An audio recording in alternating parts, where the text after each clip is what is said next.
No, it's fine. It was just I didn't have the Does it show my camera on?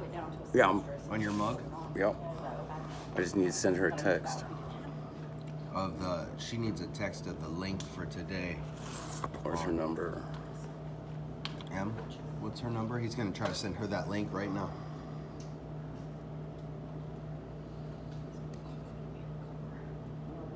I know this is pattern. I think this is her 651. No, she's actually 814. 651. Oh, yes, 651. No, it does it all the time. We're getting there.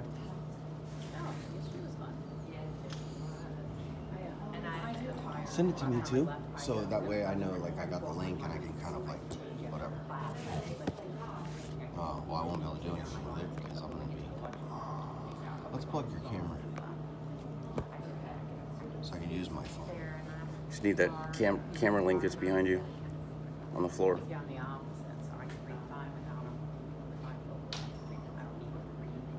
But I Plug it.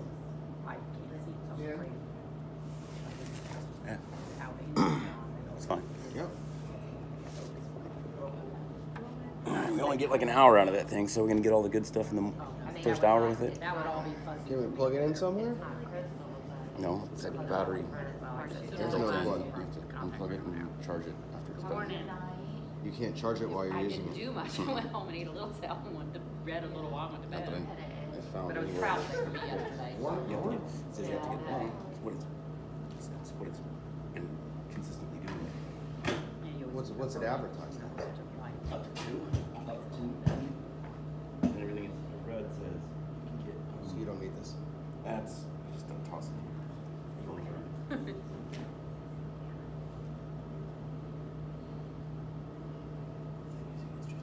Do you have any gaffers tape? Dan? I have 2 rolls at home. Just one of those things I didn't remember to grab. That would be excellent. Lynn's not going to be here this morning, right? Usually keep a roll in the car, but 12:45. 12:45-ish. So it's you and Joe. And who? So everyone, Jody. Oh, Joby, yes. So everyone will have a hammock. So come on over and check out a hammock. I'm gonna grab that lavender one up front, and then I'll talk about why. Sorry. I mean, I can switch the colors for you. If you want. We're not gonna need our notes for this. Oh my gosh, seriously? I said that out loud. There's always one.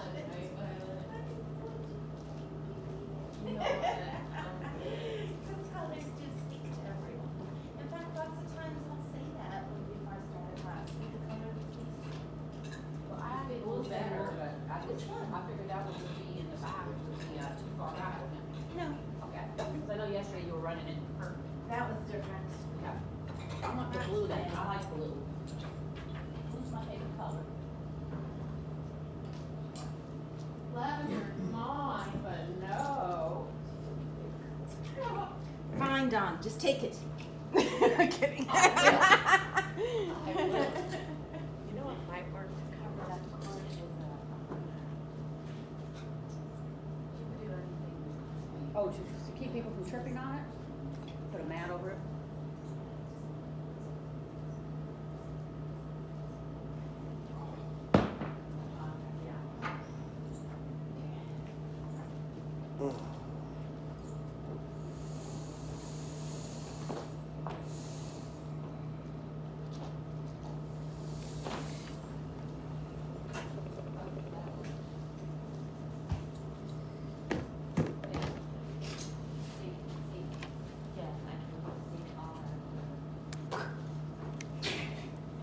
We're still waiting on 2 people, I think. Okay, just let me know I'm gonna bring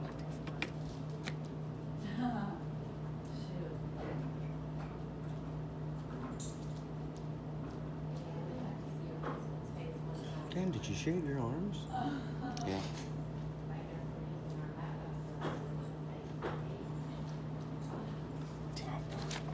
Good morning. Hey, good. How are you?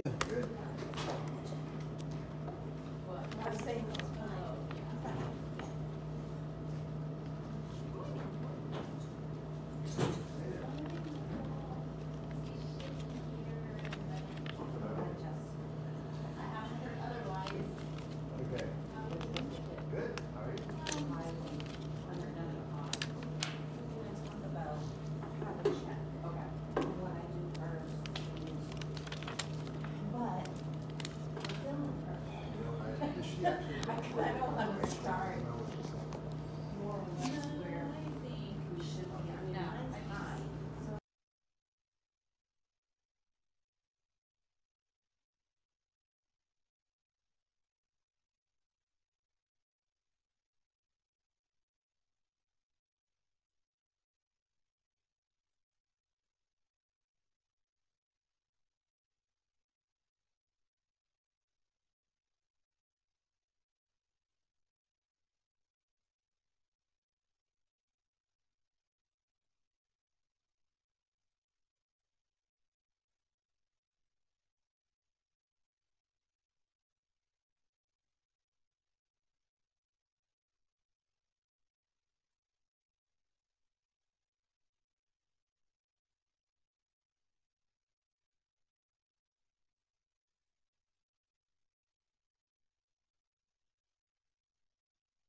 Test 1 2 1 2 1 2.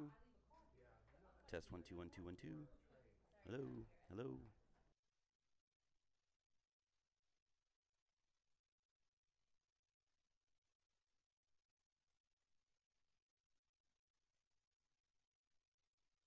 One two one two one two 1 2. Hello.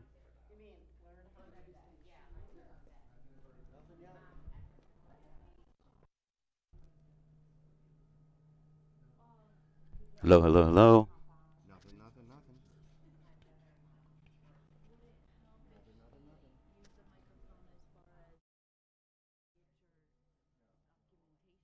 Hello, 1 2 1 2. Test 1 2 1 2.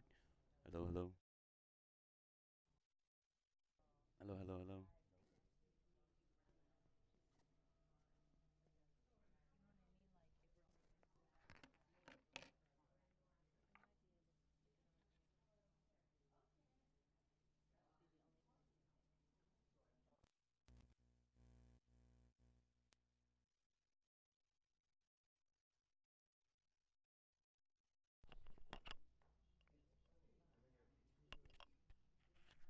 Hello, hello, hello.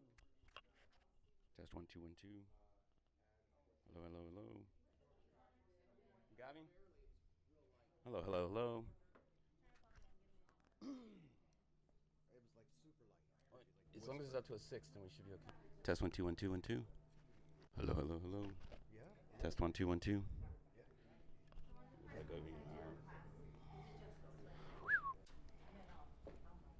Yep.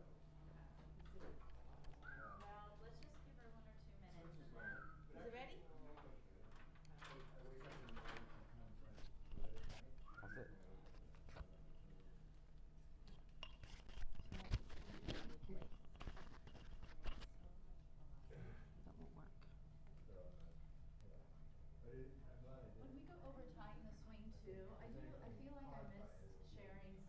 inside the spandex? I can't think of a place that I won't touch the hammock except right I'll make here. sure to reiterate that. You know what I mean? Mm-hmm. I mean, I just basically, can't hook it on. it won't necessarily Which one are you rip. on? Like, you might, Right You there. can mic that thing up. Okay. That's the best spot. Put all the extra I'm gonna put it all into my shirt. there might be somebody who has it like this one actually, but it's not gonna run. It's not gonna run. So even though this probably does not look comfortable for somebody to see that hole in the fabric, technically as like, so I feel safer using it than having somebody get in the fabric and go, but it shouldn't necessarily run. I mean, basically you should be able to pretty much almost try to drive a car through this and it shouldn't bust. So it's really durable. So Bill said I can hold the baby elephant. I mean, Is that, can you guys hear me? Is it working? based on the rigging Testing? system. Yes? Okay. And the fabric. I did wear jewelry today. Yeah. Oh, well, I'll take this. Yeah. It's funny, lately I've been seeing people come in wearing an Apple Watch, which is kind of big and bulky. Well, also, good example, right? Let's see how it feels. If it feels like when we do a wrist strap, it feels like, oh, it's getting you, then take it off. But if it feels like it's okay, then it's up to you. Of course, yeah. I mean, lately the Apple Watch has been a big thing. I have like a couple of like string bracelets on. Well, no, I actually have a metal bracelet on. I'm going to take that off too. The string ones are okay because they don't hurt. But anything that's metal and hard, I say take it off. Violet will begin the class Yes. once you go over that information, and then she'll pop on when I messaged her a few times this morning. Yes. So I'm going to adjust the silk because it's a little bit too high for me. Typically, I'll do that right at the beginning of class, right before we get started. I'll get that out of the way. And as I'm doing that, I talk about my spiel, the spiel that I give to people, especially for those who've never done it before. So I'm going to treat you all today like you've never done it before. Mm-hmm. How do I what? You measure it. I happen to know off the top of my head, just by looking at it. Is it a place that you measure it on your body? For me, I know. When we start, I'll probably have to adjust again because I'm going to show you how to measure it. Okay. Does that make sense? Yes. But I do want to show you how I adjust it, right? So at this height, and for us, we have it set up really easy.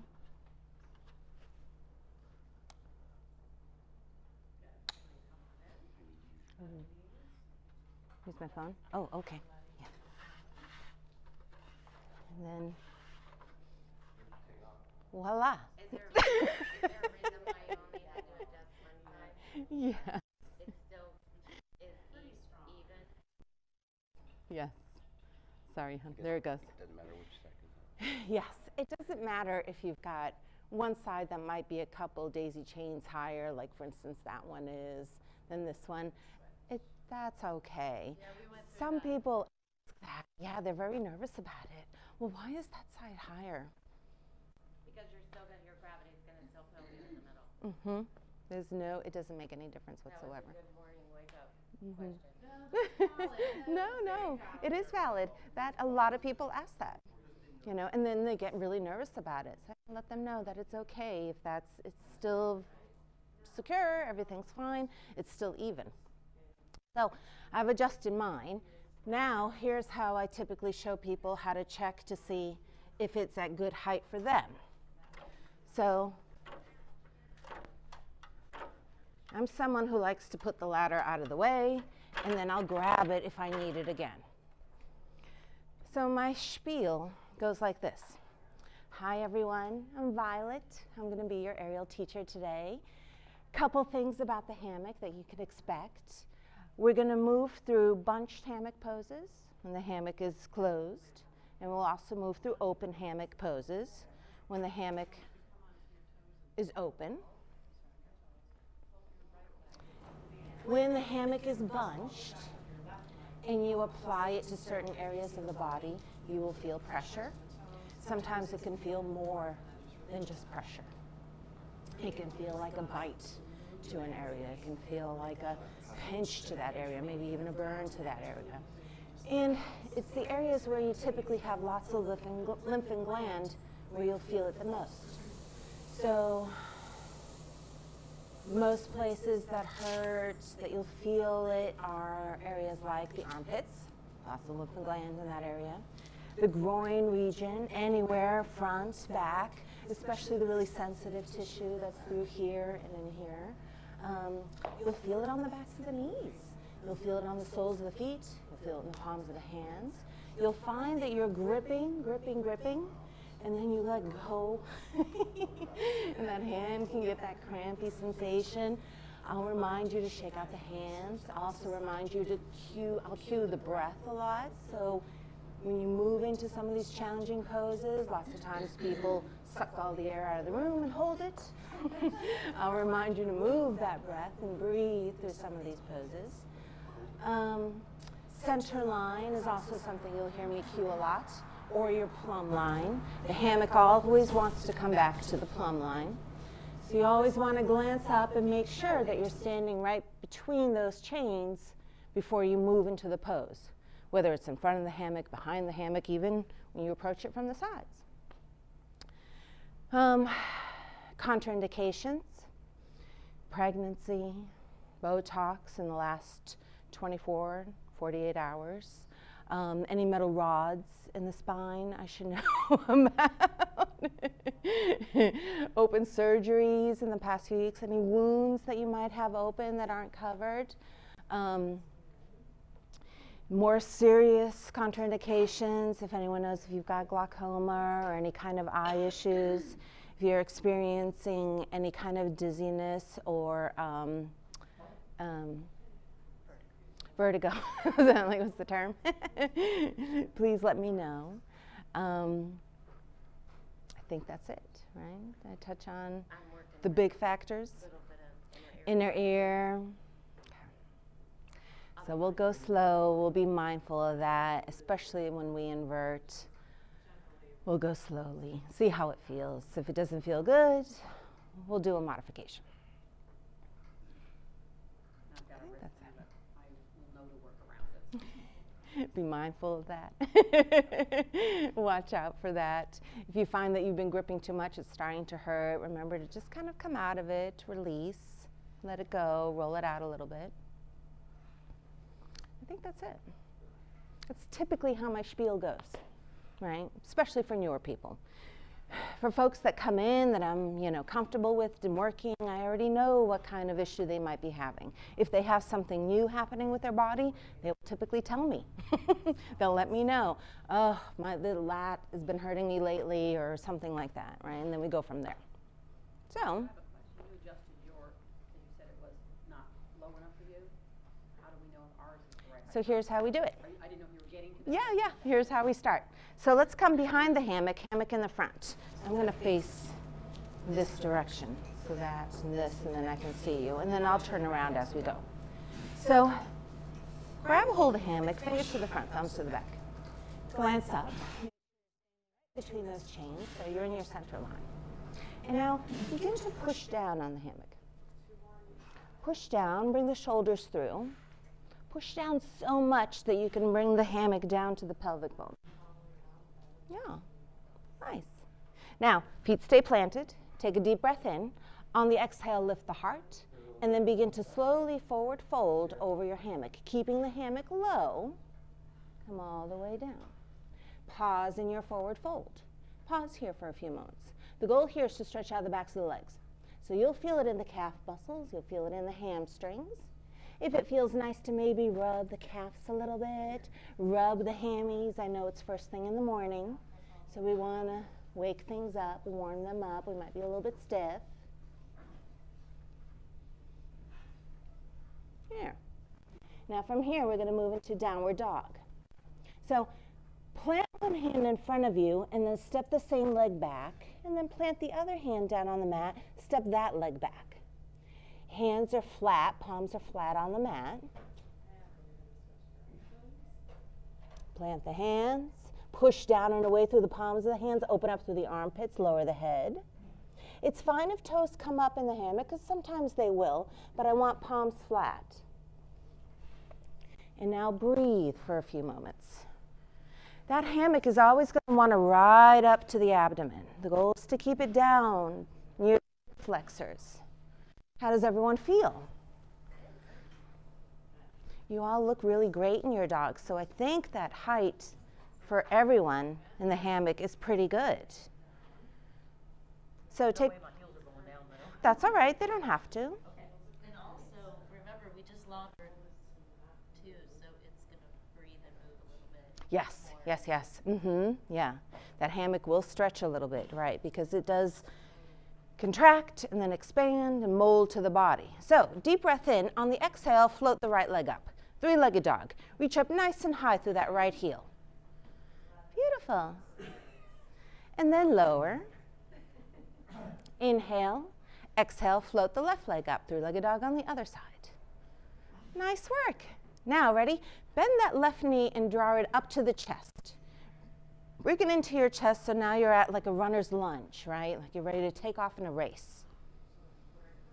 Pause here for a moment, and then lower the left leg and switch. Bend the right knee, bring the right knee to the chest.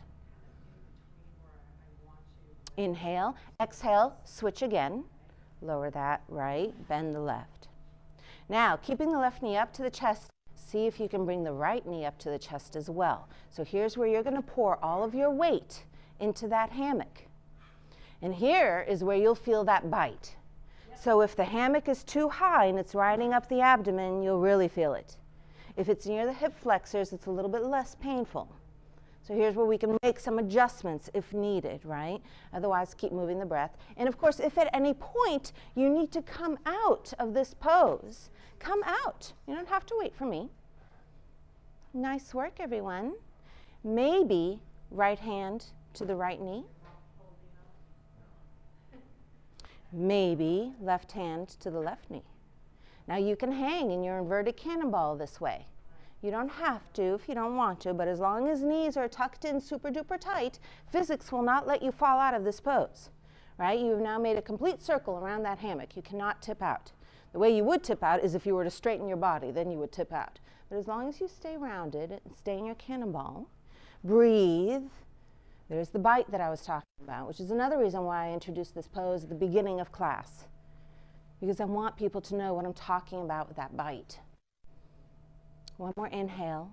On the exhale, plant the hands back down. Lower one leg, lower the other leg. Come back to your dog for a moment. Take a deep breath in. On the exhale, walk the hands to the feet, feet to the hands. Come back to your forward fold. Because see, now forward fold is easy compared to what you just did, right? Pause here for a moment. Notice if you're deeper in your forward fold, which you should be. We're starting to warm up, right? On the inhale, take a deep breath in. On the exhale, bend the knees and let's articulate the spine. Roll up one vertebra at a time, starting with the tailbone. Come on up nice and slow. Avoid the head rush. Beautiful. That's how we check to see if hammock is at the right height, right? Because it's torso length versus leg length ratio. I have a little bitty torso, more leg. So higher the hammock is a little bit easier for me. But just by first glance, I knew that it would be too high. So when you have a class move through their downward dog, that's when you can typically tell if it's too high or too low. Just coming up to it and doing this doesn't say a whole lot. You really need to move through that downward dog or that forward fold and see how it feels. Because yeah, that's what it'll depend on. How does everyone feel? Not bad. Oh yeah, that's that bite, which is another reason why I do this pose. In this pose, in your downward dog, and then in cannonball, you can see, you want to make sure there's plenty of daylight between head and mat when people are in their cannonball. Because then when we move through the lower back touch point, you want room, right? You want to make sure that there's plenty of room for everyone to do whatever pose they want to do. Yes, if you need to stop and then adjust, pull out the ladder, then adjust the ladder. Pull out the ladder and adjust the hammock. But everyone looks to be like they're in good good height. So now, let's come to the front of the hammock, and let's move to a different touch point. Let's move to our upper back touch point. So we're going to put jackets on. One arm, other arm. The hammock in the back goes to the lower part of the shoulder blades. So for women, typically right where that bra strap is. That's kind of where you want it, right? Walk to the back of the mat. And then relax into it, right? This is your upper back touch point. This is also a little bit of a resting pose. This is a wonderful pose that you can come into when you've been inverted for a really long time and you pop up. Remember the story I told you about how I got dizzy? When you pop up, avoid the head rush. Come to this pose for a moment. Relax, right? Let the brain reacclimate to being upright again. And then here's where you can also heel toe the feet apart a little bit. Stabilize, release everything. Maybe bring a little bit of an arch into the back. Let everything go.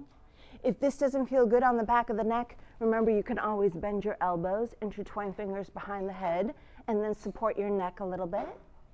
If it feels good to bend one knee, sway to one side, bend the other knee, sway to the other side, get a little bit of that lateral side body stretch, starting to wake up the body. And again, it should feel really nice, right? This is one of my favorite poses. I consider this like the child's pose version of aerial yoga. And then back to center, grabbing a hold of the hammock, making sure that hammock stays on the lower part of the shoulder blades. We're going to bend the knees, and we're going to come back to center line and come into our modified chair pose, right? So holding onto the hammock, take a deep breath in. On the exhale, let's extend right leg. So flex the ankle and then point the toes. Flexion, extension, flexion, extension. And then maybe roll out that ankle a little bit. And now flex that ankle, take a deep breath in. On the exhale, bending the right knee, bring the right ankle to the left knee and begin to lower that right hip, that right knee. Let gravity do the work, right? Let gravity lower everything down. Whatever you do, you don't ever want to push down on the knee, right? Let gravity do the work. Pause here for a moment. If you start to get that tingly sensation in the hands, which you probably will in a few moments, remember to shake them out a little bit. Shake them out. Nice. And then extend that right leg. Lower. Let's do left leg. Left leg. Flex the ankle. Point the toes. Flex. Point. Flex. Point. Roll out that left ankle. And then when you're ready, flex the ankle, bend the left knee, left ankle to right knee, drop open that left hip. And now notice, is one side a little bit easier than the other side? Right? When it comes to hips, typically you'll have a friendlier side. Remember to shake out the hands a little bit. Nice work. Deep breath in, exhale, extend the left leg. Lower. Let's move through a couple lunges while we're here, right? So this is one variation. If you begin to heel toe, heel toe, heel toe. Come on out nice and wide. You can straighten out the legs, maybe flex, point, flex, point. That might feel nice, right? And then we're going to bend the knees. So let's move through a right leg lunge, and then we'll do a left leg lunge. So what we're going to do is start to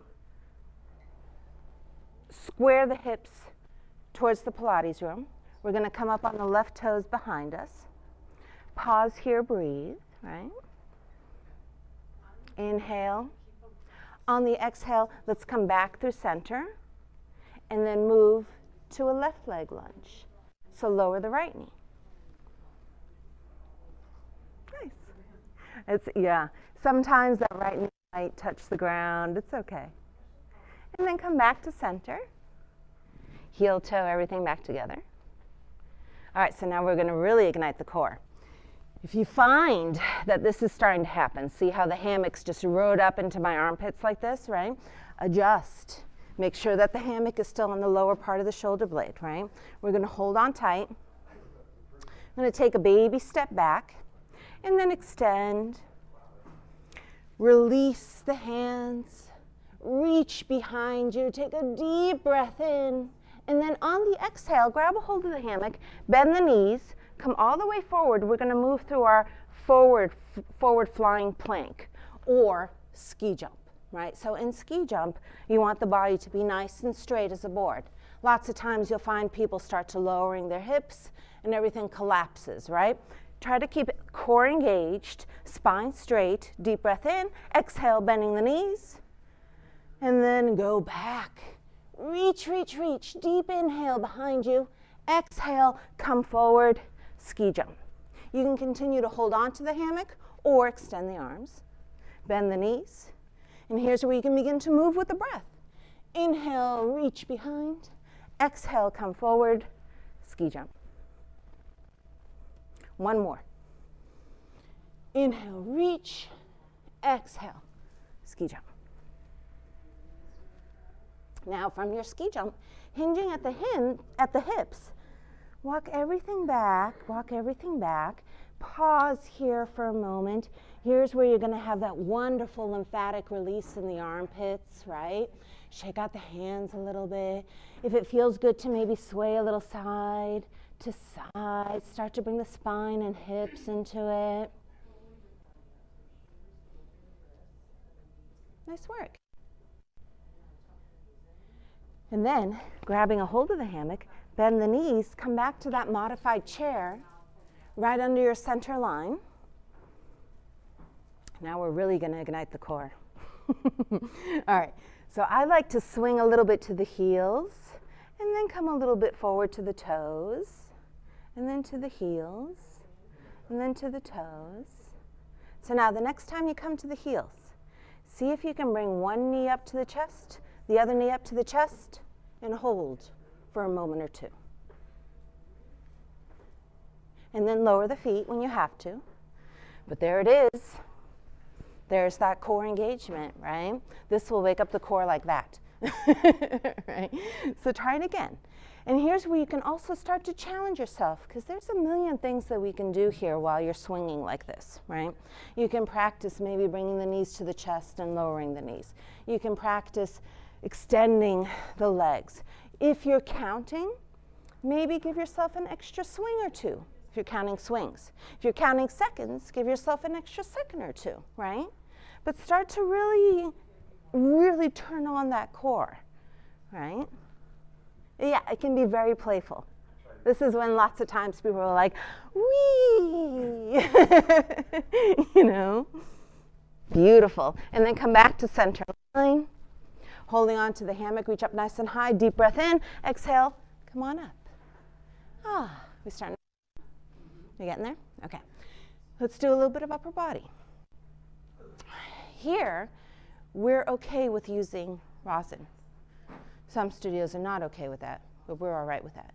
We have it in the form of lotion, spray, and powder.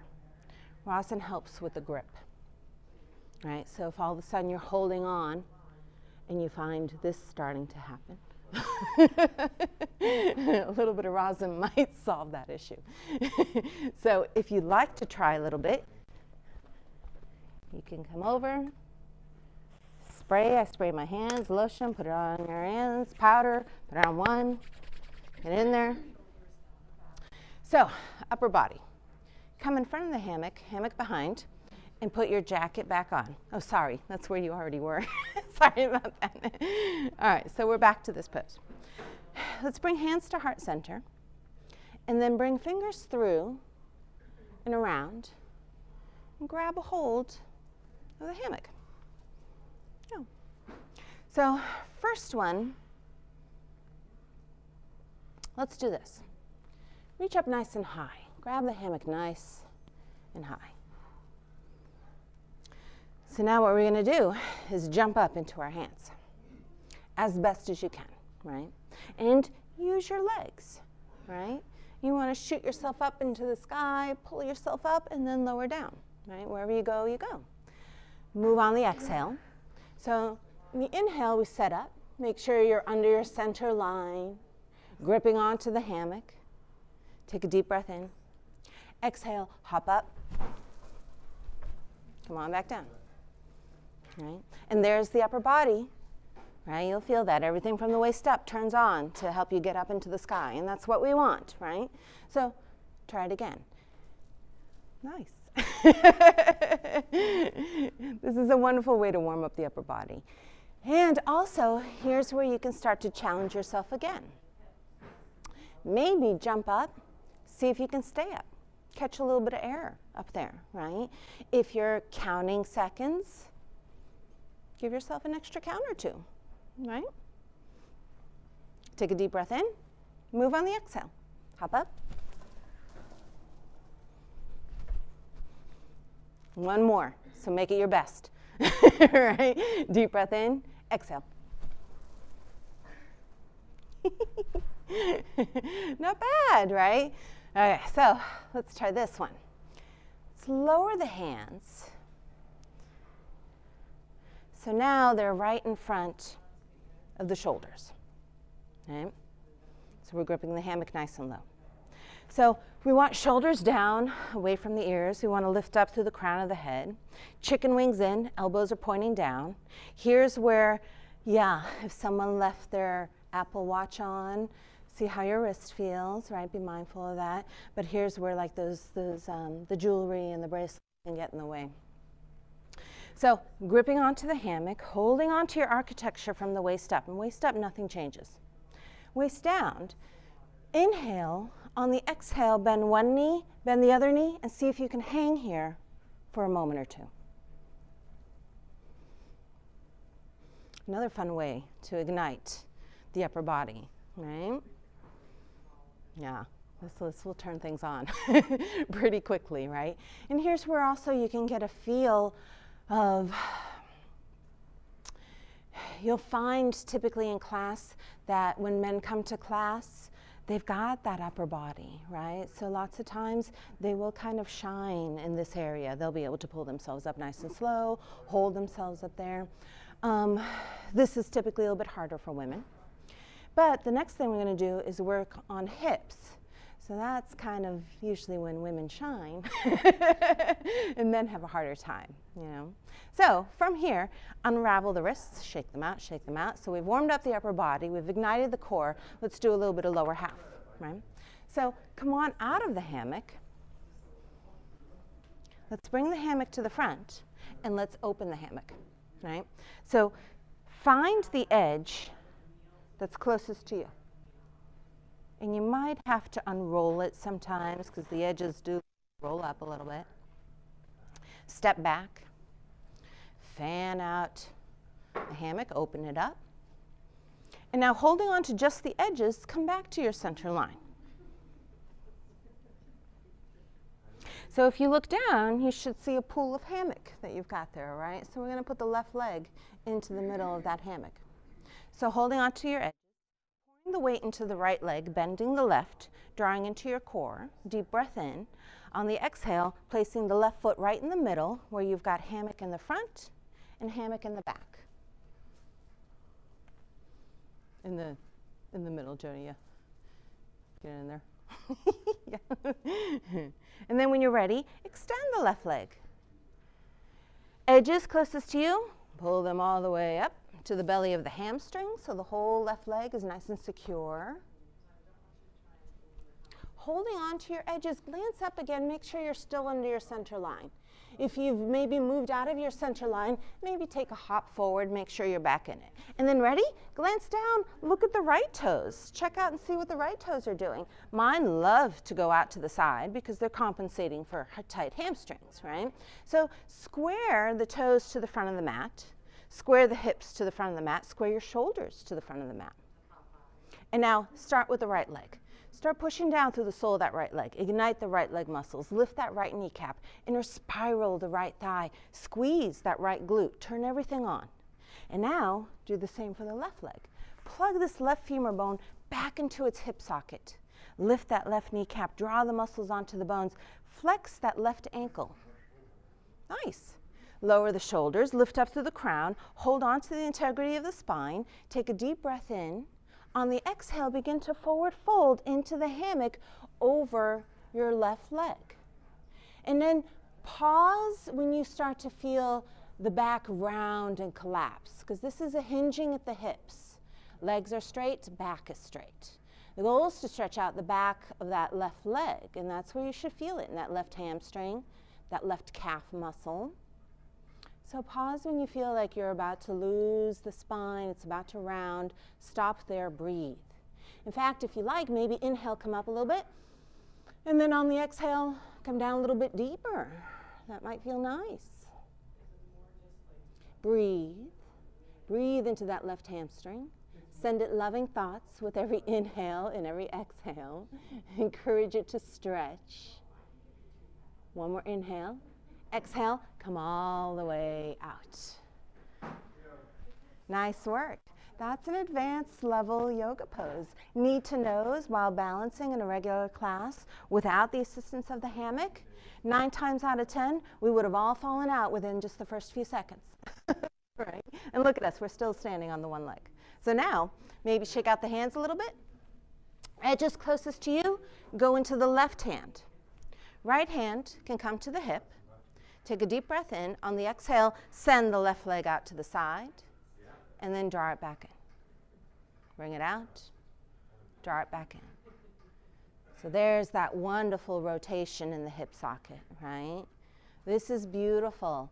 Anytime you can incorporate a rotation, a circular kind of movement in a socket or joint in the body, you're releasing synovial fluids to that area, which of course lubricates that area, which reduces inflammation, increases flexibility, mobility, balance, right?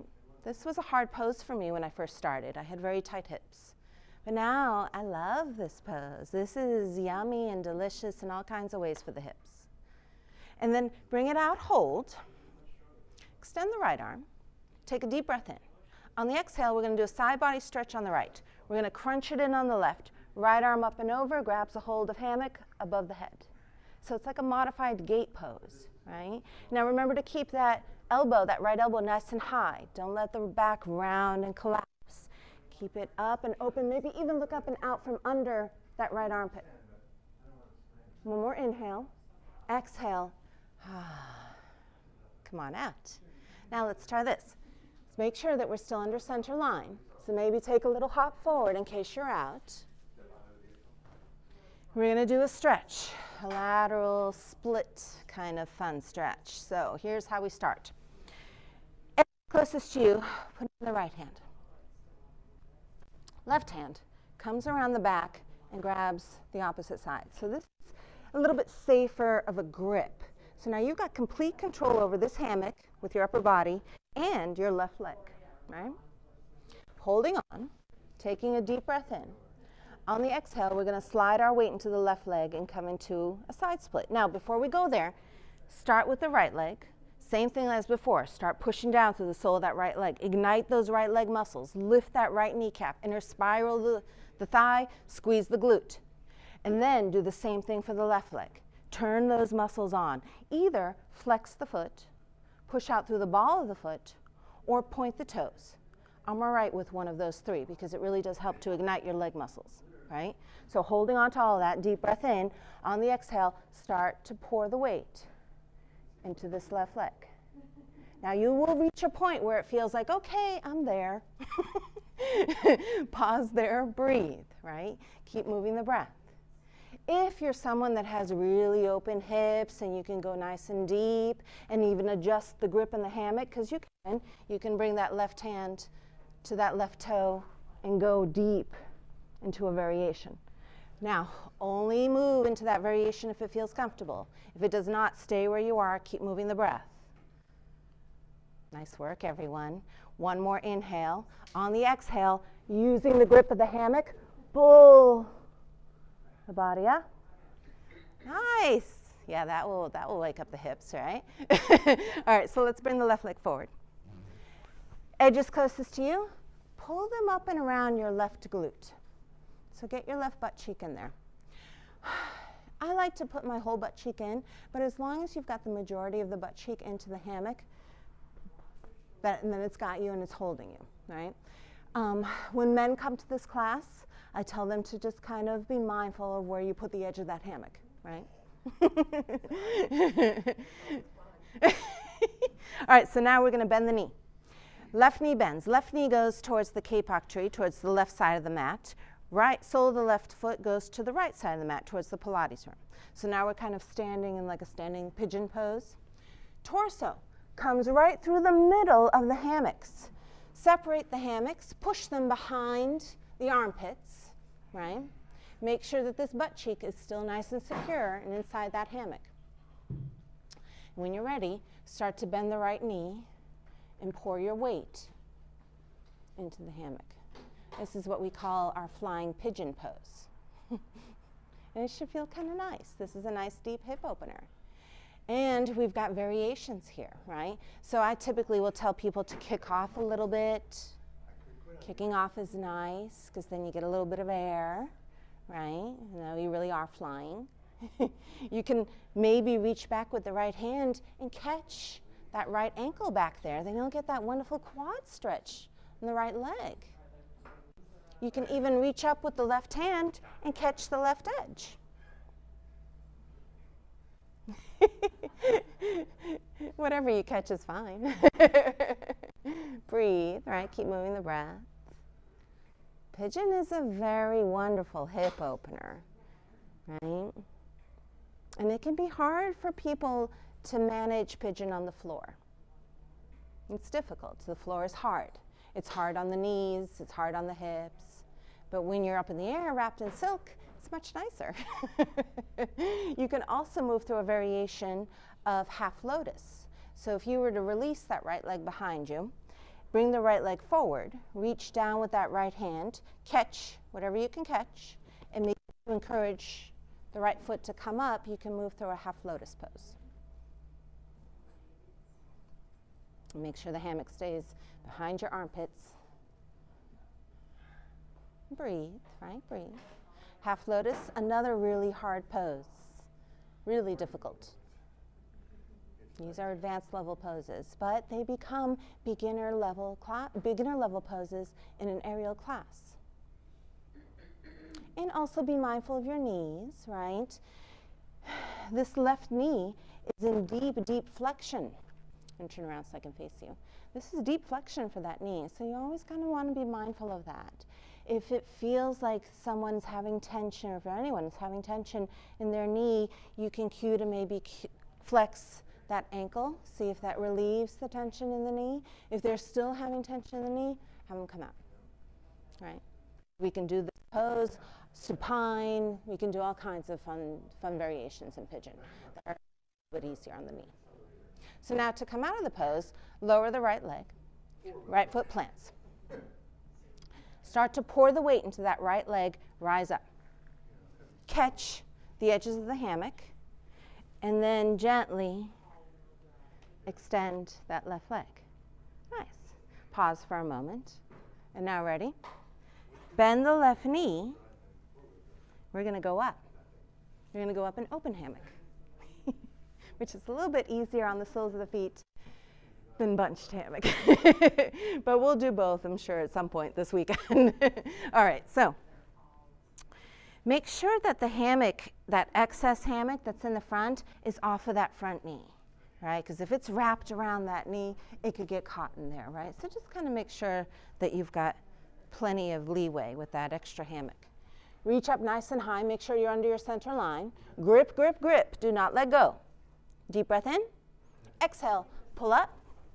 Step on that left leg. Now, don't let go of the hammock, but feel free to adjust your grip, right? It might feel better to hold a little bit higher on the shoulders, right? See what the shoulders say. Now, you've got that right leg behind you. So, lots of times when you start to pull the right leg through, the hammock catches on that knee.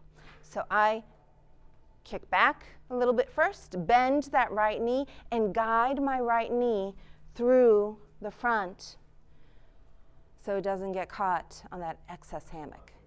And then, placing the sole of the right foot to the inside of my left leg, I can come into a modified tree pose. So here's where you stick the hammock into the armpits, nice and tight, and then maybe hands can come together. If it doesn't feel good to let go, then don't. But this is the one time where I feel like as long as hammocks are nice and tight in the armpits, you can let go. Nice work. And then grab a hold. Slowly slide that right foot down that left leg until it plants in the hammock next to it. And then here's where we can do a little bit of prancing, right? Shift the weight to the right foot, and then shift the weight to the left foot. You'll feel the soles of the feet stretch. It's a nice way to ignite your fascia. For those of us that work on our feet all day or wear high heels all day, this is a wonderful stretch, right? And now, let's do the other side. So pour the weight into the right leg. Left knee is going to bend. It's going to come out of the hammock forward. And then keep the knee bent. Guide those left toes out of the hammock behind you. Perfect. And then ready? Come on back down. Nice work. So here's where you can let go of the hammock. Maybe shake out the hands a little bit because that's a lot of gripping, right? And then when you're ready, let's do the right side. So extend the right leg. Grab these edges that are closest to you. Pull them up to the belly of that right hamstring. And then just like before, glance down. Notice what the left toes are doing.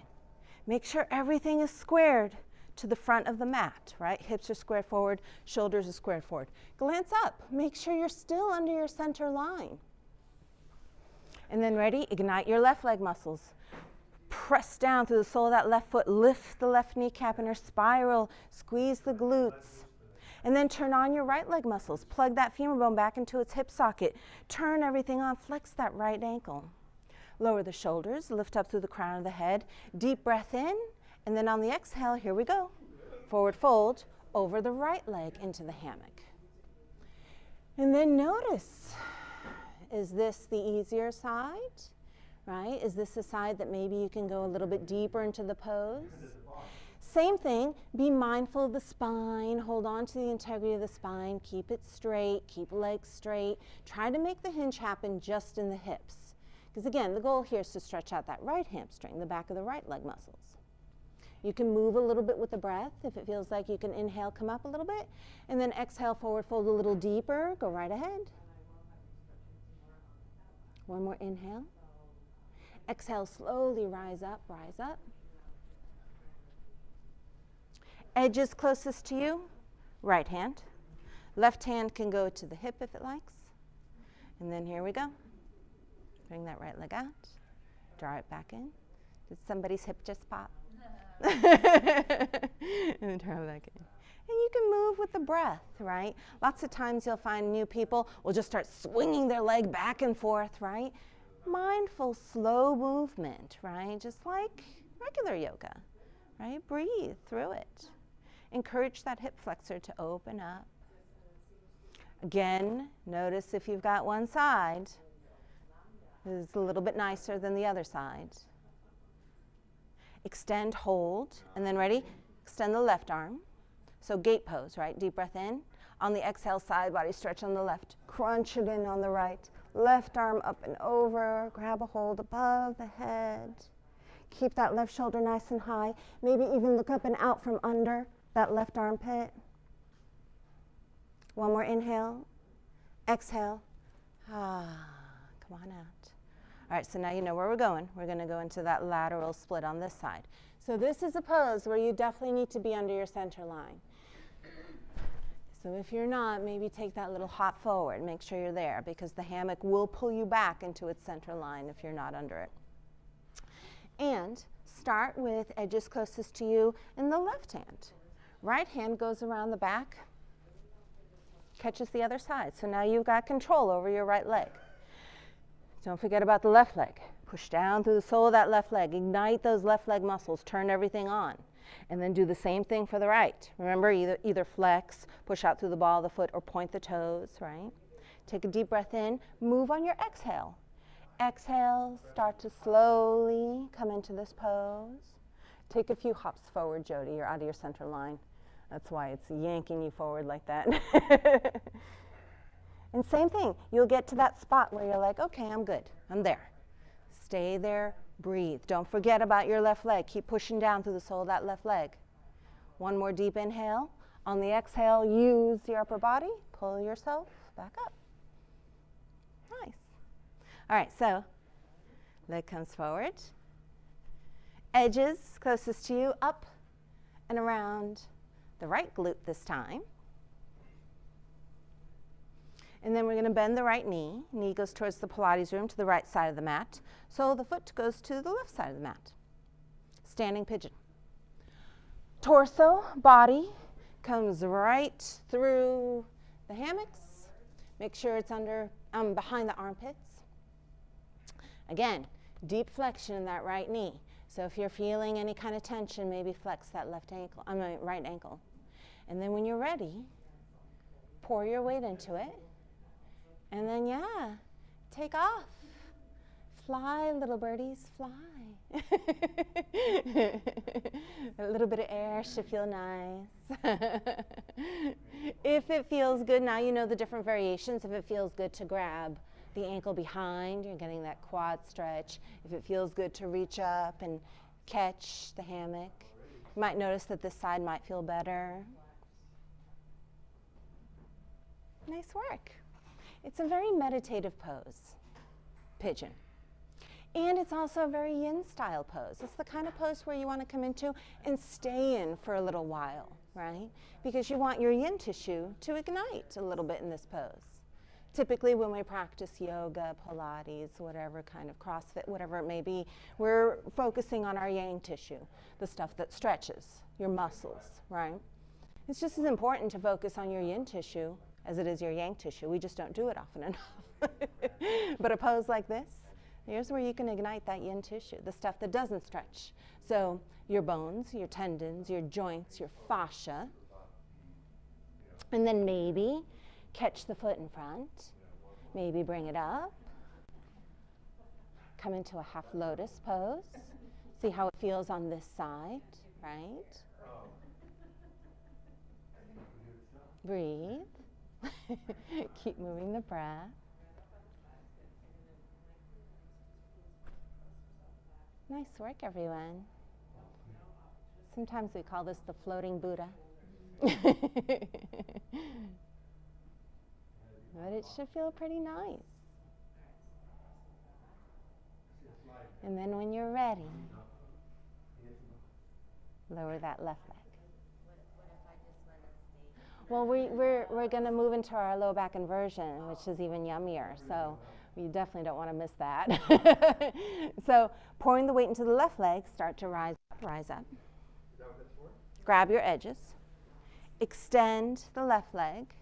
Pull the hammock off of the foot. Shake out the hands a little bit. Maybe adjust the yoga pants in case you were getting the bite in the wrong area. And now, our inversion. So here's where we're going to end, right? So in our lower back touch point inversion, we did the upper back touch point. We're going to finish in the low back. That upper back touch point is the pose that I want you to come in, that I want you to come into after you come out of your low back. Does that make sense, right? So I'm going to demonstrate first. This is one that you want to demonstrate so people know what's happening. And then maybe if people seem nervous, go up to them. Let's do one at a time. You first, and help them into it, right? So you're going to come in front of the hammock, hammock behind. I'm doing this so I'm facing you. The hammock behind goes to the low back touch point. So we were up here in the high back. Low back is near the sacral area.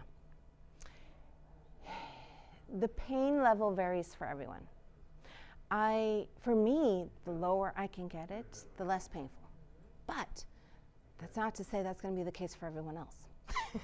So I never presume to tell anyone where it might hurt, where it might not hurt, because again, it can be different for everybody. Lots of people prefer it right in the middle of their back. I think that pinches the spine for me, so I'm not a fan. Yeah, I like it low too. So I will teach this way, but once you get comfortable with it, you move into whatever variation, modification feels good for you, right?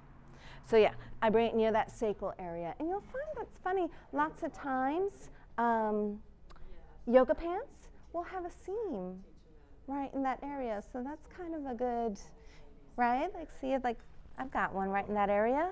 That might be a good way to, yeah, kind of gauge where it is, right? So keeping that hammock nice and low, hands stay down low too. Hands are going to want to ride up and they're going to want to catch. You won't invert. It'll become much harder. So you want to keep hands low, right? It is a lot like an inversion table, but no table. The torso goes back, legs fly up. Now, when the legs fly up, we want that to happen because the torso weighs more than the legs. So the torso will flip back, the legs will come up. When the legs come up, they have to go wide. They have to go to the outside of the hammocks. If they go through the middle, then you will do-si-do right out of your hammock. So that's it, yes. Yes. This is why I demonstrate the pose first. Then I'll ask someone if they're nervous, I can help you, I can guide you. I'm there holding them, helping them into it, right? Because it is intimidating. I'm asking you to just flip backwards without anything back there to catch you, except this little hammock that's nice and low. So it's a lot. Here's that fear factor that we talked about, a lot of trust too, you know. So yes, once that hammock is nice and low, hands stay at the hips. I'll even widen the legs a little bit in my stance, just as a reminder that legs have to go wide, right?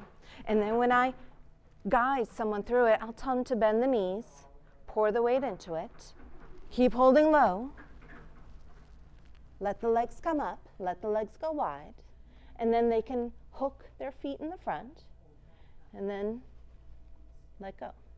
So the hammock will land in that sacral area. Gravity kicks in. You get what I call the J-Lo butt, right? But all of this badonk is what's keeping me in the hammock. Can you?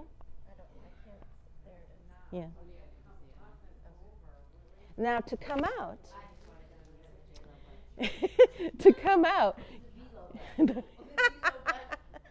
that's funny.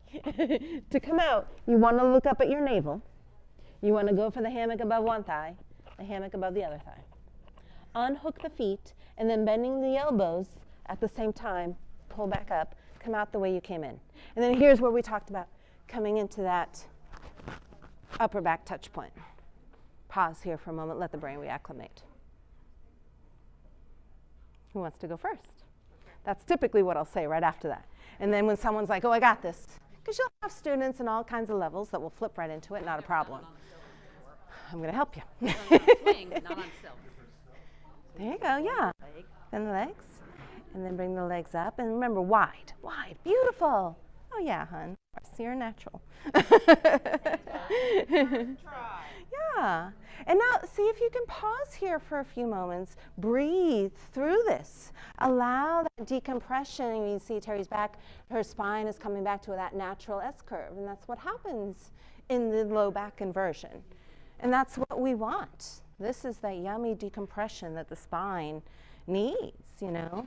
Kinds of wonderful things with the arms. You can bring them in front of you to the heart center. You can bring them behind you to reverse heart, reverse namaste.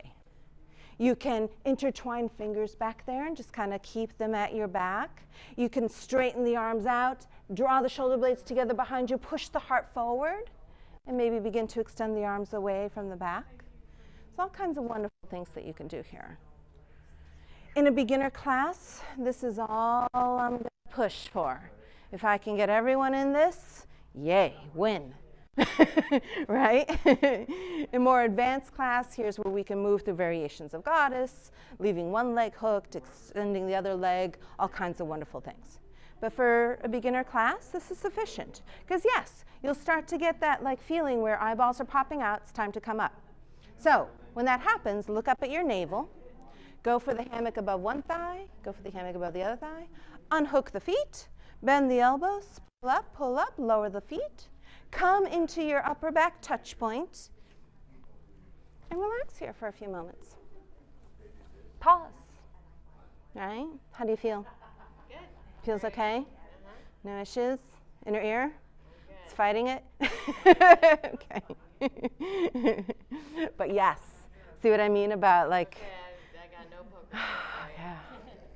But vertigo, inner ear, that's where you'll feel it anytime you invert. And the other thing with our inversion with with hammock, you can move through a handstand, because that's probably the next option while you're upside down like that, and come into your handstand by yourself in your hammock, unassisted, in the middle of the floor.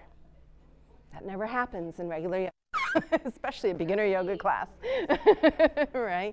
But in aerial, it will happen, right? So that's another perfect example of an advanced level yoga pose that you can come into in a beginner class with aerial. But of course, be mindful of that, because once you come into that inversion, I mean, we were down there for probably close to a minute.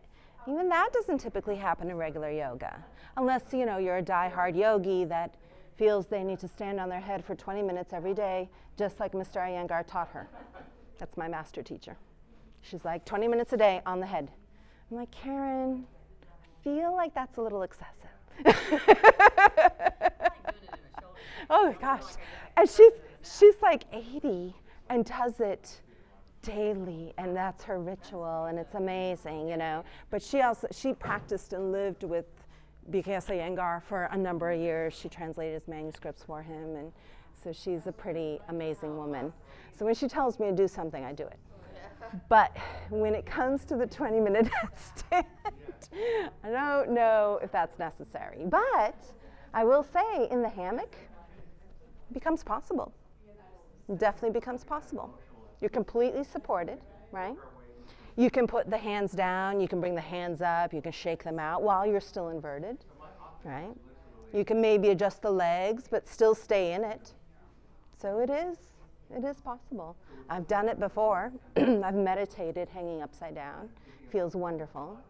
But the reason why I bring that up is because all these things are, yes, obviously possible with the hammock, but what will also most likely happen is that head rush, the dizziness, right? The inner ear issue will probably kick in. So when you come out, come into this pose, relax here for a moment.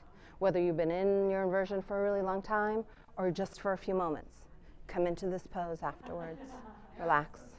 Let the brain reacclimate to being upright again. You know, it's just very easy to get a head rush with this, you know. How does everyone feel?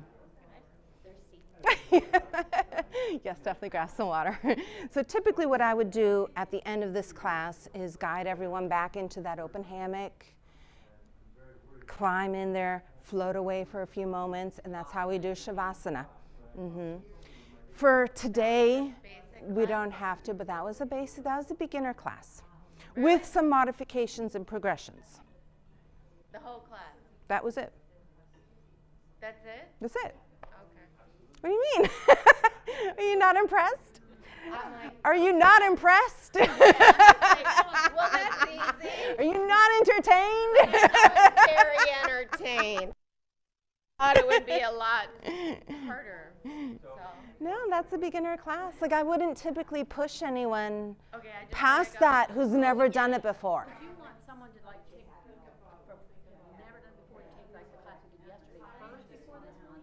Or It depends. Jumping right into this, because some of this might be, like for my students that are a little bit older in my class, It'd be too much. this would be a little much for them. Yes. I would recommend the low silk. So I kind of talk when someone calls and asks. I ask them, you know, well, what's your history? Do you currently work out? What kind of workout do you do? Do you practice yoga? Do you practice Pilates? Do you practice? You can see how a lot of that is transitional into this.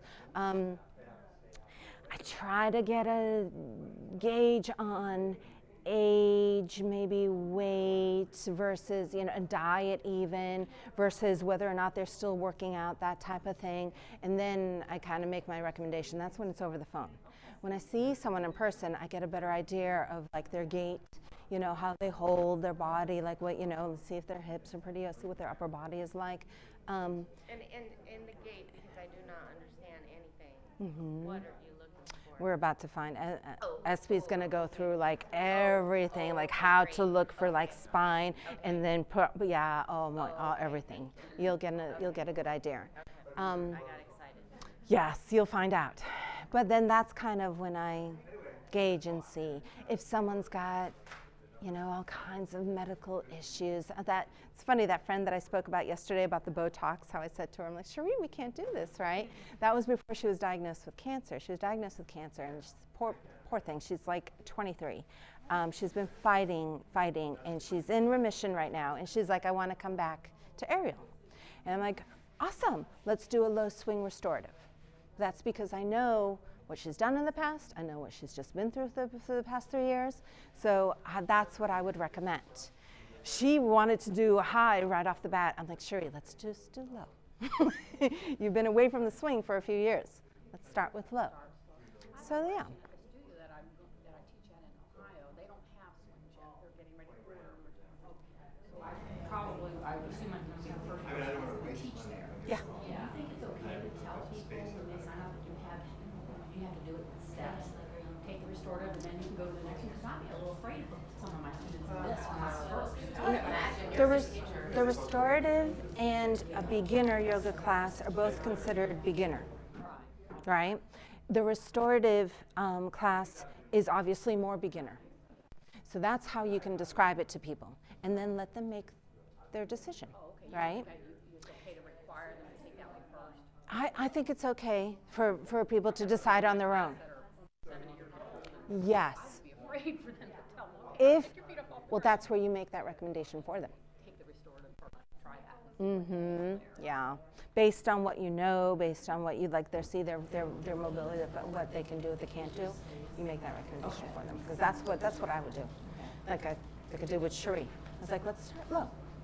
Let's start low. You're just coming back to it. Let's start low. Right. But someone else. Someone that just comes off the street. Someone else that comes off the street. For the class to show up. But that's where we. Be off on their own. That's where we definitely put in all of our classes, in our descriptions, we put on there beginners or new to the studio for beginner classes, minimum, before you advance up. That's what we do. And then that's it. Yeah, that's what Emily was talking about. Sometimes we'll have someone come in and sign up for an aerial yoga class or an advanced class. And I'm like, who is this person? They're new to the studio.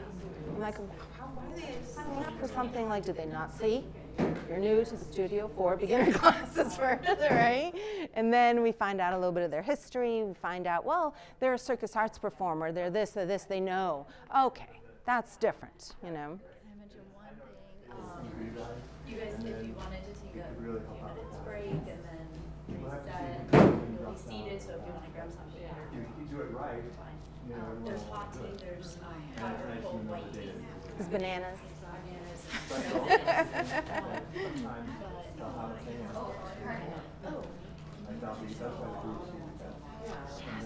So I figure we'll do that a I'll little bit. remind, yes, and I'll remind SB of that too. Autumn. I just put those, you know, if you want to scoop out and that. All right, honey, I'm going to transfer the mic to you.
always one of our. It's cute.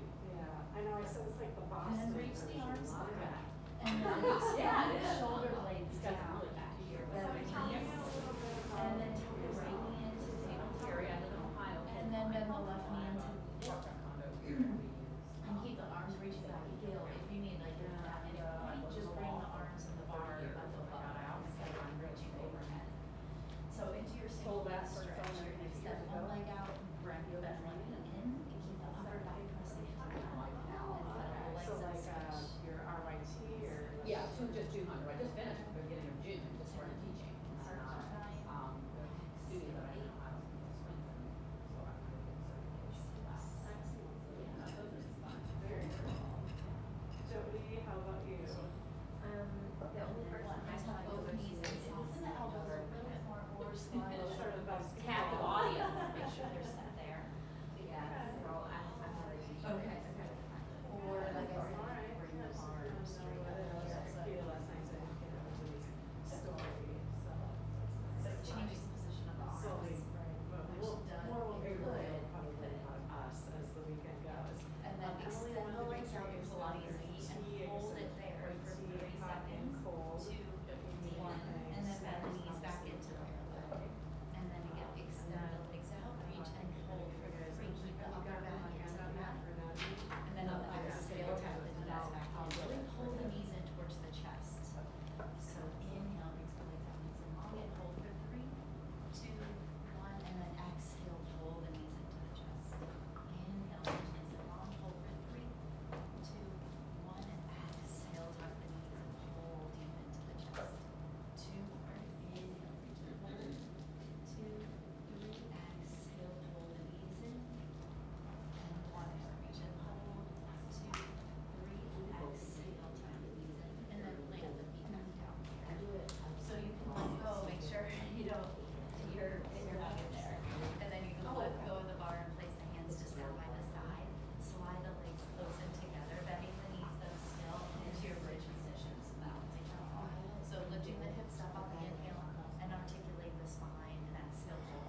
And then more of a challenge would be lifting the knees into tabletop.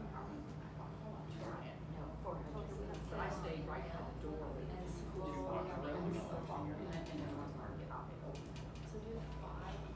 So yeah, yeah. I tried it. It's not, I don't like it.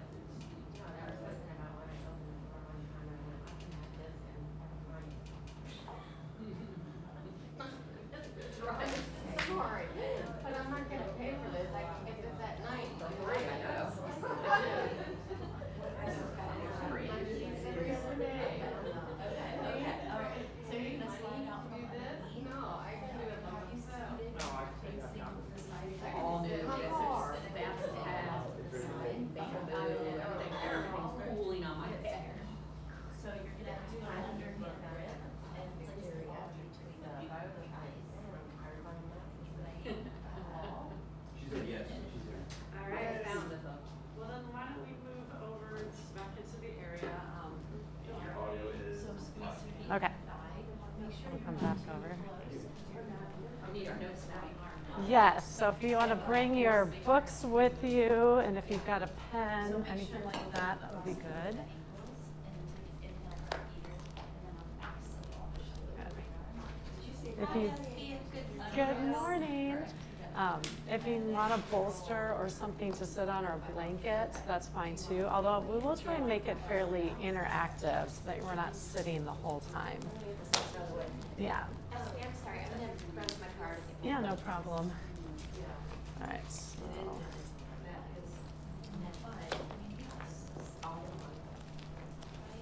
Is she, I think, yes.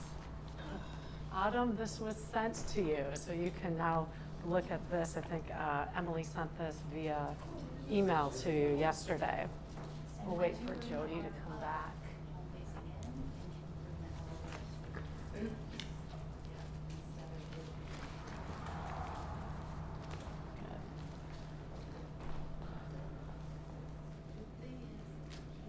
Dan, are we good with the video? I'm assuming yes. Okay. Okay. So Gail, you keep Oh. focusing. It's more, can they see me? You just want to be seen. Oh, you know, you put a mic on a girl and that's the end. So, how's everybody feeling after class? Good. Good? All right, and class was good last night too. We did low swing. Very nice. All right, good. So not sure what we talked about last night with the anatomy, probably just that we were doing it today. Correct. Right. We're gonna do, Yeah, so we'll do this morning, probably, we'll definitely, maybe about an hour and a half, maybe 2 hours, then we'll break, and then the rest of the day will be pose breakdown. So we will definitely be moving a lot today. Little bit, my name's Espy, so nice to meet you all. I was just realizing this morning as I was madly driving here, that it's been 20 years I've been doing this. It was 1999, and I was like, oh my gosh, when I got into the whole fitness thing. But my background is in Pilates and yoga.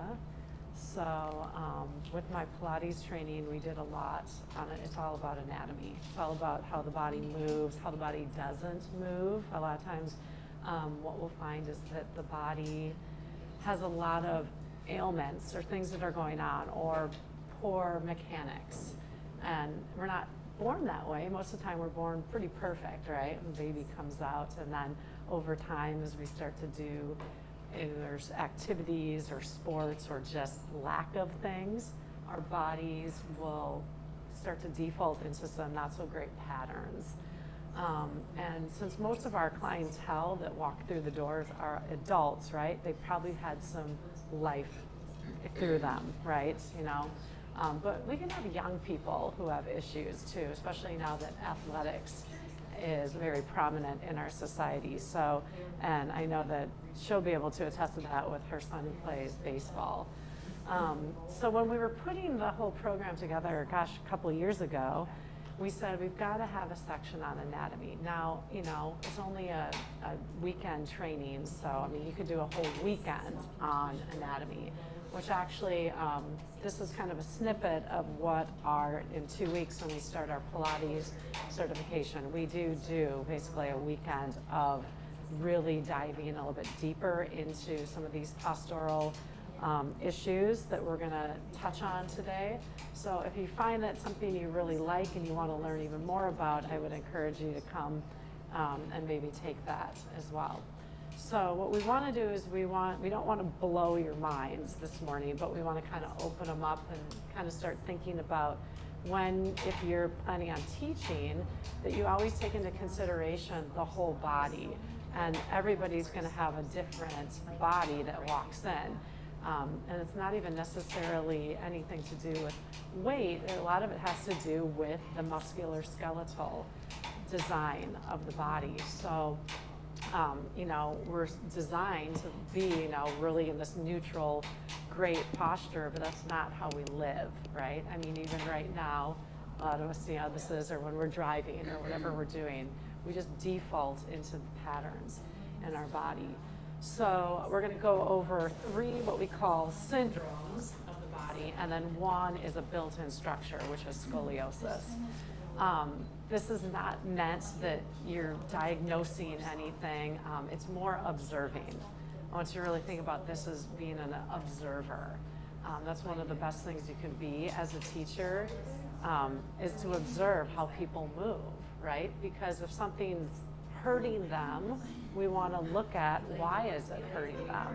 And sometimes it comes down to something simple as a weak and a tight muscle, right? I mean, there's a lot of other things, stress going on in our lives, but sometimes we can look at the body pretty easily and say, okay, this is overfiring, this is underfiring, this is tight, this is weak, all that sort of stuff, and maybe alleviate people out of some pain, but also just give them a better experience with the class, right? Because we've all been to a class, we were just talking about before, you know, oh, it's so hot in here. But think about a class that you've gone to where maybe you're put in a posture and you're like, this is miserable, or God, I don't like this, or this doesn't feel right. And maybe it's because there's something within your body that wasn't correct, right? And the alignment was off, or maybe you needed to prepare your body more for that exercise before you went and did that exercise. So the idea is that when you're taking your class, that you're building a well-rounded class, right? So you're not doing everything where we're always in this forward position, right? Or you're not always having people in extension, because that would be very taxing. So the idea is to move the body in all different directions in really good form. That's what we're looking for. So let's start with the big one, which is called lower cross syndrome, all right? So I like to divide the body into sections, right? So basically the top one here, and you can look, and there's a picture that will match with it. So I've got the first page, the first 2 pages kind of list everything. So what I would do is then go and find the picture that matches it. So you've got this guy right here, and it says lower cross syndrome, and it shows an X across the center of his pelvis. So that's really the region that we're going to look at first. So in Pilates and yoga, this is your powerhouse, right? This is where everything stems from. There's a lot of organs here, right? There's a lot of power. There's a lot of stability. There's also a lot of mobility, too, that comes through this area of the body. So if something is out of place or locked down or over tight or weak, it starts to really play all the way down and up the kinetic chain. So, you know the song, the leg bone is connected to that. It's true, everything is connected. So your big toe plays a really big deal into your glutes, right? There's a reason why you have a big toe, all right? And there's muscles that are connected all the way from that big toe up into the glutes. So it's amazing that if something is off in the foot, right, it might show up in the hips. But if something's off in the hips, it might show up down in the foot. So sometimes I'll hear people say, oh, I've got plantar fasciitis, something like that.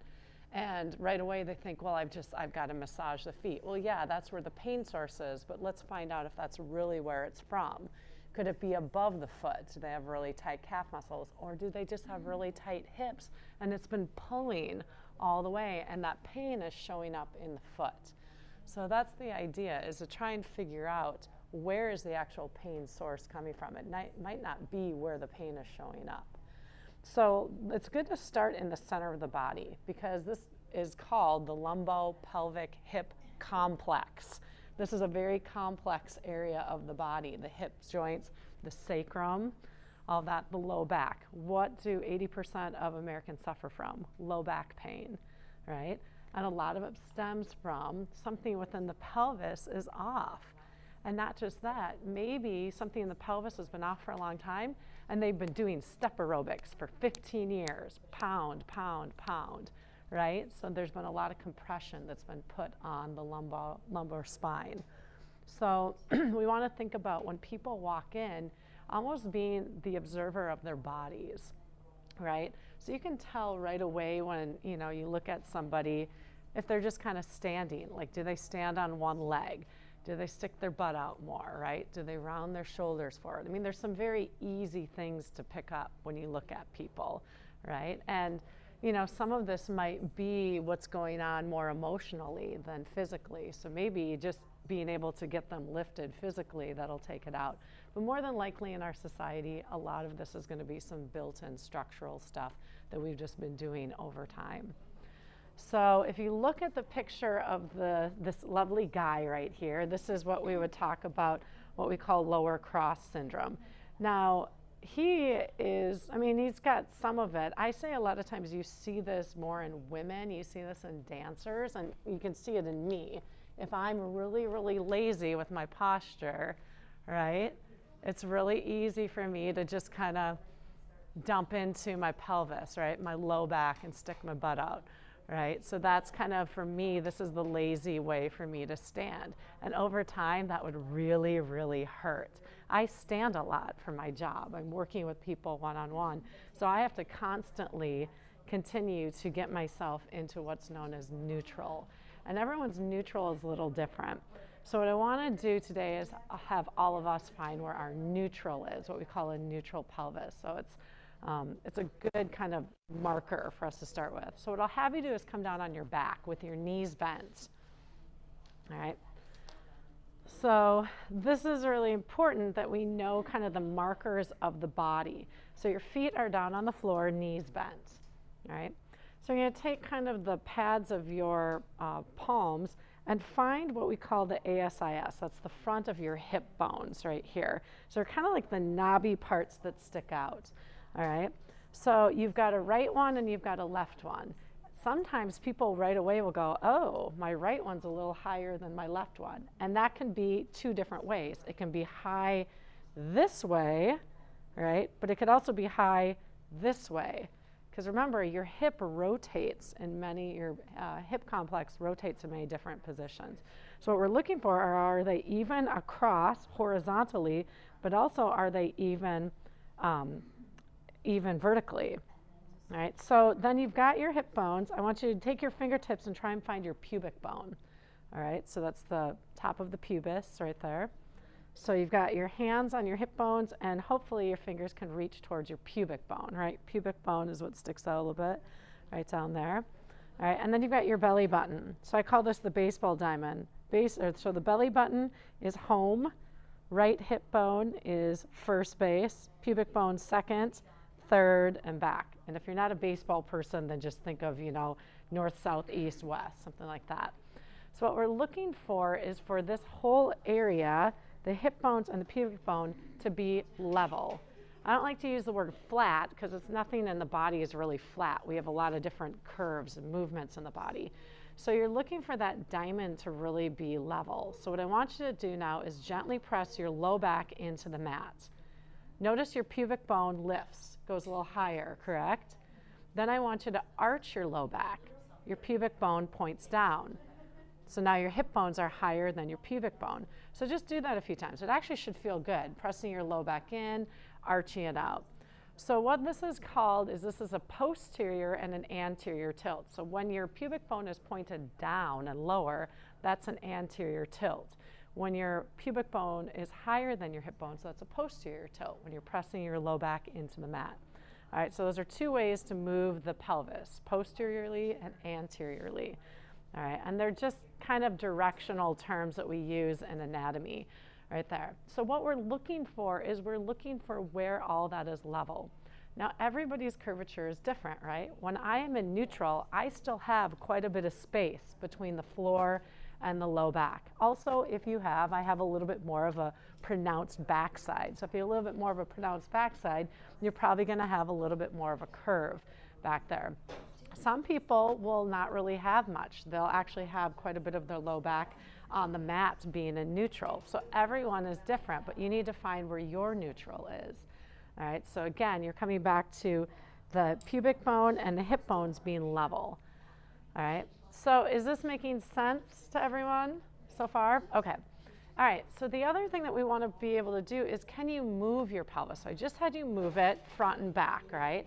Now I want you to move it in a circle. So imagine that the top of that diamond, right, is nice and level. I want you to gently press into your right hip bone. So your right hip bone will be a little bit higher than your left. Now push down through your pubic bone, over to your left hip bone, and back to your belly button. You're starting to create a circle. The goal is to not move the legs as you do this. So it's kind of like belly dancing, all right? You're just moving that very small region. So you're just creating a circle right now.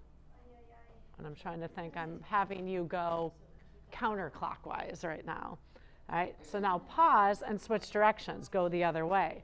You may find that one direction is harder than the other, right? Like you may feel more comfortable rotating clockwise than you do counterclockwise. All right, so if we've got a little tightness, let's say in like the right hip, yeah, moving it in one direction might be a little harder than the other. Again, this should feel good. It's a lot of mind and body connection. It's not a huge movement. It's a very subtle, small movement.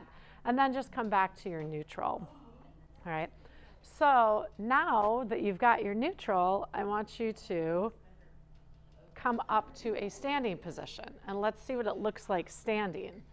Because on your back, right, you've kind of got the floor that helps you, almost assists you with being in neutral. So I talked to you about my shape, right? This is where I, you know, if I'm not thinking about it, this is where my body will go. So I have to, right, I have to get my pelvis more in a neutral position so my hip bones and pubic bone are level.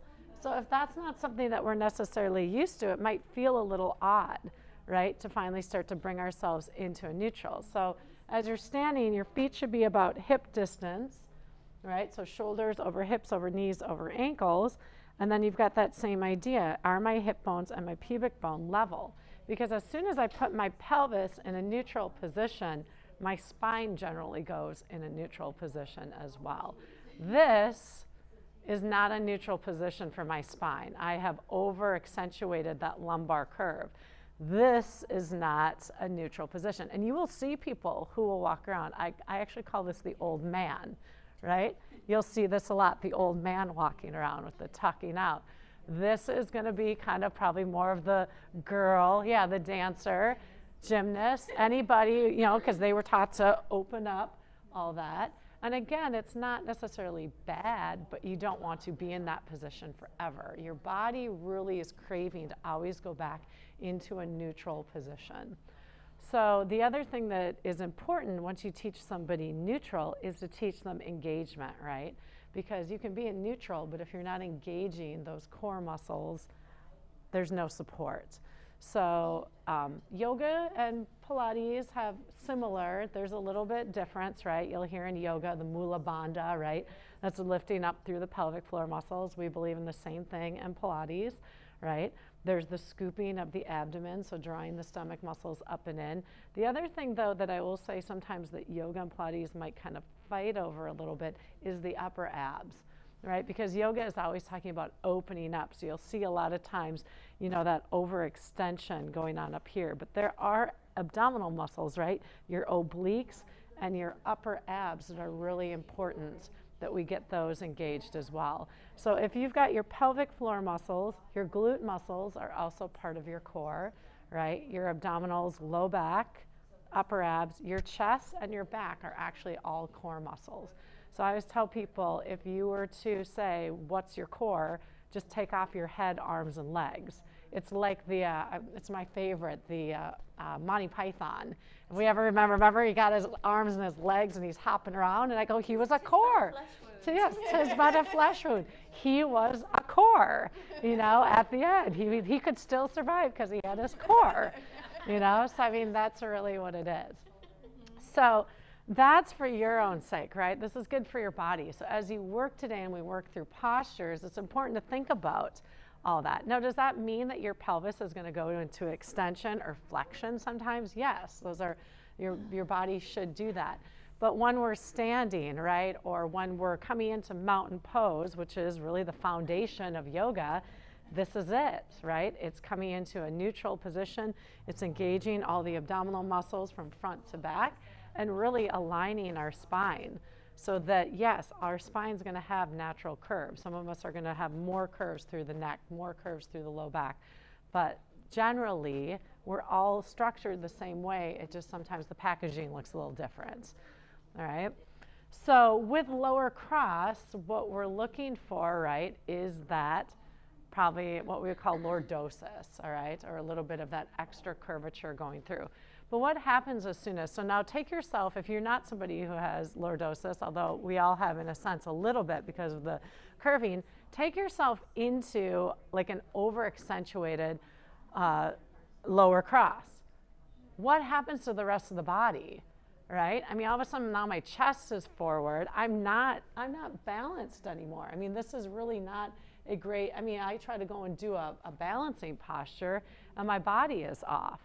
So it's very important that we teach the neutral, the alignment, because it's a lot easier to stand on one leg this way than it is this way. I mean, I can do it because I probably learned how to compensate with it, but that's a question to ask when you see people really struggling with balance is, well, what's going on with their posture to begin with, all right? So if you take yourself into that lower cross position, then you got to start asking yourself, well, what's going on? Why is that happening?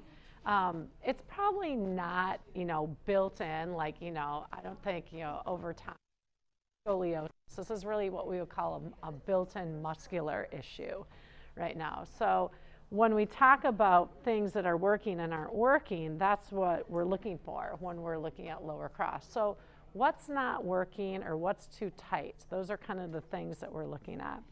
So come back down and look at right here. Yeah, so that's it. We'll go over the glasses. So we're talking about, the first thing I said was we've got an anterior pelvic tilt. That's really the definition. That's really what you're going to find first, is that pelvis sticks back, right? So what happens is from neutral, the pubic bone is pressed kind of down and back. So the hip bones are in front of the pubic bone, all right? So again, where is the tightness? The tightness is coming in the psoas. That is going to be the hip flexors, right? So one of the reasons the hip flexors are really tight is think about what position we're in society. Seated, right? So right now my hip flexor is constantly flexed, all right? So the more we sit, right, the tighter it gets. And if we don't address the tightness, it's just going to get tighter and tighter. And it's just going to keep pulling. So now those muscles that attach around the pelvis are pulling on the pelvis, all right? I don't know too many people in this world that have loose hip flexors. And technically, you really don't want loose anything, right? You want flexible, but you don't want to be Gumby. Yeah, you don't want to be over, right? Because that's issues too, because then you don't have the support. Yeah, exactly. Or like, you know, a Cirque du Soleil sort of person like that. I mean, they don't last very long in that career because their bodies are pretty damaged, all right? So the other thing is that where people will a lot of times feel this is in their low back.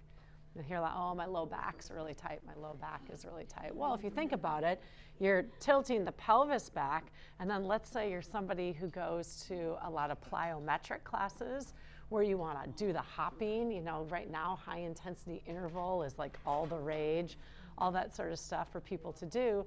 So all of a sudden, we've got somebody whose pelvis is maybe just chronically tilted back, and the hip flexors are super tight. They sit all day, right? And then they go and they take a whole bunch of weight and they start doing squats, ill form. My biggest thing is I'm a cyclist, and the only reason I still cycle is because I stand most of the time during my job. But if I have a client who comes to me and they sit all day and they're like, oh, I really want to get into cycling, I'm always like, I don't think that's the best. I mean, if you like it, I get it. It's a great cardio, all that sort of stuff. But you're in this constant seated position, right? So if you're going to do that sort of stuff, I always tell people, you have got to do 10 times as much flexibility training with that, because all you're doing is just building up tighter and tighter hip flexors, all right? And the posture, too, in cycling is not always the greatest, you know, unless you're really paying attention to it. Most people are anterior tilted, pumping away, and rounded through the upper body. You know, it's not the greatest posture. So you want to think about when somebody walks in with some sort of structural issues and what else are they doing to their body.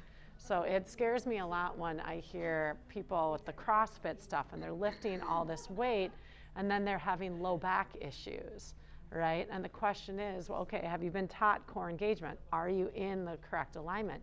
Because if you're out of alignment even just a little bit and you go and load, I mean, even 10, 20 pounds, which technically isn't that much, but it is on your cervical spine. It is on your joints. So over time, that's where people become injured. So you're going to have tight hip flexors, your low back is weak, and the abdominals and the glutes are weak. Those are really the main things when you think about this one. So if I'm in this position, right, so my hip flexors are tight, I'm tightening. What I'm doing is I'm using all these low back muscles and I'm not using my abs. My abs are just kind of like, whatever. I'm going to make the low back do the work. So that's why we're getting pain here. But we're getting pain here also because these guys aren't doing the work they need to do, right? So you want to think about the body as like a union, right?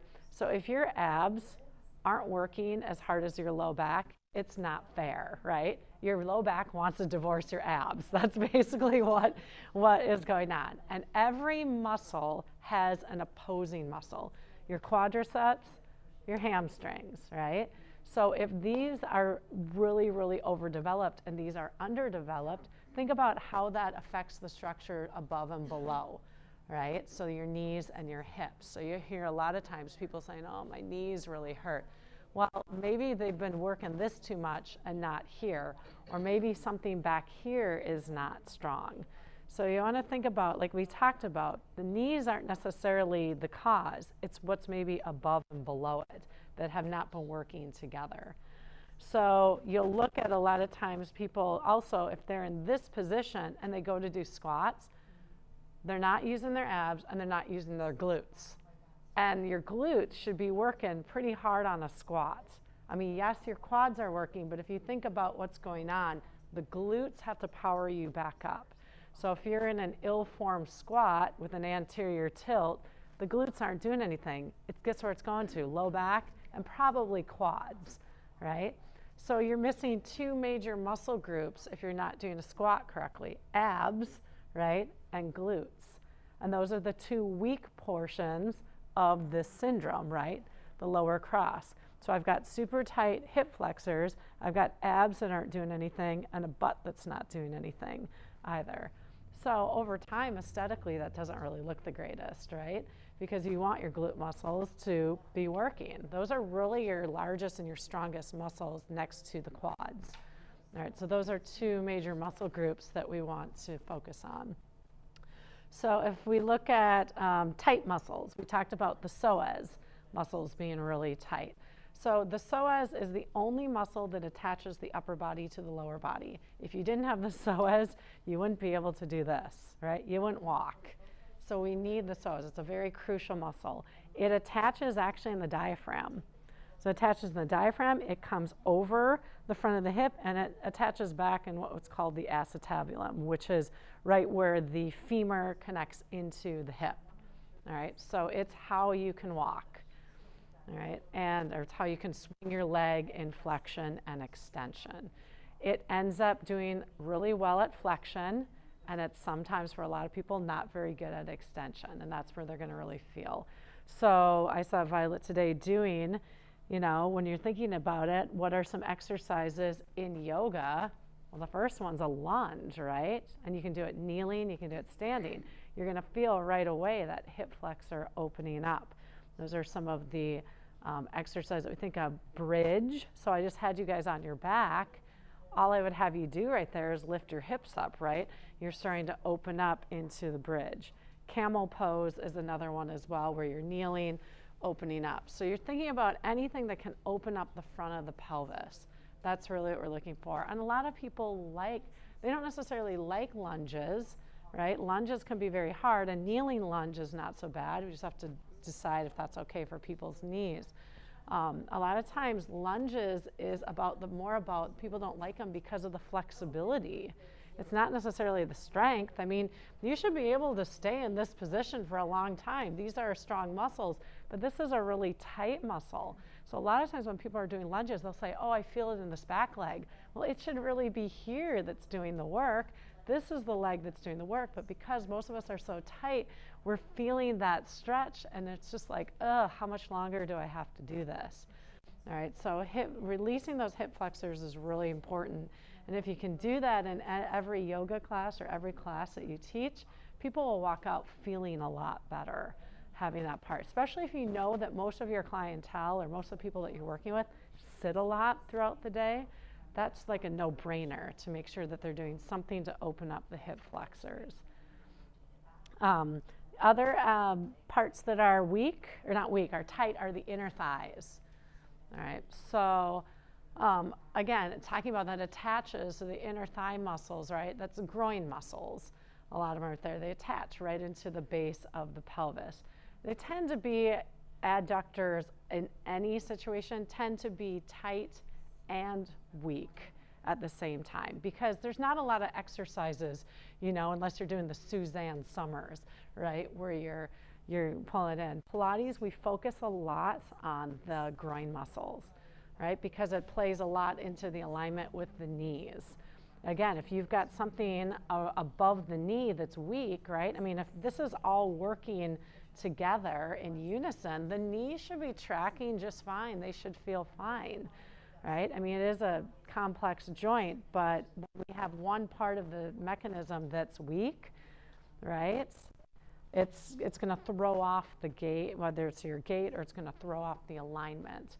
So we want to talk about trying to stretch. And this one, the adductors are tight. So some of the exercises, right? Anything to open up. So butterfly. I don't know if we did.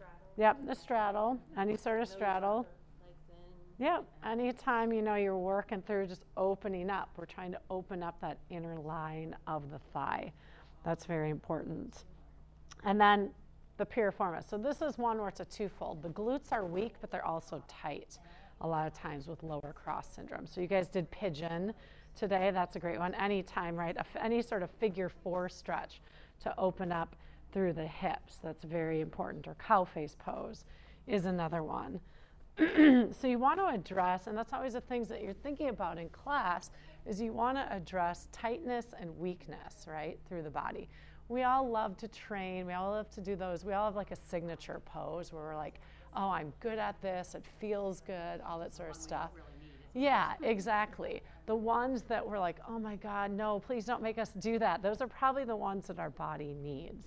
All right, and it's probably addressing both of those things. We probably have a weakness somewhere, and we probably have a tightness somewhere. You know, the other thing to think about is if you find that within your own body, you're like, oh my gosh, I might have. We've had this a couple trainings where people are like, oh my gosh, I have lower cross syndrome. And I'm like, yeah, you're not really special. Most of us probably have a little bit of everything going on here. So this is not meant to make anybody feel bad. You want to think about it, it's actually really empowering to find out, oh, well, I've always had this one kind of issue and I never thought about it that way. So that's what I want you to think about with what we're doing here too. It's not, you know, body shaming. It's actually we're discovering. We're trying to figure out what's going on with the body. And then realizing too, sometimes there are certain postures that just really aren't appropriate for us, right? And if because we've got maybe some injury or some issue or something going on with our bodies, and maybe it's not appropriate now, but it will be down the road, all right? So you want to think about it that way as well.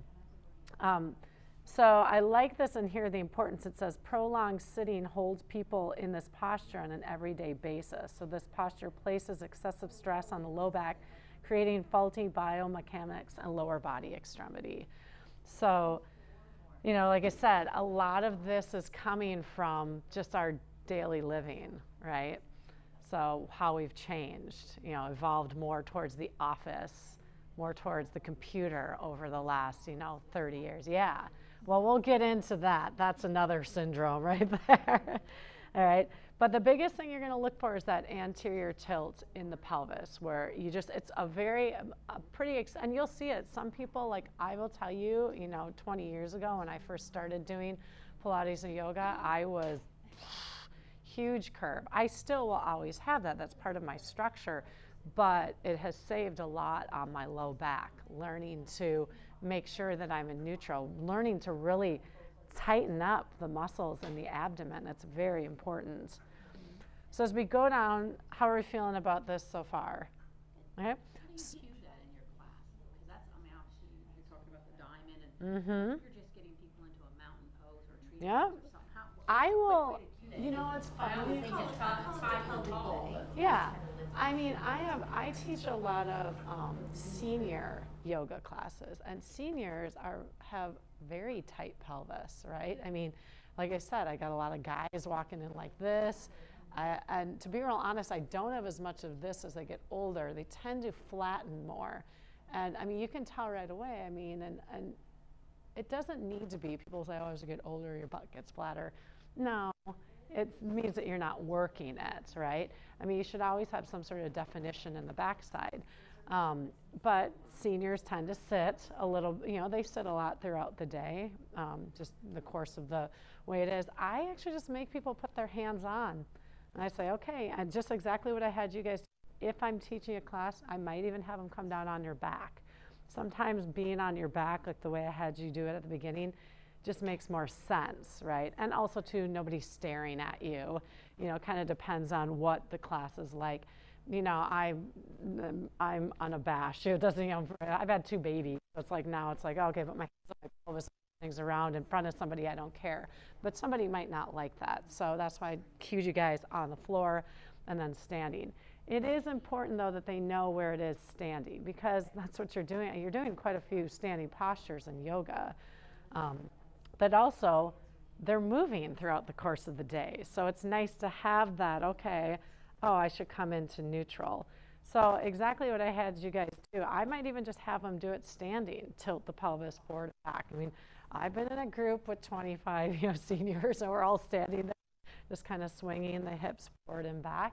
Because I think if you tell people how crucial it is that the body can move, and after they move it and they see how they feel, you usually convince people. It's not, it's not a hard thing to convince somebody. And if somebody's showing up for class, they're probably going to do whatever you say, unless, it's very off the wall. But yeah, you can do the pelvic circles here as well. It's harder standing, I'll tell you that, to move around. But just to get them to understand where the pelvis is. I mean, the other thing you want to think about too, I talked about standing, you'll be able to see it more. There are people who have this, right? I mean, one hip is elevated than the other. We're going to see that more in scoliosis. It's probably coming more from a spine thing. Or if they've had a hip replacement, a lot of hip replacement people, they don't get it completely right. So they're going to be slightly off. Or the other thing you'll see, I talked about this horizontal, one's going to be shifted more forward, right? I mean, it could be very subtle, but are they truly in alignment? That's why on your back is nice, because you'll know right away if you've got one side that's higher than the other. Sometimes standing, you can't tell that. But if you're on your back and the PSIS, the back of the hips, one is like lifted up than the other. I mean, pelvis needs to be level vertically and horizontally, as what we call circumduction too, circularly. So it's complex. I mean, this thing can move all over the place. The hips can move forward, back, out, in, side, side, open, close. There's actually 7 different directions each hip moves, right? So if one of them's off or if something's tight, it's going to throw one of those movements off. And the hips, right? I mean, that's how we walk. We said so. That's the way that we get forward and we get back. So it's very important that we're able to open up those structures and have them move. So is that helpful? Yeah. So once you get you taught them how to recognize where the neutral. Yeah. Later in class, you just say bring your pelvis to neutral, or do you tell them to tuck? It depends on what we're doing. Yeah. Depends on who you got in class. If they're beginners and they don't really have body awareness or anatomy, you might have to be more detailed. Well, and it depends on too what you're doing. I mean, if I'm going to come into camel, I'm going to start people kneeling in neutral, but eventually, all right, I mean, it's the spine that's extending, so my pelvis actually stays pretty much in neutral. Yeah, so I mean, you got to think about what you're doing. I mean, if I'm doing a lunge, technically, yeah, I mean, I've got my back leg, my hip is extending, my front hip is flexing. That's neutral for a lunge, right? I mean, then it depends on where does the rest of the body go, you know, but you always start. I always say neutral is your starting point. That's what I'm saying. That's what Yeah. once you teach them neutral, then you just say go neutral, Yeah. and go from there to your pose. Exactly. Yeah, because I mean, if I... I believe that I hear SB all the time in class going, are you at neutral? Yeah. Yeah. So that's what you use. Mhm. You teach them what neutral is, and then you reach. Exactly. Okay. She says Yeah. a lot. It's For Pilates, we use that all the time because Pilates, you're just always, we want you always in neutral unless we say otherwise. Yoga is going to be a little different, yeah. But yeah. Yeah, and what's the foundation though of yoga? It's mountain pose. So I always tell people, if I'm in Warrior 2, where is my mountain pose, right? It's not going to be this, but there's still going to be components of it, right? Okay, now I've externally rotated this hip. This hip is staying in neutral, although technically you're probably internally rotating that as well. But your spine is still in the mountain pose structure. So if I start with neutral, that's going to just align my spine. It's all about keeping the spine in a neutral position.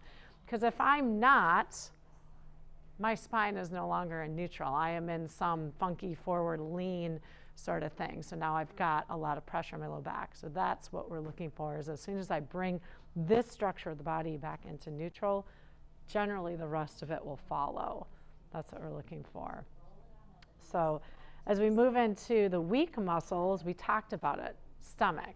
I'm going to be super honest, every syndrome, you're going to have weak abdominal muscles. It's just kind of the way it is. And it's funny because doctors many years ago were like, oh, you know, whenever somebody would come in, we'll work on your core. And I always laugh because I said, do they even know what that is?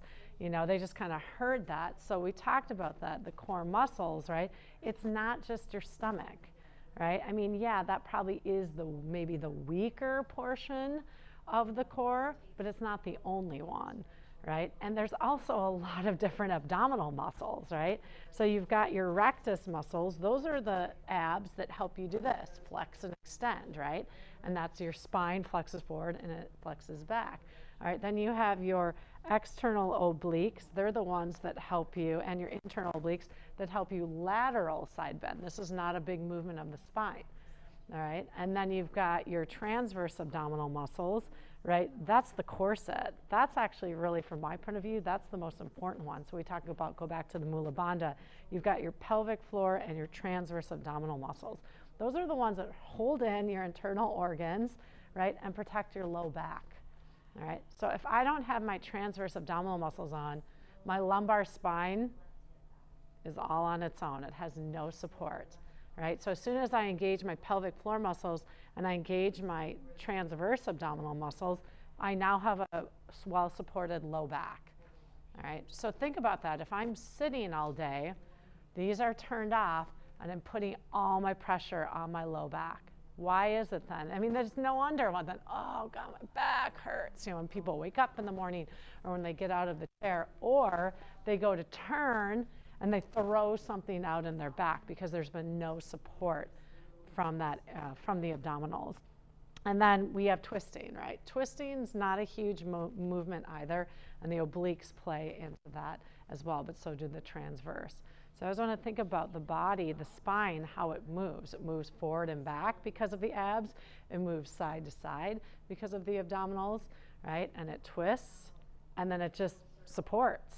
I mean, most of the time in our lives, right, we're not doing exercises where we're, you know, doing major movements, but we're doing some movements, right? I mean, we don't walk around all day stiff as a board and never twist, right? I mean, we're constantly twisting. Even as we walk, there's rotation that's going on through the body. So your abdominal muscles should be on. I mean, this is my joke. Somebody said, well, how often should I have my abdominal muscles turned on? And I said, well, from the moment you wake up till the moment you go to bed, because that's the only thing that's supporting your spine, are your abdominal muscles. So they're smaller muscles, but they're probably the most crucial muscles as well. Right? They're like the worker bees of the body, right? They don't necessarily get a lot of break, all right? And the stronger they are, the better you're gonna feel even aesthetically, right? I mean, this does not look as good as this does, right? I mean, being drawn in. I mean, even sometimes mom was right, you know, pull your stomach muscles in, or, you know, pull your stomach in, right? It looks better. Nope. Start there. Yep. Yeah. Get the muscles, right? Get the muscles in the center of your body, your core, to do the work they were meant to be. Now, the bigger muscles like your quads and your glutes, those are the ones that were meant to lift the heavy weights, but they can't do it all. They need help from the core, right? And that's what happens when we go and we see people who go, you know, whether it's the heavy lifting and they pick up, if they're not engaging here, and all of a sudden they're trying to rely, which probably is just on their quads, because if they're not engaging their abs and they're not in a neutral position, the butt's not even helping, and now all of a sudden, right onto the lumbar spine.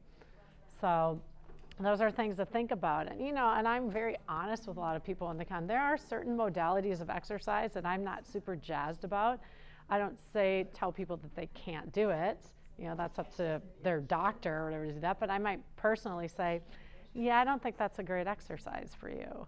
You know, and here's the reasons why, and you can take it or leave it. You know, I just had a client this morning, and he sits a lot during the day, and his daughter-in-law wanted him to go to a soul cycle class with him. Well, first thing, there's issues with that, but I said, you know, you sit a lot throughout the day. I don't think that cycling would be a great cardiovascular. I think walking would be very good for you. Let's open up some of the structures. And he even said to me, he's like, well, I don't like cycling. So I was like, well, then don't go. You know, if you don't like it, then really don't do it. But, you know, those are some things to think about when people are talking about picking up an exercise routine. Well, what's really the best for their body? And that's why I like yoga and Pilates, because I think it starts you, right, with a really good foundation. So then if you do want to go and do CrossFit or whatever, at least then I feel like, oh, you've got a good foundation in your body. But some of the body awareness, you know your limits too. That's the other thing. I mean, you know what your default is. Yeah. The pattern that your body moves into, and then you know how to correct it. Yeah. And you try something new. And that's always been my biggest thing is, you know, and I find this a little bit more with men than women, but I'm going to go and get in shape. And like the first thing they do is they just start running.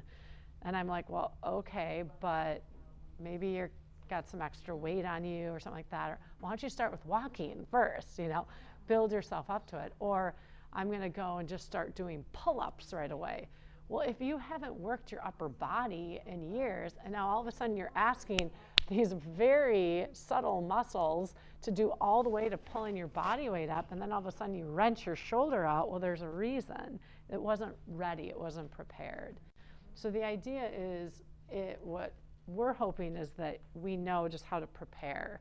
This is going to help, almost like a caveat, to help you when you're structuring a class, right? Am I well balanced, front to back, side to side, top to bottom?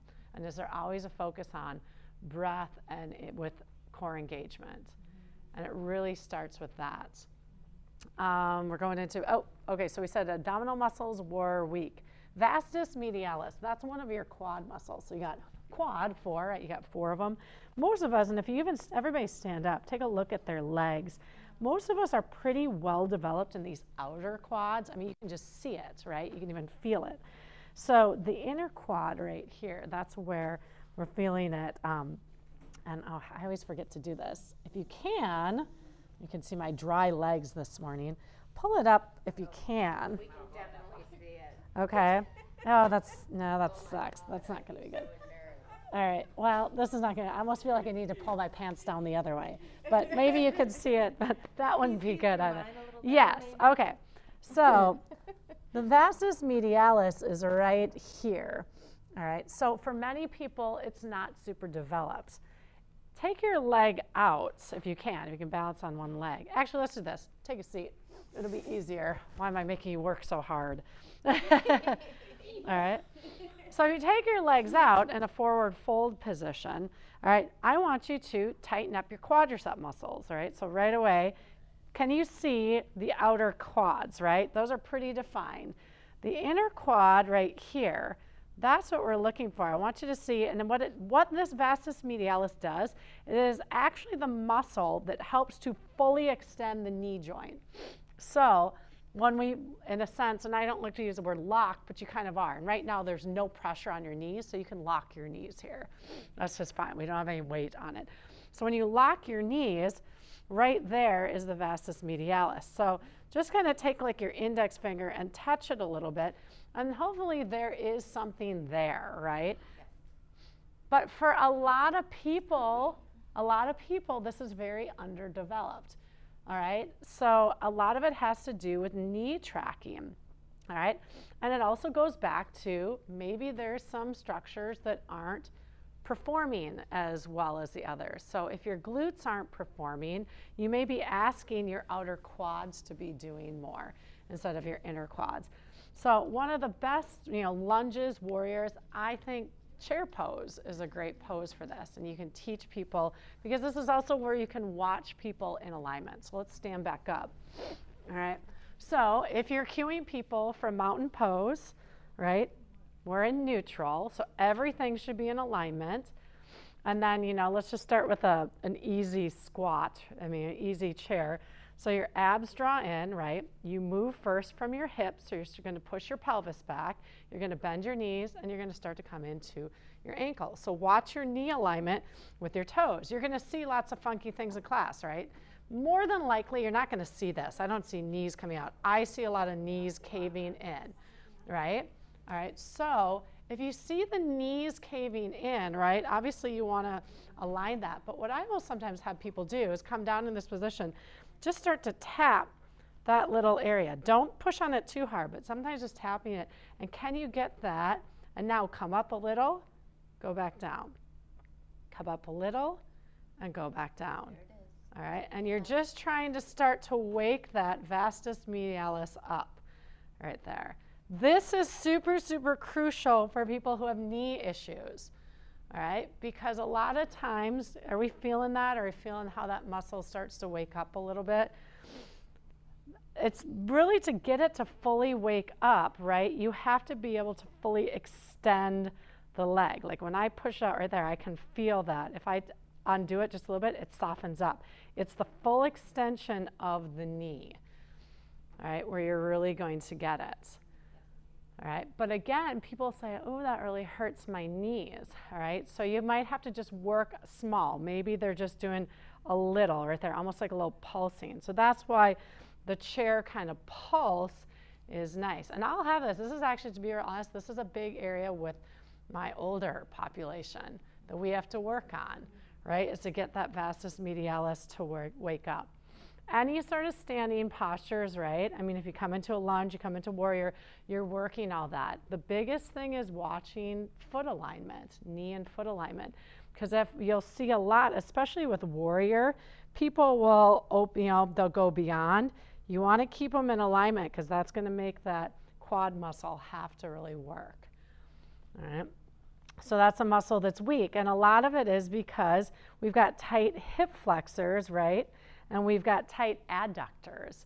So as soon as that happens, this happens, right? Because if the adductors are tight, they're going to want to cave in. This is a lot of work. That's a lot of stretch for the adductors to stay in alignment. So as soon as you see this, you can probably guess right away weak or tight adductors and weak vastus medialis. And then the other portion that's weak is glutes, right? So, I mean, what we just did, all the lunges, all that sort of stuff will work as well to work through the glutes. Because just as much as I'm working here, I should be feeling my butt helping me pull back up, right? So draw the stomach muscles in. I mean, we should be able to connect with how do my glutes do the work. And that lunging, I think, is a really great way to get people to understand how the glute works. Because I always say it's like you're a carousel horse, right? Shoulders are over the hips. It's this front leg, the quad and the glute that should be doing the work. Now you are squeezing this back leg glute. If you squeeze this back leg glute, you should start to feel that hip flexor really lengthen. And now come down. The goal, right, with your lunge is to come to 90. Now, when you push back up, this glute, the front leg glute, squeeze it and push yourself back up. Lunging shouldn't be that hard if we're getting all those really large muscle groups to help us. I mean, that glute was meant to do that. That's exactly what the glute was meant to do, was to push you back up. All right, so if we can train people on what muscles are really supposed to be working, it's going to make the exercise more accessible, but it's also going to start to define some of those muscles that maybe have been kind of flat, right? And I always tell people, I've been telling my seniors, I'm like, a flat butt is not a healthy butt, all right? You want something back here. You want to have some sort of definition going on, you know? And I'm not saying that everybody's got a Beyonce backside, right? But, you know? But what I'm saying is that it's not about the size, it's about the shape, right? This is nicknamed the clamshell muscle. It should look like you have two little clamshells going on back there, all right? So that's really what we're talking about. It's not, you know, and I'm talking more structurally than I am necessarily aesthetically, because everybody's backside's just going to look different, all right?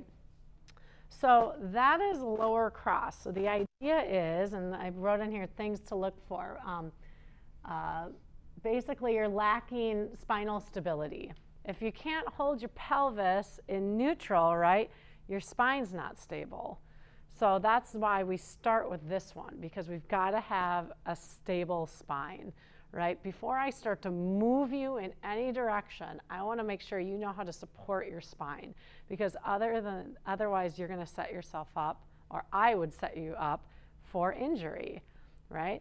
I mean, a lot of times, what are the stories you hear about when people say, oh, I threw my back out? It's not usually like, oh, I jumped out of an airplane, or, you know, I was hang gliding. Yes, my favorite one is I had a client who said, I just leaned over to pick up the remote control, you know, and the back went out. I mean, it's not, you know, it's like, I always say that, the injuries that we get, especially as we get older, are always kind of lame, because I'm like, darn it, I wish I had done something really cool. Yeah, exactly, but it's usually not, right? Or we wake up in the morning and we're like, well, I don't know what I did. Yep, so you know, so it's really, we want to create a stable spine before we start moving it. And we need to know how to engage from the center. All right, and so really the most important part is what we did at the beginning, finding your neutral, knowing how to engage, and then going from there. Right? You'll find out too, as people move and they start doing exercises, if they're doing lunges and they're like, oh my God, this is so hard, or oh, my butt hurts. You know, it starts off good. All right, well, now we're accessing your glute muscles. You know, so those are the type of things to think about when you're structuring a class. If you know you've got a lot of people who sit all day, let's say you have 5 swings full, and everybody, it's a 5:30 class, and everybody's just rushing from the office, probably the first thing I would do, you know, obviously, is set them up in mountain pose neutral, maybe even just doing some breathing to bring them down from the stress of the day. And then I would go right into opening up their hips and their hip flexors, right? Because that's just going to bring joy, some relief to that center of the body and maybe even to the low back as well. What is a mountain pose? Now, we will go over it in a couple hours. Don't worry, you will learn all about mountain pose. Yeah. Yes, all the, yes, you get to, yes, asanas. Yeah, mountain pose, I always call it the foundation. That's really, it's basically, I call it perfect standing posture. That's really what it is. It is, it's, yeah, it's neutral. Yeah. But that's not as good as. Yeah. Well, and you can tell people where, okay, this isn't neutral, this isn't neutral, this is neutral, right? And again, everybody's going to find it on their own. And I always say, sometimes it helps, because this isn't going to hurt anybody to do this, do extremes. Sometimes I feel that people learn the best from seeing what's wrong and then seeing what's right. Or feeling it in their body, what's wrong. Because, I mean, from my point of view, this isn't necessarily, mentally, this isn't necessarily wrong. This is actually kind of sometimes comfortable, right? This is really wrong, like that feels foreign to me, but that's not to everybody. This is where some people are, right? Yeah, they just gravitate. So, and that's the other thing too, as instructors, to kind of understand that everybody's walking in with different things going on. And it can stem from, yeah, years of playing baseball or tennis, or how about just having a really stressful life, right? Or maybe some trauma, whether it's an accident or just something, you know, growing up. So there's so many reasons why people's bodies are the way they are. You're not there to necessarily diagnose that, but you're there to observe it. Right? And to maybe guide it to maybe getting more neutral. That's what I always tell people. Your goal is to always try and be neutral most of the time, right? And think about that too, even just like emotionally, it's kind of nice just to be balanced, stable, right? So everything really just staying in balance. And that's really what mountain pose is. If I am structurally aligned, I'm structurally balanced too. Right now, when I am in this position, there is no muscle that is working harder than the other. That's really what it should be like. Right now, I should be like, everybody is working together. The whole family came, showed up, and brought what they were supposed to, right? That's what I say. You can think about it that way. All right. So questions, and the thing is you might have more questions throughout the day on this. Something might pop up, or you think about your own body or something else. Don't feel like after we're done with this morning that we're done with it. And I'll even talk about too, sometimes when we're going through some of the poses, I might say, hey, this is a great one for dealing with this or that. And you can always write that down in your books as well. Any questions right now on what we would call lower cross? Okay. I'm actually gonna, we'll go down to the feet. We'll do pronation distortion. So now we're going to head down, right? We're gonna go down to the lower body. And let's find the picture for that, because this is an interesting one, right? This is the feet or the legs that we're going into. So pronation distortion, you see it can happen a couple different ways. The feet, right, for a lot of people, so if you look at your feet, right, when you're in mountain or you're in your neutral, right, we talked about everything really being well balanced. Right now, there shouldn't really be any part of my foot that is working harder than the others. Everybody's feet are different, all right? Some of us have a high arch. Some of us have an average arch. Some of us have no arch, which is known as a flat foot. Flat feet can be a real issue, all right? I mean, I think even they wouldn't let you into the Army if you had flat feet. Yeah, it's considered a condition. It can be something that you're born with, but actually, to be real honest, it's something that you can train into your body too, just with, again, poor mechanics. So you'll see a lot. I always tell people, some people will be like, well, how do I know if I pronate or supinate? And I said, well, look at the bottom of your shoes, because the bottom, and obviously this isn't going to help, but you know, the bottom, although actually you could probably see a little bit. I'm a supinator. I'm somebody actually who, if I don't think about it, I'll put more weight onto the outside of my feet. Emily, I think, is more of a pronator. She was. Yeah.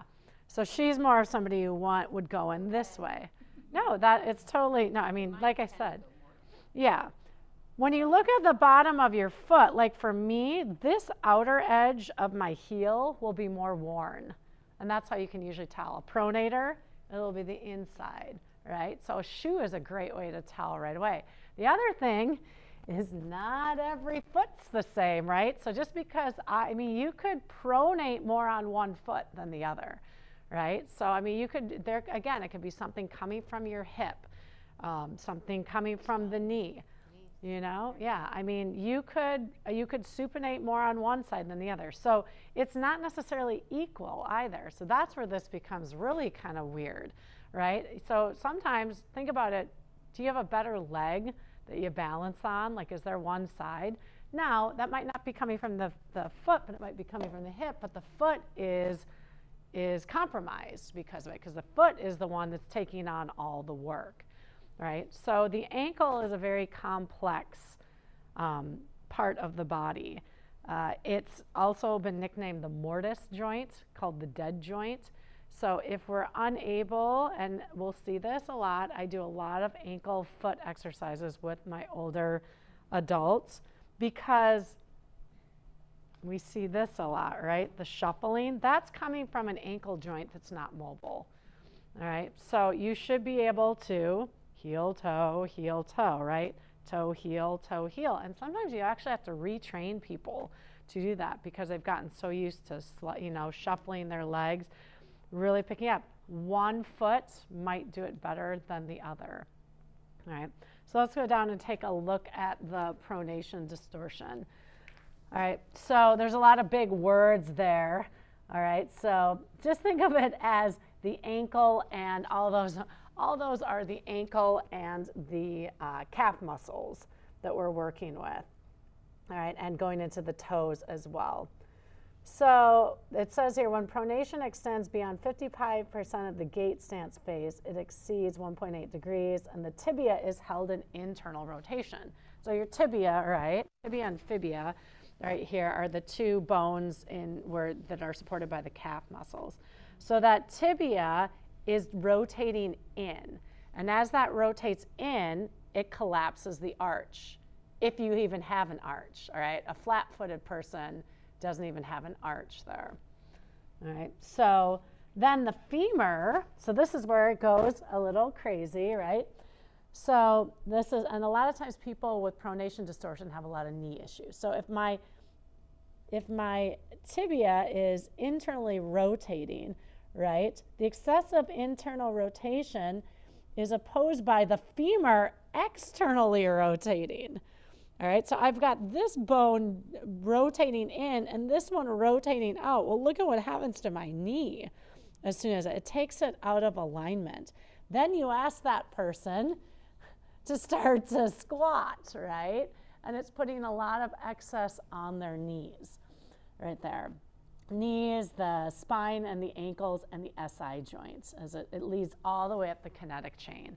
So flat feet pose a real issue all the way up through the body, right? They're taking you out of that.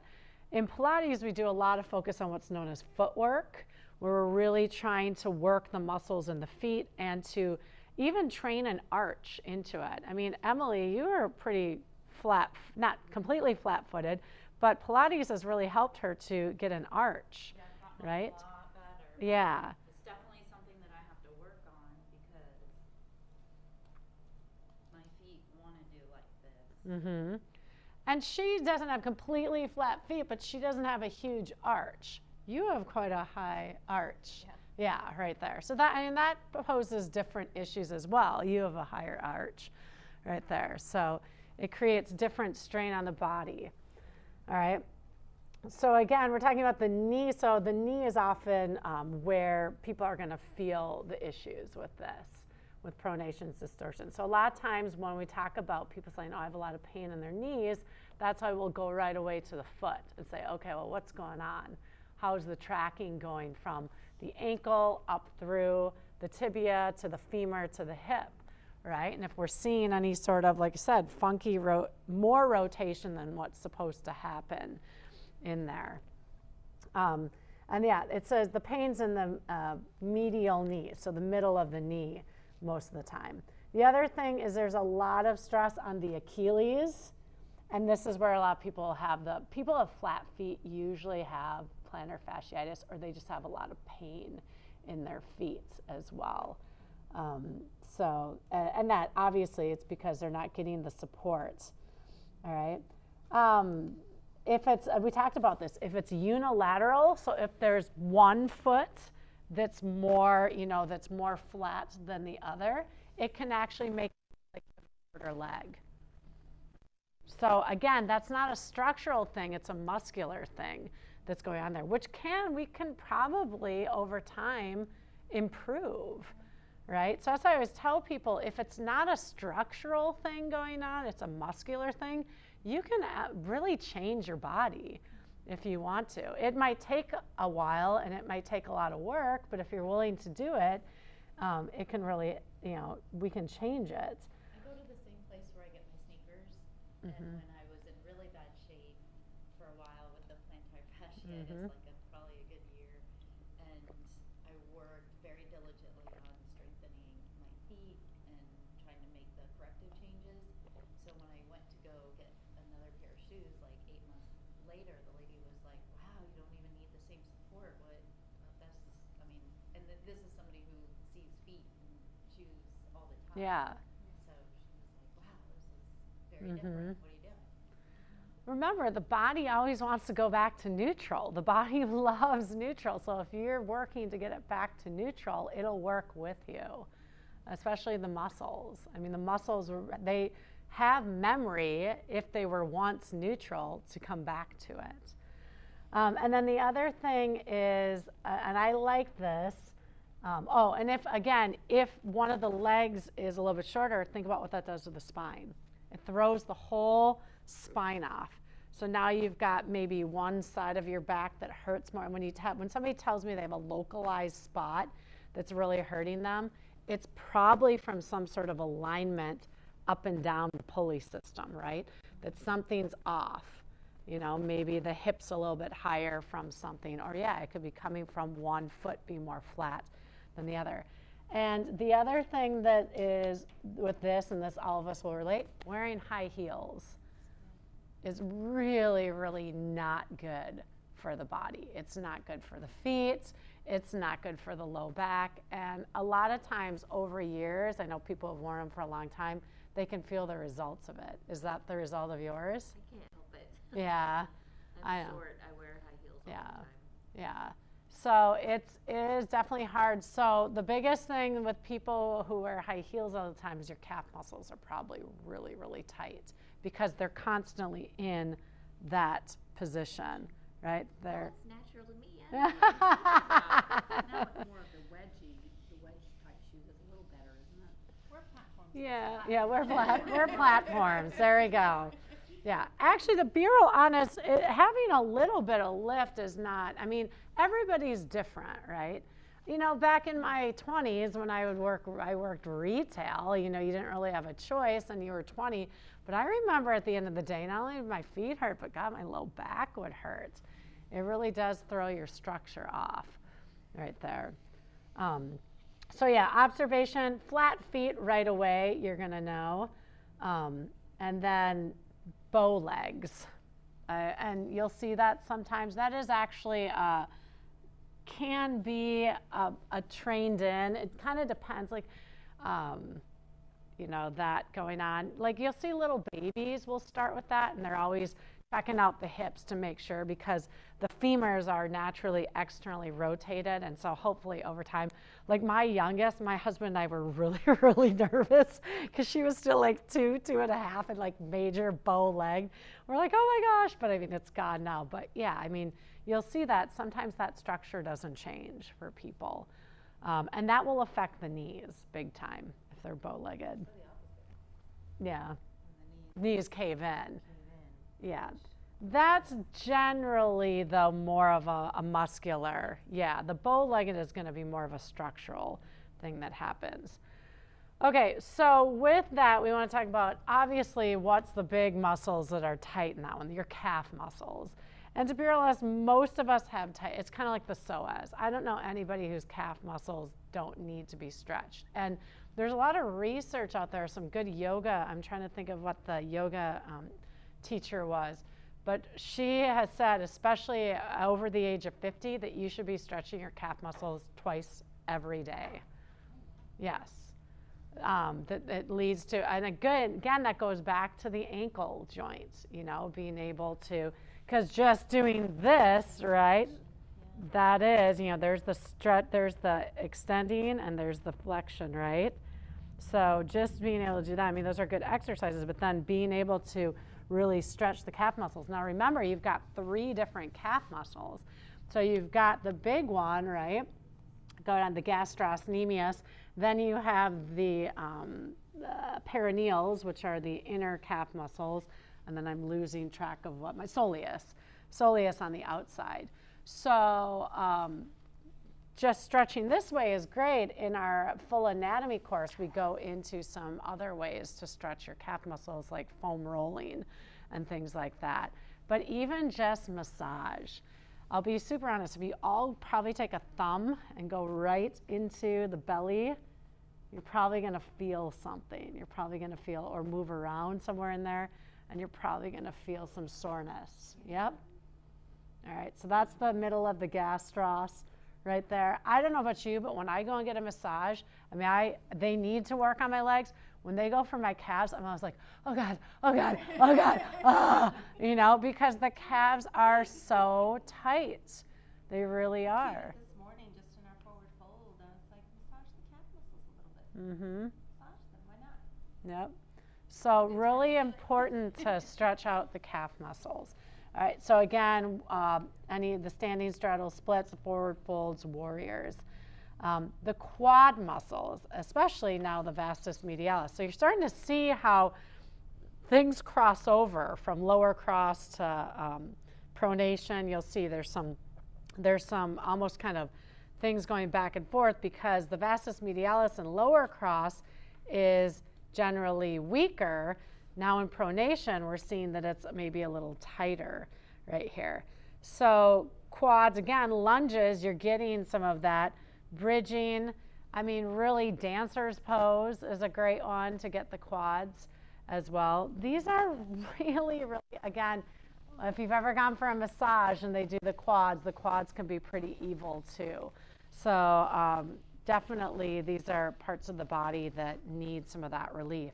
You'll notice too, if you've ever done foam rolling, sometimes you're tighter closer to the knees. Some people are tighter closer.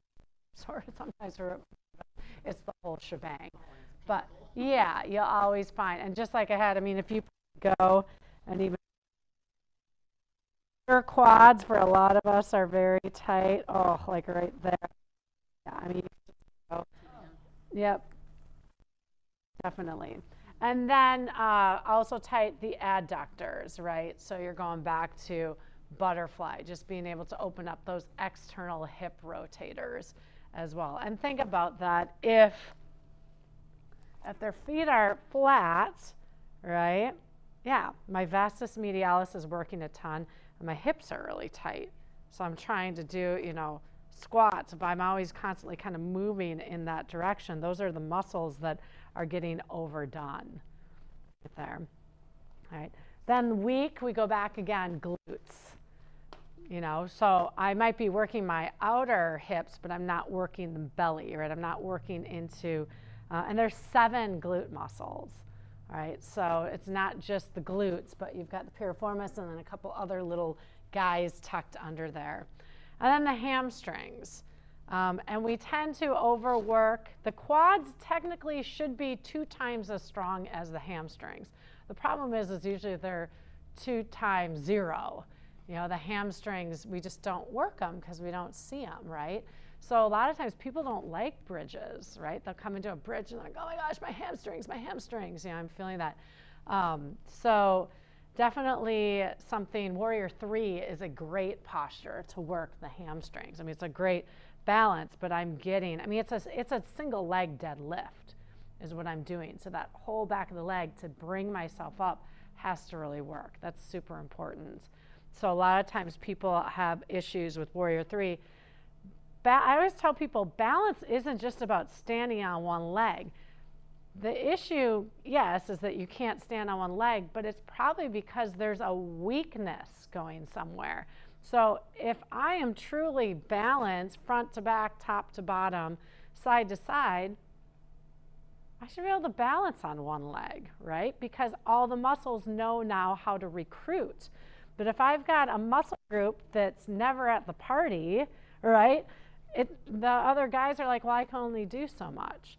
So I always want to think about balance as not necessarily just standing on one leg, but am I balanced muscularly from front to back, right? And generally we train more what we can see, right? Guys at the gym like to do all the chest up. We'll do some squats, but we don't do anything for the backs of our bodies, and that's why a lot of times these are weaker, the shoulders are weaker.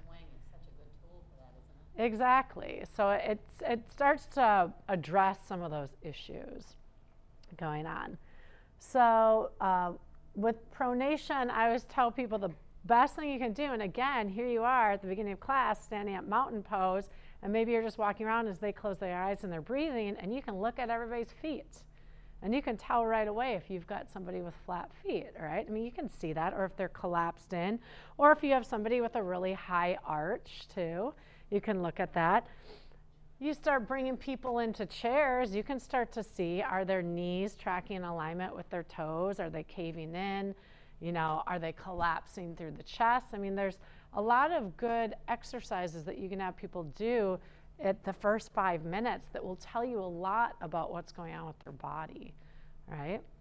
So that's the other thing, is to use some of the poses as assessments, right? So that is pronation distortion. How are we feeling about that?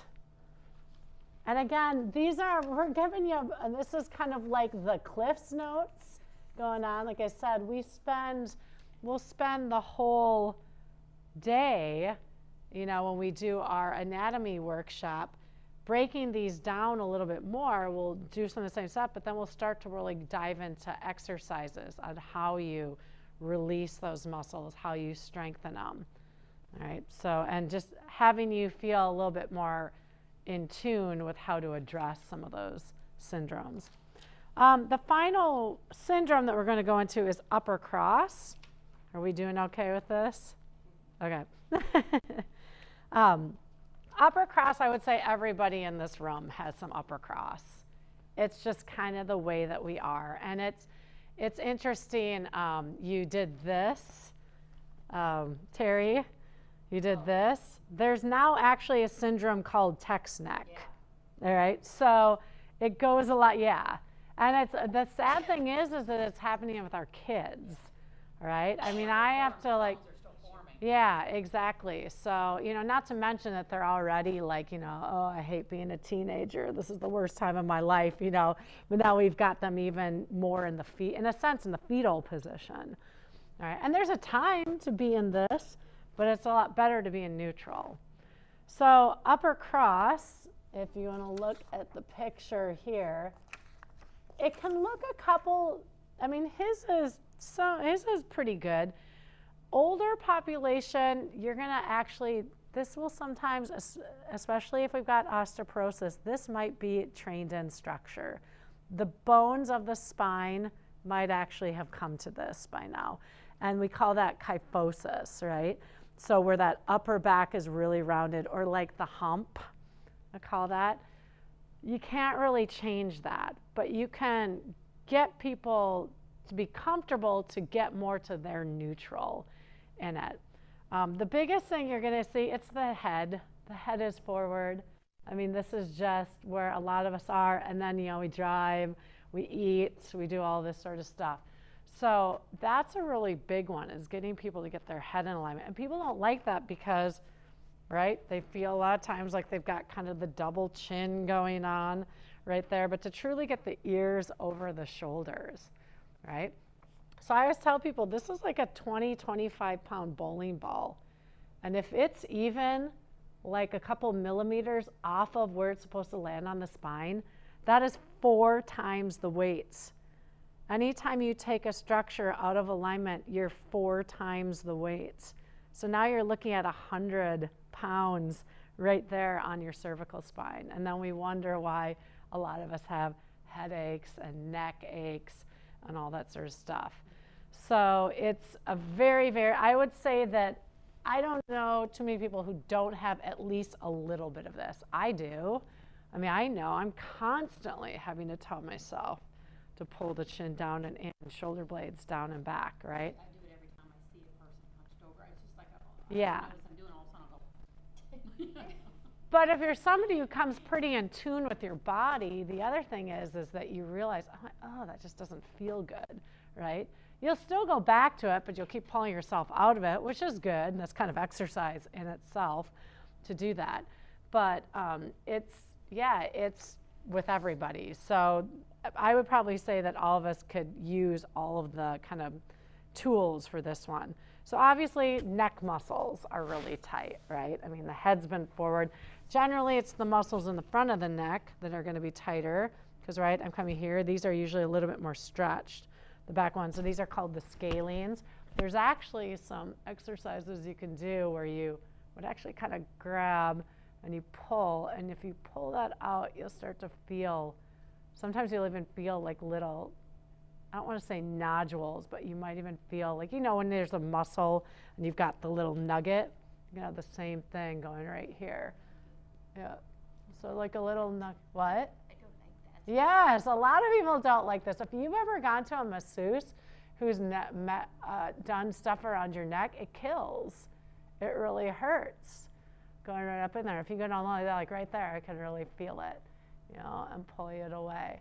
So that's tight because guess what? I'm forward here, right? So a lot of people have a really hard time looking up because this is very tight, right? So being able to extend and working in a comfortable spot. Like I'll always tell people if I'm teaching yoga class, okay, if it feels okay, look up. Because if this doesn't feel okay, we don't want to put somebody in a spot that's painful, right? Somebody's extension might be this. Whereas somebody else's can really come back. That's right? when you can cue, remember I cued, you can support the back of your neck. Yes. And that might feel nice versus letting everything just Yeah. like that. If somebody is very tight in those front of the neck muscles, this type of posture is ugh. Nobody likes it. Nobody wants to be there. All right. So so inversions, what's nice about the swing is what do? We take the bowling ball and we actually really lengthen. We use the weight of the head to really start to open up. So that's why I always find it's important, any aerial class that I teach, I always make sure I get people upside down at least once or twice, right? And for some people, they can't hold it for very long. Maybe it's just too much equilibrium or things like that, but just to try. There are a couple other, we'll show you throughout the course of the weekend, a couple things you can do with the swing where you could actually, kind of place the swing underneath and give almost some traction upright. Yeah. Yeah. Shoulder stand for that. Yeah. I like the swing for the back.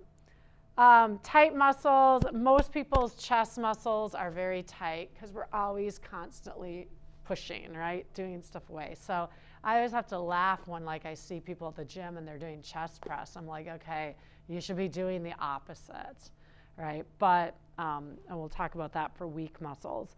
And then the lat muscles. The lat muscles actually attach into your cervical spine. They go down like big wings and attach down in your sacrum. So they're back muscles that actually span the entire back right there. So they can get very tight. So doing any sort of like forward folds, downward facing dog, that's why everybody's like, if you get truly into downward facing dog, you really are opening up those lats. And pec muscles, we talked about any sort of extension, right? So cobra, locust, actually even camel would be good too for opening up anything with the chest. All right, going back to the definition of the upper cross. So it's a chronic tightening of the upper trapezius. So let's talk about some of the structure there. If you take your fingers right here, all of us have probably really well upper traps, right? That's kind of like that little connection from the top of the shoulder to the neck. All right, and you'll see like a lot of bodybuilders, they always look like this, right? They're really elevated. So I always laugh the guys who are doing trap. I'm like, why are you doing trap exercises? I'm like, you're gonna have a headache later, you know? So, but if you think about it, when you get a massage, isn't this a lot of times the area where they go to and you're just like, oh, or you see people all the time after working on a computer, they're always going like this, right? So those are your upper trap muscles. The levator scapula is just a little bit lower than that, so it's all in the same region. Pectorals are your chest muscles, obviously. All right, and then with the reciprocal weakening of the deep neck flexors. So again, these are tight and weak. So we've got, you know, really tight chest muscles, because all we're doing right there, tight traps, because that's elevated as well with the levator scapula, and then really tight front of the neck, so the deep neck flexors. All right, and the other thing that's going on here is my shoulders are now out of alignment, right? So if I am in this posture, and now I'm going to go and do a push-up, my shoulder is completely out of alignment. So speaking of chaturanga, right? You see that all the time in yoga, is that people will come, and I'm just going to do a kneeling one here, like this, right? They're already, so imagine, here I am in my upper cross, and now I'm terrible. First thing, it's really hard. I'm not going to do that. But you see, then what's going on is all this pressure is going into the shoulder joint. And that's why they call the nickname of chaturanga is shoulder shredder, right? Because people, especially if they're doing these vinyasa classes or ashtanga classes, where they're just constantly doing chaturangas in improper form, well, you're just shredding that shoulder joint. The shoulder joint, again, is a ball and socket. It's got literally 8 centimeters of space, right, to move around. If there's any inflammation in there, it kills, right? If the range of motion is not where it's supposed to be, right, you'll have people be like, oh, as soon as lifts their arm, something's gone on in there, right? You should be able to lift your arm pain-free, all right? But because maybe we went and did something, or we've done something over time out of form. So we talk about then upper cross, what's weak? It's the upper back muscles. It's right in between, so it's called your middle and lower traps. So if you sit up tall, and I want you, the scapula moves in a couple different directions, right? So when you lift your shoulder blades up, this is called elevation. We're in elevation all the time, right? We're like, ugh. What we want you to be more in is depression, all right? We want you to be depressed with your shoulders, all right? So your shoulders come down. Your shoulders can also protract, right? So round forward. But we want you to focus more on retraction, pulling the shoulder blades more together, right? And as soon as you pull the shoulder blades, that doesn't mean that the shoulder blades are together, right? There should be a space there. All right, but like, let me do this. Sometimes it's just nice to feel. So if I come, protract down, so reach your arms forward, all right? Now right in this region, this is where I want you to contract your muscles, pull back, yeah. All right, so this is your mid and your lower traps right there. Now, I don't want you to over-accentuate it, right, when you're in good, but you can over-accentuate it now, yes. So right in here. That region, that's what we're really looking for. All right, so coming forward and then pulling back. Yeah, all right, and so you're not supposed to be walking around all the time with your shoulder blades together, but just subtly round and forward, pull them back. All right, also watch as you do that, are you elevating or are you depressing? You should keep your shoulders down. And all it is it's just like I'm forward, back, forward, back. So we need to stay depressed and retracted. We should stay depressed and retracted, especially when we're doing chaturanga. Yeah. All right? So it's plank. You see this all the time in plank, right? Mm-hmm. That is elevated and protracted. This is depressed and retracted, right? I mean, this is actually a great way to get people to train their upper traps. Just that tiny little movement, or excuse me, my mid and lower traps. This is a lot of work. Come and try this, ladies. All right? So do it from your elbows. Yeah. You can do the same thing, lower, lift. But think back to your neutral, ladies. Think back to your mountain pose. Your abs should be drawn in. This should not collapse. Now move through harder, right? Yeah. Yes.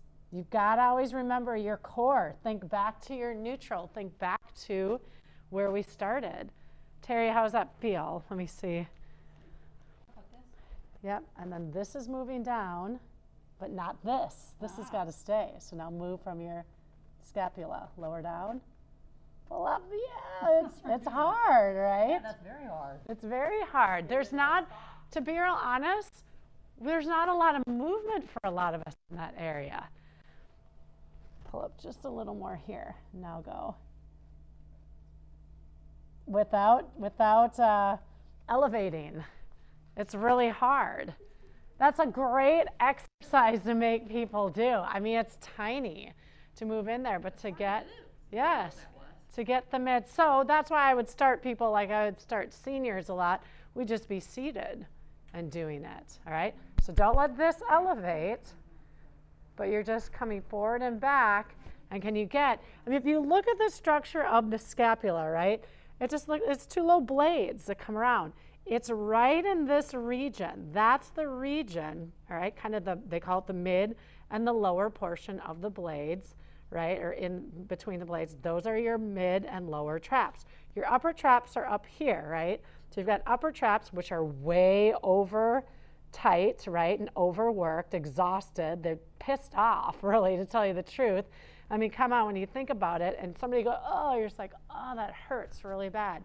Right, because they're really overworked, all right? And that connects all the way up to the neck, right, and into the head. And so a lot of times, you know, if we can get the lower traps to do more of the work than the upper traps, maybe we're going to release some of the stuff that's going on in our heads. We have a lot of people that walk around with headaches, right? And a lot of times it can come structurally right down from the body. So push-ups I put in there. The knee drop in, we'll practice that. That one is where we're pulling up and down. Any sort, and she had you working today, pulling you up a little bit.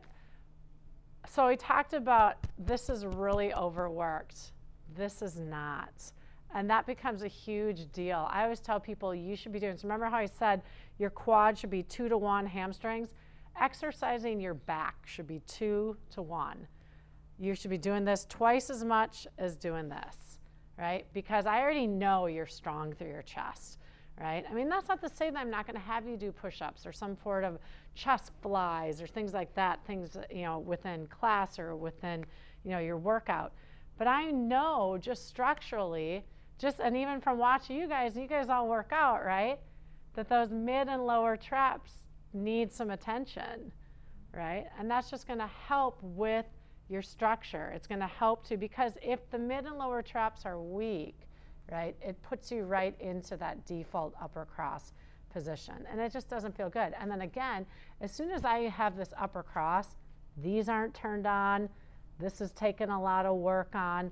If I'm walking around like that, my knees, you know, I mean, just to think about, and you've seen people, right, walking around. I mean, it's not a happy stance. Yeah. Well, it's teenagers. I mean, that might have something to do with their moods right now. But I always tell people, think about, I mean, aesthetically, it looks better to be in neutral. But physically, for the body, it is better to be in neutral. Because as soon as I come to here, all right, I'm texting, my body, I am putting a lot of work into my lower back. I am off alignment. So now every time I pound down, my knees are taking more, right? So it goes all the way down. It's not like, you know, only one person suffers. Everything down the chain is suffering because of it. So really important that we take the time to figure out, okay, yeah, that needs a little work right there. And so I always train people, a lot of times classes, we're doing a lot of back work because I know that, one, you're probably not doing it on your own, too, and two, it's just what you need, right? So with that, things to, I said the focus was 2 times extension to flexion. So in yoga, right, extension is anytime you're going back and flexion is anytime you're going forward. So it's really important when you're structuring a class. If you're doing a class where you never go into extension, you've totally, you know, lost that spot to really help people with the training and the backside of the body. So that's where I back extension, any sort of cobra, locust, that sort of stuff, just to get, and it's funny because this pose, I always laugh. Let's say you're looking at a class and we're all here, and then we come here. It doesn't really look that hard, does it? I mean, if you were just to walk by and be like, oh yeah, that's not really hard. But if you're truly engaging, because think of how wrong everybody does this, right? First, they can't get into it. But if you actually give people, okay, I'm going to depress my shoulders, I'm going to retract them, keep that, and lift the arms, that's a lot of work going on right there. So try it. Come down onto your stomach, because I think it's always important for us to understand alignment. All right, so obviously your pelvis is in neutral, right? You should have your hip bones and your pubic bone connected to the mat. You're going to pull your stomach muscles in, squeeze your glutes, right, because that's part of the core. You're going to pull your shoulder blades down and together, and then try and lift your arms and keep that structure. And you can lift your legs at the same time, all right? And to hold this for a while is a lot, all right? Breathing in and breathing out. Keep pulling the shoulder blades down and together, because that's the part of the body that's going to want to default. You're going to want to try and take it into the shoulder joint instead of making it be about the back, and then slowly release, all right? Or people will start to default into their low back, into that one, all right? So We didn't do it in class today, but that's how we come into full fabric. And so you come right into... we'll give it to him tomorrow. position. Good. All right. So what do we think about upper cross syndrome? Can we all see how we've got a little bit of that? Yeah. All right. So, and again, it's not, like I said, it's not like, wah, wah, I've got upper cross syndrome, it's the end of the world. No, it's more just, okay, I know. Yeah, exactly. Let's work. And that's the other thing, is that with yoga, with Pilates, with whatever you're doing, it's always a constant journey, right? It's not like and I've had people before say to me, well, when will I get to, when will this be done? And I said, well, this might sound ominous, but when you die? I mean, really, it's true. It's like your body is constantly wanting to be in neutral and wanting to move. I mean, there's evidence out there that movement is better than no movement, right? Even if you're injured, even if you're suffering from something, some form of movement is good for your body. And I think we all know there's nothing worse than sitting around all the time and doing nothing.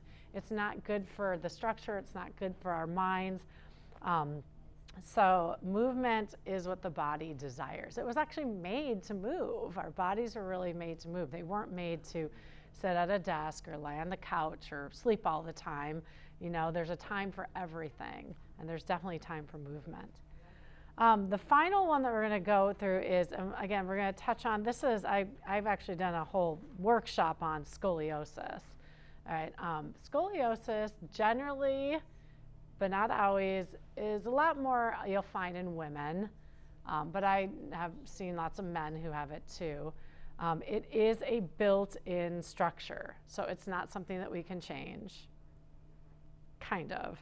It depends. If you get it really young, if you're diagnosed really young, and it's not super severe, you can actually really try and change the structure because the spine hasn't calcified yet, right? So we could there's a lot of evidence with Pilates that there's quite a few exercises that we can get people into to teach them how to get into a neutral spine instead of that curved spine.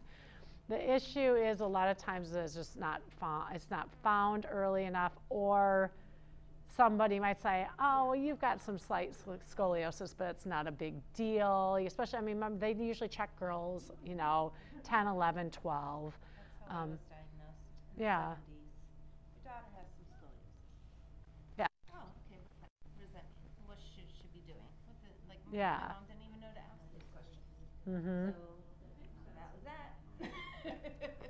Then in the 80s and the 90s, I had a girlfriend, she was about a year older than I was.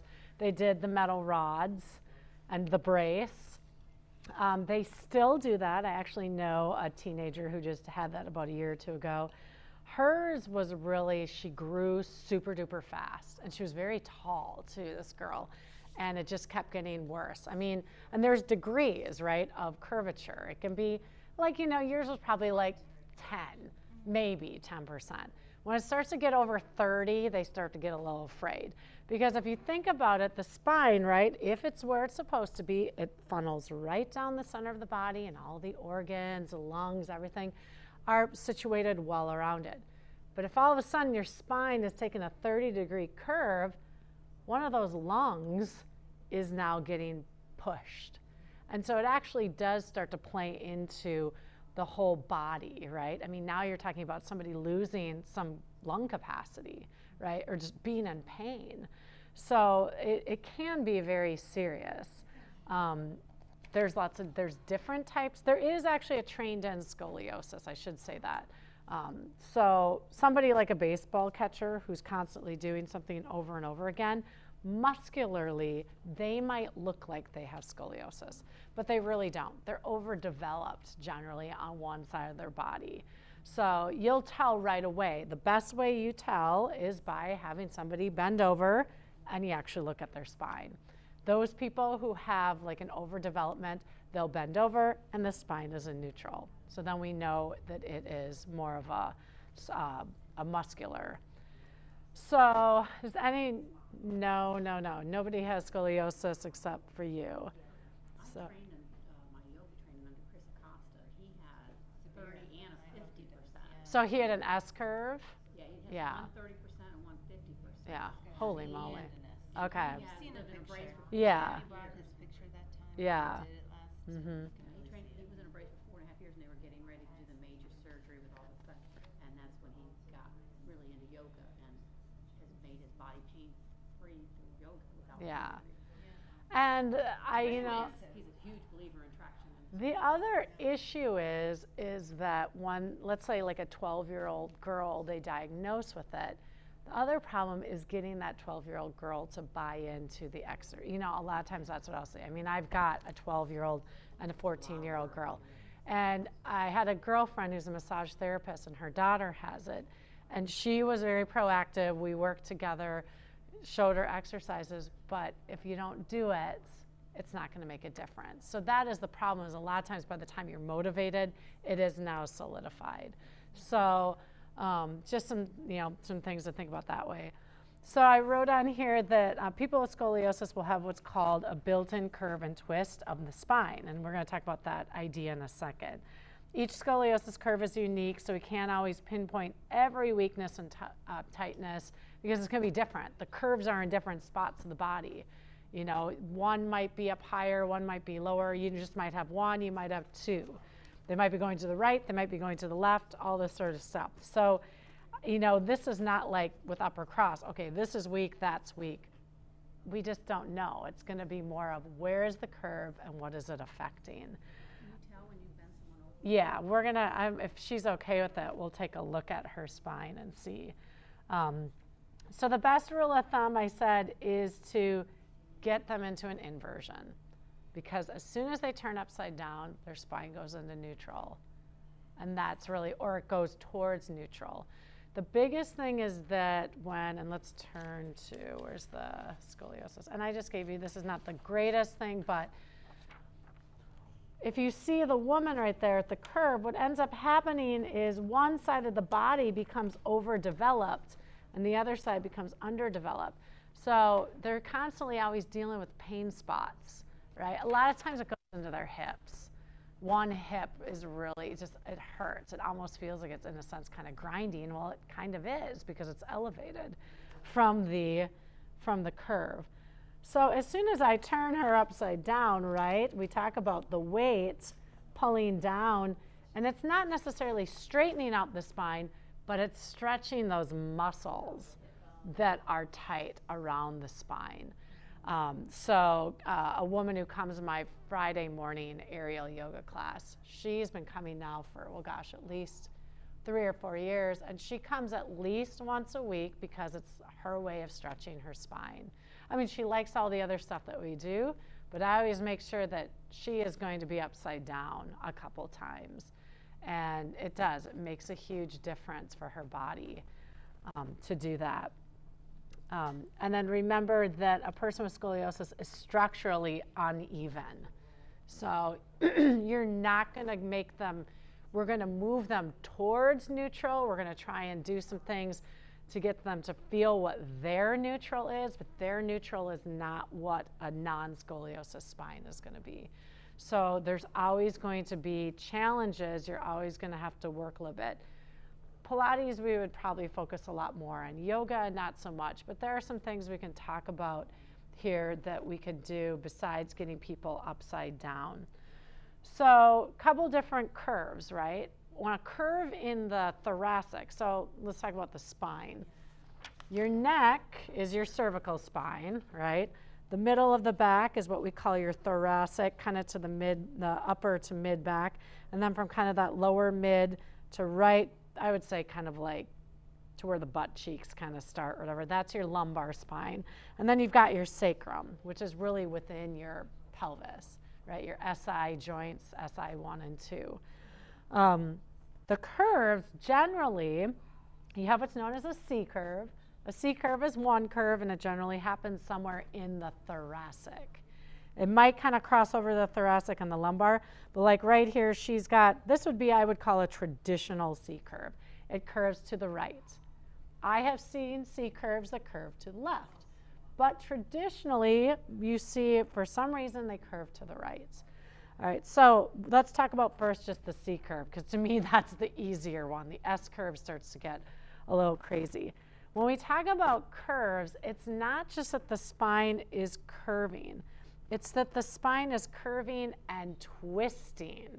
So that's the issue. If my spine just curved a little, I could probably get, not the spine, but at least the structure to just kind of move back. The problem is that now I have curved and I've twisted.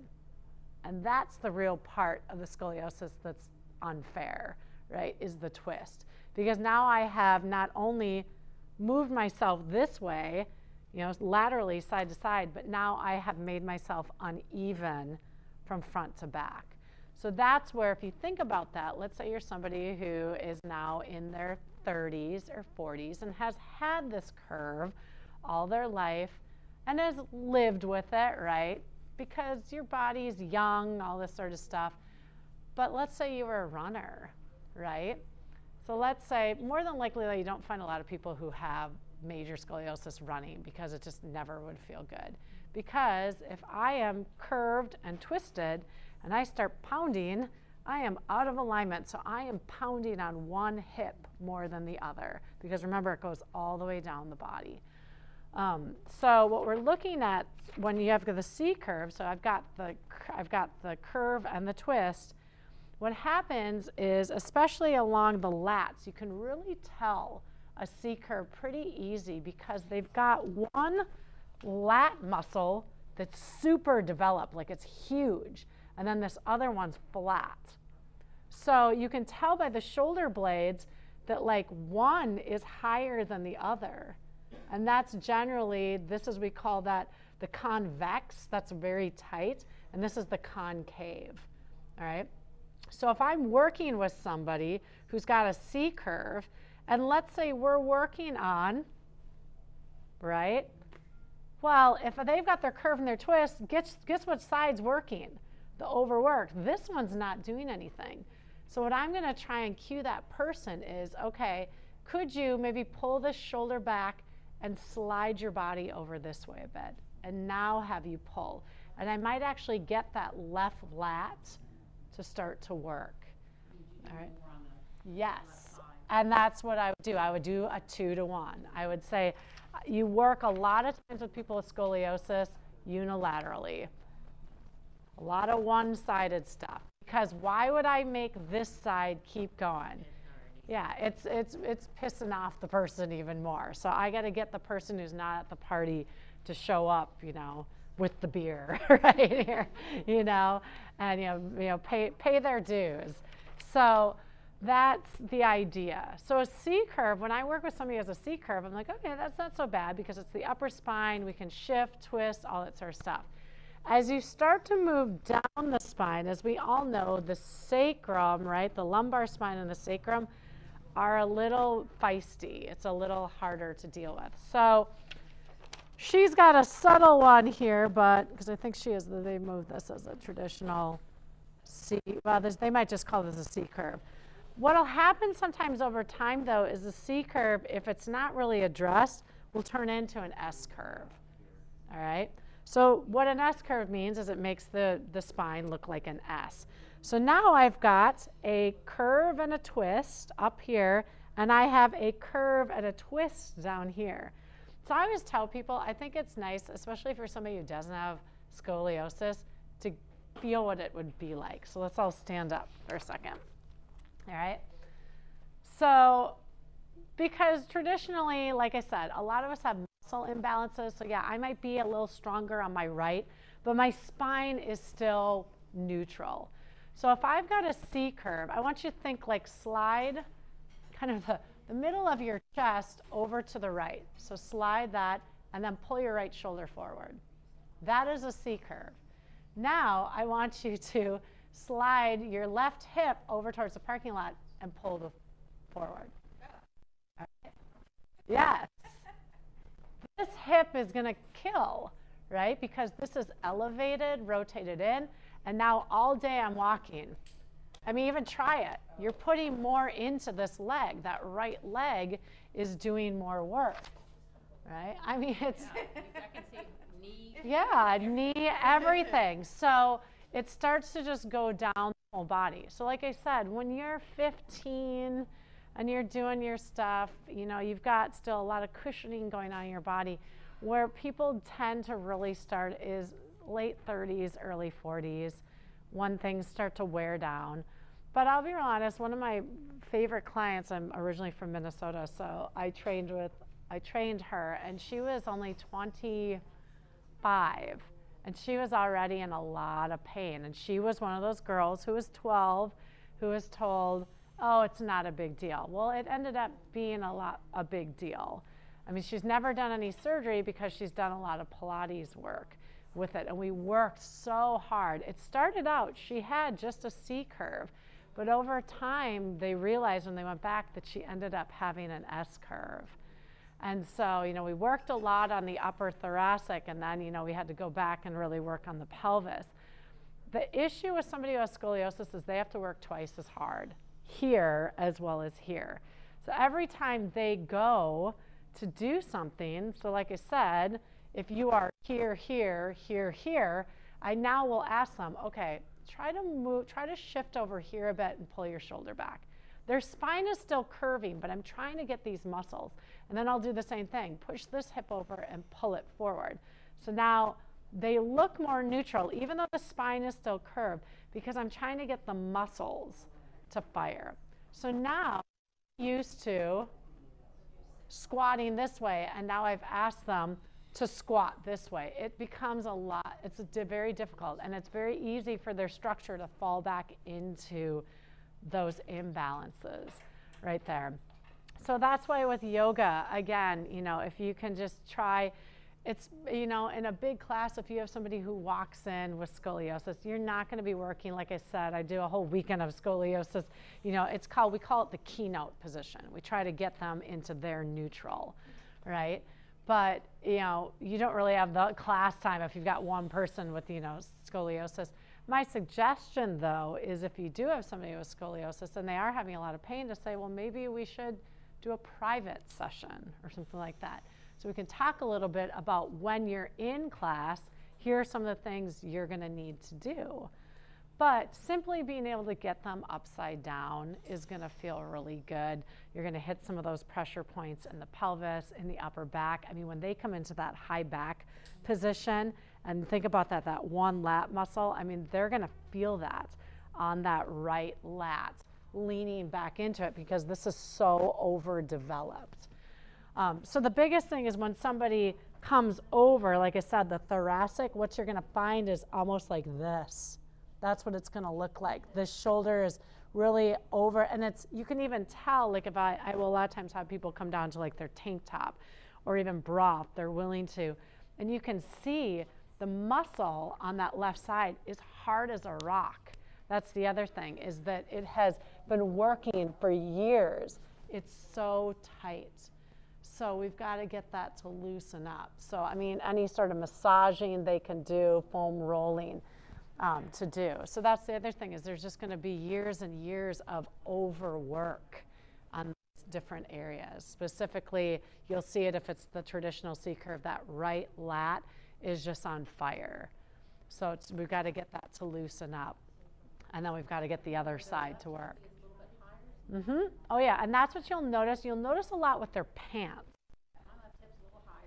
This side, whenever I get a massage, they always tell me it's much, much tighter. I wonder if I have a You could have slight, or again, well, I mean, yeah, it can be a lot. It can be a lot of different things. But generally, yeah, you'll notice with people with scoliosis that the pants, how they fit. One side is higher than the other. And a lot of times they'll have some sort of pain in the hip too. That's generally where they'll feel it. like an SI or in the front? It could be both. It kind of depends. It would probably be more in front because the hip is going out and twisting forward. So they're probably, yeah, usually they're feeling it. And that hip flexor, and again, they're going to have one hip flexor that's tighter than the other. Do you mind doing a rollover or coming over and seeing? Hers is not super, but like you can always see, like over, if you come from I always come from the back. You could see that this side, and your curve, which way does your curve go? Does yours curve go to the left? Yeah, because she's a little bit more overdeveloped over here. Yeah, so she curves over and twists. So yeah, this is always a little bit more forward. So she's tighter right in this region.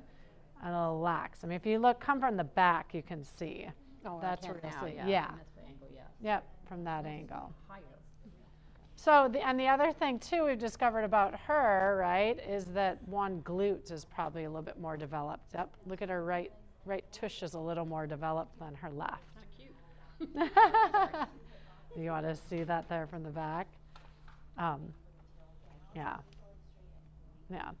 So if she were a C-curve, this would be very, very developed right here. Like this would be hard as a rock, elevated, and this is what we would call the convex side.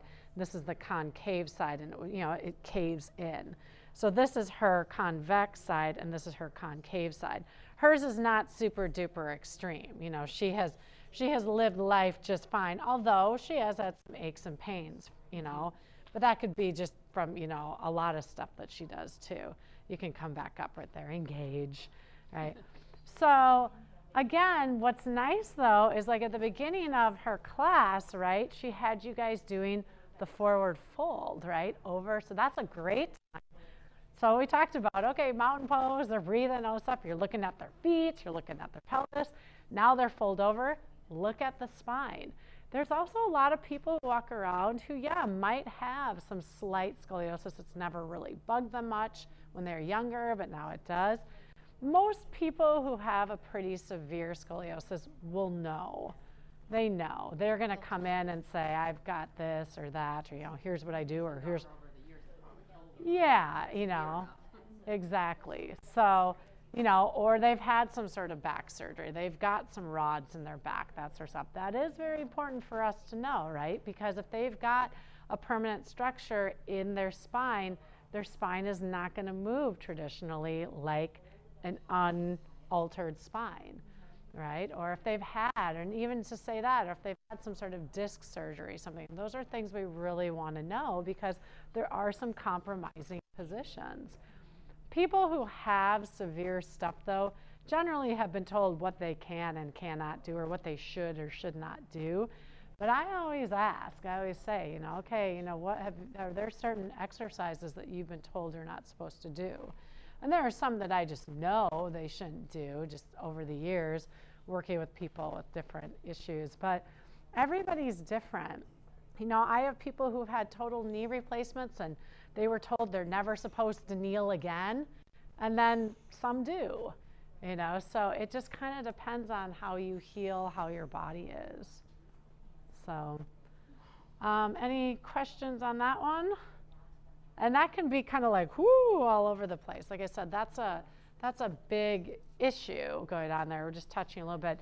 This is really more, you know, we want you to be the observer. We want you to be aware that, you know, people are walking in. We have stuff going on in our own bodies, so that's important too. So there's things for us to work on. So as we work through the postures this afternoon, we start breaking things down. You know, you might notice, oh, you know, why is this so hard for me? Well, maybe I'm a little tighter in this area. Maybe I'm a little weaker in this area. So you'll kind of find out what postures are going to be a challenge and what are going to be a breeze for you as well. Postures are good to put your students in so you can look at them. I mean, I did that to all of you this morning. I had you all in downward dog. I got out, walked around, and took a look. You know, that's a good way to do it without your students knowing. That's kind of what you're checking and gauging. Yeah. You know, good. Along with making sure it's at the right height. Yeah. You know, there's daylight between head and mat, and all that other stuff is happening too. Yeah. There's a lot of things. I think just to have some of that own awareness, though, too, within your own body. Once you have better awareness of your own body, it's easier to watch others, you know, and to understand maybe where they're coming from, or, you know, why something is hurting or not doing what it's supposed to do. So, all right, how do we feel about that? Very informative. All right, good. So, like I said, if you have any more questions, or Autumn, if you have any questions right now, you can send them to us. We're going to take a little break so we can try and answer some of them. Why don't we do this until noon? Why don't we take like a 10-minute break? Why don't we start on a couple of the postures? Maybe go till like 12:30, and then maybe 12:30 to 1. Okay. Perfect. So yeah, let's do like 10 minutes, and then we'll come back and we'll just start, since the swings are at, we'll do the high stuff. And maybe it'll just be some of the review from some of the things you did from. Okay. All right. All right. If I bent over, would you be able to tell if I have curvature? I can take a look. I'm just curious because I've always been told that this is super tight and this hip's higher, and I have an SI joint issue on this side. I'm just always curious. What's your issue? Do you know what I it is? have pain here, and I have Pain tightness issues? here. Right away, just looking at you, I'd say yes. Yes, there it is. I actually think you have an S. Yeah. I mean, you're slightly overdeveloped here and slightly here. Yeah, see, I always thought I did. Now, are you okay if I follow your spine? Oh, absolutely. Just keep engaging your abs. Okay. Yeah, there it is. Oh, yeah. Have you ever gone to a chiropractor? I only went to one once. I was in Tulum, Mexico at a yoga beach body type retreat, and I had a yoga teacher actually, which I thought is how I got injured, but maybe it was already there, pushed me into a pose and popped the SI joint. Oh, no. And so I was on the beach doing all that, and of course you're walking like this, and it kept popping out, and I couldn't do the retreat. And so I went to, because I've never been a big fan of them. I just didn't know. So I tried massage, I tried everything with it, nothing was helping. So I went to the chiropractor, and he popped the SI joint back in, and it felt great, and then the next day it was right back out again. And I went back to him, and he pops it back in, and he says, yeah, he says, you've got something going on with your spine. You should be walking down the beach. And that's the only other time. So I don't do sun salutations quickly. I do them very, very slowly, because I know if I go up and down, it pops out. Yeah, You never see it. Yeah. Shoulder that's higher. And that's why when you said that, I thought, I got that. I have that issue. I mean, every time I get a massage, they're like, your side is so much tighter over here, your hips hot. And then chiropractor told me You this. can go. I mean, I would even, do you have a regular doctor that you go to? I go to my, I don't have like a standing doctor, I have autoimmune disease, I have Hashimoto's, so I have an endocrinologist, I go to when she does, and then I've had breast cancer, so I have You could even go to like a physical therapy. I understand, you wanna find a good chiropractor, that's the biggest thing. It'd be interesting, if, I don't know how you feel about x-rays, but if they could x-ray your spine, that's how they would know for sure. Yeah. I don't know, again, if it might be a structural thing, maybe you've always had an SI joint that's kind of off, so it's kind of created that upper body. I don't know if it's from that or if it is from the spine itself. Just by looking at you turned over, I would guess you have some sort of curvature going on somewhere in the spine there. Yeah. Definitely down towards, Yeah, I feel like I've always had a little bit of uneven spot. Yeah. And again, it's like I said, you function fine, but it might be kind of a good idea to know, if you do, maybe to know. A lot of pain in my body, and so I started using a lot of yoga. That's called some balance back. Yeah. Yeah, so I just think a chiropractor is probably the right type of A chiropractor, physical therapist, whoever you would feel more comfortable with. Somebody who knows something, a spine. I wouldn't go to a spine doctor, I don't think you need that, but just somebody, a chiropractor should be able to know right away by looking at you. Yeah, the one on Mexico, he said, oh my gosh, it's so obvious, it's higher than this. Yeah. There's, like, as Sophia was talking about, there's all kinds of things that we can do to help engage that concave side to get that more. Yeah. And that will help to Well, and balance there's- things that's out. I was just curious, but I think that happens. Well, and if you do kind of find out that Google you myself. do, there's a ton of books, Pilates and yoga for scoliosis, that'll just give you some really Okay. good things. Vanguard has a good book on Yeah. scoliosis. Oh, okay. Well, the book is light on yoga. Oh, There's a yeah, whole I've got one. portion I haven't read it all yet, I started. Yes. Yeah. So, Are like I we said, gonna grab notes? yes, because we're gonna go through the postures. Oh, there it was supposedly like National Lefty Day recently. Oh, yeah, I heard I posted some video, so I was like, video recently, it was hilarious, everyone like, spiral web hooks, ready, all over their arm. Some of the things were like, only lefties would. Oh, yeah. For sure. My dad was born a lefty and then put into, I'm sure it's worse to his. That was such a thing. Right, but he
It's just like blue power.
bring my family into that course. Seminole studio Yeah. and teach them?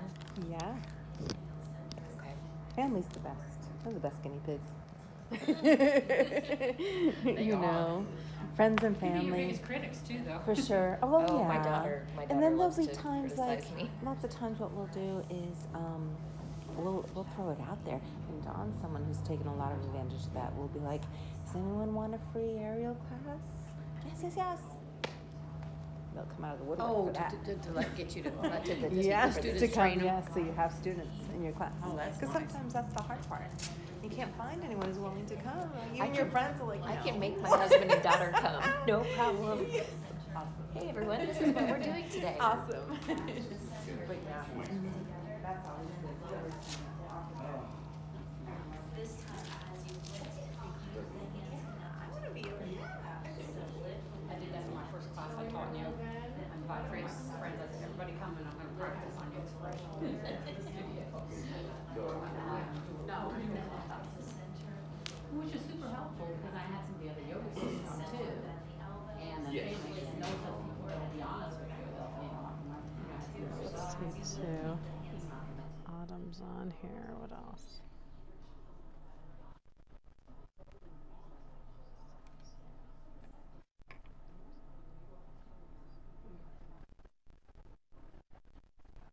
Except for her bed.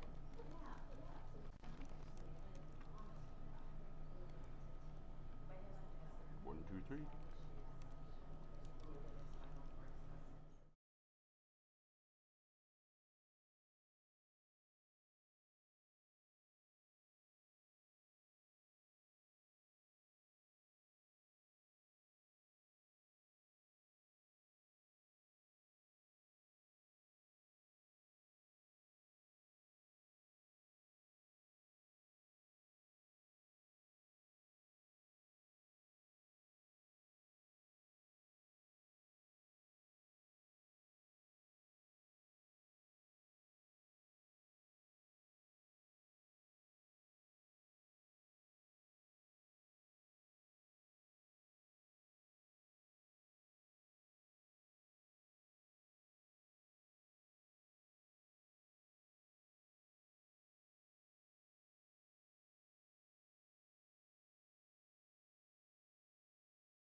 Height is high, fabric width is closed.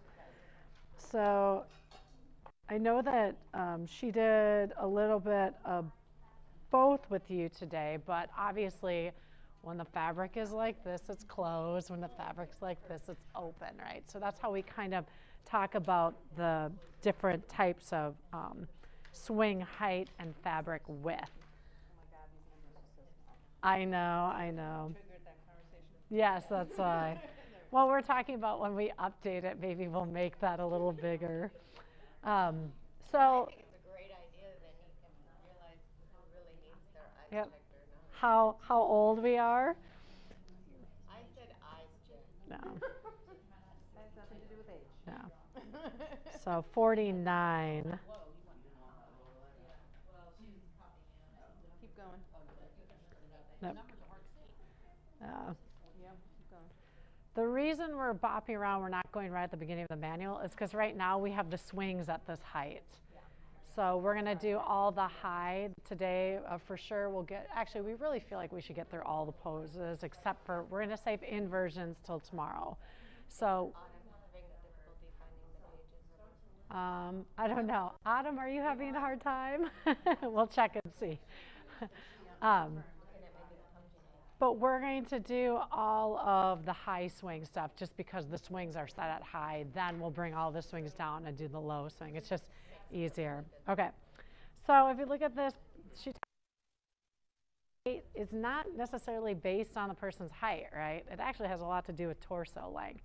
Because as soon as you fold yourself in half, if you're somebody who has a longer torso, you might have to have it a little bit higher. But you're not going to really know until you get people into the fabric. And the other thing is sometimes you might have to adjust it, right? And it depends on what your class is going to be too. If you're going to have people where one leg is in a lot and one leg's out and you have it really high, that's super miserable, right? Because again, we talk about a lot of us are walking around with tighter hips or tight low back. So, you know, you might have to adjust it depending on maybe, you know, you do some of those hip openers and then when you turn them upside down, you might have to bring the swings up a little higher. You know, just I always say as an instructor, be prepared to use the ladder, right? We talked about how we'd like a nice little easy swing mechanism where it's just like, you know, up and down. That'd be nice, but it doesn't really work that way. So we'll go to our first. We're actually just going to talk about hand wraps. So the basic hand wrap that we use. A lot of times you'll use this in the postures that we're doing here. It's more of a support from the wrist, right? So the anchor point's going to be your hands, and it's going to give you actually a little bit of traction for your wrists, which is nice because a lot of people, again, do a lot of it. So this part of the body can be very tight, so it's nice to get some of that compression around those muscles of the wrist, but also some of the traction as well. I don't know about you, but as I get older, I love having everything kind of pulled, right? There's nothing better than every part of your body kind of getting pulled. So that's what's really nice about Ariel. So the basic wrap, she's going to come from behind. The swing will be in front of her, and she's going to take the arms around through the middle, like she's coming into prayer, up and around. The arms down, it'll just wrap around nicely around her wrist. She's also able to either clasp the hands or she can hold on individually with that right there. So not too difficult. And I was thinking we should probably bring all their swings down so you guys can all feel it. Yes. So bring yourself down. So again, it's nice for you each to do this. So again, does Autumn have a swing at home, I assume? Yeah. So Autumn, you can join us as you're going right here. So you're going to bring the arms out in front through the middle and then up and around, clasp, and then just slide it down so it tightens around the wrists. Good. And you should really be in there. I mean, that's good. You know, if we're going to do some postures where you might be hanging around, hopefully you're not going to fall out. So that is the basic hand wrap that we're working with. We're going to have you come down kneeling first. So you're going to come into cat and cow that you can work with here, and that's actually the next two postures, 51 and 52. So traditionally, right, you're in an all fours position, your all fours position changes here. So you're going to press the arms out and lengthen the torso forward, right? So you're hinging from your hips. Just doing this in itself right here can be very difficult for people with tight shoulders. So you can probably, some of us can probably really feel that through the shoulders and the arms and the upper back. All right, so again, we're still working with good stretches here for the back and the neck while providing a gentle massage to the spine and the belly organs as you start to round the spine, right? Come into what we call flexion of the spine. And then that is your cat. And as you come into cow, you're going to extend the spine. All right, so a little different way of doing that than on the mat right here. Again, you can kind of allow yourself, you want to watch so that you're not just allowing yourself to kind of dump into the swing, right? There's still some activity going on here. Your arms are still engaged. All right. Again, some people, if the knees are an issue, they can do this standing, right? Yeah, or a blanket under the knees. So just some things to think about for people. Yep, always just roll up, give them a little extra. So like I said, I always ask people when they're like, oh, I can't kneel, why? I want to know why. Is it because you've had some sort of surgery, you've been told not to? If it's a discomfort thing, are there some things we can do? Can we put cushioning under it? And if we give you cushioning, does that take the pain away? Because if people aren't able to kneel, there's a lot of things they're missing out on. It's very hard to get some of those muscles to stretch otherwise.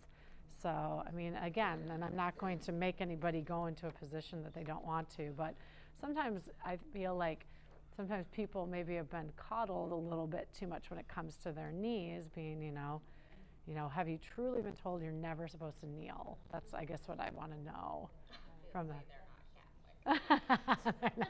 Sorry. That's funny. Good. I am, so I know. Yeah. All right, and then really the beginning posture as you go to age 53, what we did at the beginning, extended child's pose. So the same idea, she's stretching here, but now can she lower her hips towards her heels? So that is a pretty deep stretch for the thighs and the ankles, right, as you come into that. So it's a nice way to really feel the release, though, through the shoulders and the upper back. So Terry, from the out, yeah, there we go. Oh. And then sink your hips back towards your heels. There we go. It should feel really nice. These are some really nice postures. So when you're structuring a class, you know, you might want to think about this might be a good way to kind of settle people down a bit, you know, before some big exercises, or maybe this is more of like a gentle flow aerial, right? I mean, maybe people aren't wanting to do big things. Maybe they're just like, I need some stress release. I need some stretching, you know? Yeah. Yeah, definitely. Right. So the next one is hero pose. Hero pose is I think, a very challenging exercise on the mat. So this gives us a little bit of opening. It is really, right, a deeper extension of the thighs and really it's quite a deep flexion of the knees, but it's a great way to open up the front of the pelvis, the front of the thighs, and into the ankles as well. And the swing, right, you're getting right there, you can feel a little bit of that traction for the wrists and for the shoulders. Now again, if you've got some head, like neck issues, right, some people are okay with extending the head back. You may need to draw the chin down and keep the neck more neutral as you do this. So it just kind of depends on head and neck are okay with it. Some people are not going to be able to go farthest back or go back this far, with their knees, right? This may be a little bit painful for the knee joint. Yep, it's very deep flexion. So again, one thing that you could do, again, is you could put some padding between the feet. Yeah, so I would like maybe shove a blanket underneath her there so that we can still get the lift in the pelvis, but there's not as much deep flexion in the knees, right? Or you could just cue to squeeze the glutes and have them lift up a little bit more right there. Good. So just some things, some contraindications, or even just some things that you might hear from people like, ooh, you know, that hurts. The biggest thing with that one is that the low back is well supported, and that we want to make sure that the extension is appropriate for our spines. All right? So those are a couple kneeling postures in the hand wraps. You're going to keep the hand wrap, and now you're going to stand up. All right. Good. And again, that's another way. There's some good exercising as well. How did you get up? Did you get up with your right foot, or did you get up with your left foot? Well, what you might want to do is then have people come down, up, and switch, right? So there's a lot of different things you can do pattern-wise. Think about how people have a constant pattern. Like every time you get up from the floor, do you always use your right leg to get you up, or do you always use your left leg? So yeah, even come back down, do the right leg, bring yourself up with the right leg, right? And now bring yourself down, hopefully you remember the opposite way, and now bring yourself up the left leg. So come back down, kneeling, and then bring yourself up with your left leg and see, is it harder? Hopefully it's not, right? But for some people it is. So you want to watch as people, if they're constantly creating patterns in their body. All right, so keeping the hand wrap here, now you're going to do what we call a half standing forward bend or forward fold. So you want to have your hands or your body, kind of depends, in the midline. And we talked about that before. So remember, the midline is where it's just hanging down neutral, right in the center. And then from here, you're going to extend from, right, the hips, not from the waist. The spine stays neutral here, and the abs are really engaged. That's very important as we're coming through here. So everybody's spine is going to look a little different. If you're noticing there's a lot of rounding through somebody's spine, maybe they bend their knees a little bit here, right, to try and create more length. And that should feel good. You feel your lat muscles stretching there, right? Maybe the hamstrings. It kind of depends on, I always tell people, it depends on where your biggest tightness is here, or maybe it's all tight. All right, and core engagement is very important on this one. And then cueing getting out, making sure that you're engaging the abs, maybe bend the knees a little bit, and then bring yourself back up. Good. Excellent. And then you can turn this into a warrior 3 pose. So it's really, in a sense, like attack, it's kind of a single leg, so that's the next pose, 56, is warrior 3. So the goal with this, as you extend, let's say and it's funny, you're all extending the right leg back first, which is funny, all right? Square your hips, drop your right hip down. So the swing is going to give you some help here to really help with the balance, but again, it's a movable mechanism, right? So it's not like you can really ground down on it. You still have to really find the foundation in the standing leg, and then can you square the hips, can you square the shoulders? You may find you're moving around a little bit, all right? And engage the abdominal muscles, set the foot down, and then again, come back up, try it on the other side. You gotta see how that feels, all right? Notice if it's easier or harder, especially to square the hips, right? Lengthen the legs. Good. Breathing in and breathing out. Good, and then slowly release and come back up. So a nice way, because warrior 3 is a very hard pose, you know, that's not especially, so the swing gives you some help, right? It also gives you help guiding you into your form, because a lot of times you'll see, right, people go into warrior 3, everything's open. Well, if I can maybe at least somewhat ground my upper torso, then I can really focus on what's going on through the pelvis. All right, so really working through that. So those are some of our hand wraps. You can let your arms go right there. Any questions on any of those? So I don't think that Violet really did any of those today, so we might do some in tomorrow's class. Our goal is to try and, through all the classes that you have, to touch on get most of the exercises within one of the classes that you take, so you can kind of see how it's taught, how it looks, how it feels. All right. So as we go to page 57, here is our mountain pose, right? So this is really kind of the foundation. And this is, from my point of view, what I would probably teach most classes. Most of the time you start standing and aerial. Not all yoga classes do traditionally.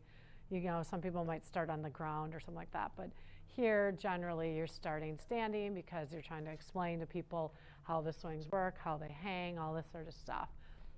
So this is a really good spot to, again, what we talked about, look at people and how their structures are. So you've got the swing. With this one, she actually has the swing behind her. So you're going to stand in front of the fabric. All right, but you can do it either way. If we wanted to do the hand wrap, right, you would have it in front and they would go through and do all that. So with this one, we're having the swing behind us. So setting up mountain pose, right? Classically in yoga, the feet are together. Okay with people having that, that's fine. There's nothing wrong with that. But I don't know, from my point of view, evolved, yeah, it might not be comfortable. So, you know, if people practice yoga a lot and they like their feet together, that's fine. I find, though, that many people really like kind of, you know, a hip width with it. And to be real honest, it'll actually keep you a little bit more balanced, especially as we go through certain postures with that. When you're standing in the swing, your feet will automatically go into that classical position. But on the ground, we can have our feet either way. Then you work your way up the body, right? So the first thing is, you know, do people stand like this, right? I call it the duck stance. You know, there are a lot of people, I have a tendency to want to externally rotate, turn open my hips. So you want to start, you know, as much as we talked about from the pelvis, we also want to make sure that their feet are in good alignment. So in a parallel position, you know, if they bend their knees a little bit, they should track between the second and third toe. That's really what we're looking for. But then that's where I would really engage people to check in with the center of their body. So hip bones, pubic bone, go back to maybe cueing the neutral, finding that arms down by the sides, palms open, right? And shins drawn down and in. And then you might even just start here with a couple breaths, breathing in and breathing out. But we do want to get you in the swing. Reach the arms up and through, like you're putting it on like a jacket, and then just draw the hands to the heart center. So you're now connected to the swing, because that's the other thing that you want to do with an aerial class is this is kind of our little home base, right? There's really not a time when you're not going to not be touching the swing for the next, you know, hour that you're doing the class. So it's kind of your first chance to make the swing your little buddy right here. All right, and to set some intentions to breathe, all that sort of stuff, reminding people that this is really a good place to come back to as well. So if maybe we're doing something and we really feel off balance, or maybe that pose is not, you know, gravitating with us or whatever, we might just come back and breathe for a few moments here. So really good at strengthening, right? The ankles, the knees, the hips, all the way up. We're putting ourselves in a nice neutral position. Just take a couple breaths here. I gotta grab my water real quick. I go through my mountain pose like a checklist. Start with the feet. What are the feet doing? Set everything up. And then start to engage your leg muscles. Start to move up the chain, right? Maybe some inner spiral. Check in with the glutes, right? And then come into the core. Come up to the shoulders. Come up to the crown of the head. It's a lot like a checklist. It is. It's our yoga checklist. So what this sets us up for right now, and you did it in summer class today, is what we call high back points, right? So we have not only that the fabric is closed, but we also want to know where is the fabric, what is the point of the body. So with the wrist wrap, right, it was your wrist, it was your hands, that was a point. Now this is going, the points where the fabric is going to go is the upper back region. Now it can be adjustable, right? It kind of depends on what feels most comfortable. So I want you to just grab your swing, all right? You can walk yourself back a ways, right? Because for some people, just telling them to lean back right there is scary, right? It might feel the first time you have somebody lean back is to come more towards the back of their mat, bend their knees a little bit, and just lean back into the swing. And good. So it's, in a sense, there's a little bit of a trust fall going on there when you think about it. So you can see that it's easier when you're away from the midline. If she were to walk back towards the midline, right, she's going to be more at an angle right there. So as people get more comfortable, they may feel that that's okay. Plus, the more at an angle she is, the more pressure there is on those pressure points around the lats, right? A lot of people don't necessarily love this because we're going into the lymph of the armpit, right? And there's going to be some postures that we do where it cuts, right? It's like, oh. And if somebody has a lot of upper respiratory allergies, things like that, any sort of maybe breast cancer, anything around there, yes, it can be very, very sensitive. So you want to watch as you do this point, who's in your class, right? This might not be a great position for somebody who, you know, has had a mastectomy in the last couple months. You know, it just might not be appropriate for them. Or, you know, there's a lot of other things. Like I said, if your allergies are really bad, you know, this is a very sensitive area. There's a lot of inflammation hangs around this region. Yeah. Come back. Yep. So the modification is to be higher. Well, you can walk into the curtain. You're fine with that. So, but with that, let's have you walk back down to the midline. And you're going to come into chair pose, right? So chair pose, this is actually kind of nice because traditional chair pose is a lot of position. So it's not just an all hanging, having fun sort of thing, right? You see that a lot. You'll see people just be doing this. Yeah, they're just saying, and you know, that's not to say that, you know, at the end of the day, it's kind of nice just to chill. But, you know, we want to be active in the posture. So again, if this is too much, the modification is to walk yourself back. Do more of what I would call a high chair, right? So now you're more at an angle. So you can do it behind the midline. You can do it at the midline. It really just kind of depends on how we feel with that. There's a lot of things you can do in this position, right? I mean, you can do a figure 4 stretch, right? And that might feel really good. That's a really hard position for a lot of people to do on the floor. Well, now they're able to just let their hips kind of hang in space. Yeah. Mm-hmm. Or even a single leg chair. Just take the leg out in front, right? Make the leg have to work on its own a little bit right here. We did this morning. Yeah. And then we also practiced extension, flexion, Mm-hmm. flexion while we were here. Yeah. So always thinking about, you know, we're giving you a lot of these poses are what, you know, I would say very foundational. Well, there's always things you can add on. You could make it a wide-legged chair. You know, you could come out more in like a goddess position, that sort of thing. So there's a lot of different things that you can do from this high back points. All right. I mean, the biggest thing, and that's why we always encourage, like, especially people with their first class, to wear sleeves, right? Because sometimes that really does kind of burn, or, you know, I've once in a while had some chafing going on there, but not really. I mean, unless I was doing something really extreme. All right, so that is chair pose. So then you're going to come down onto your knees, and you're going to come into camel pose.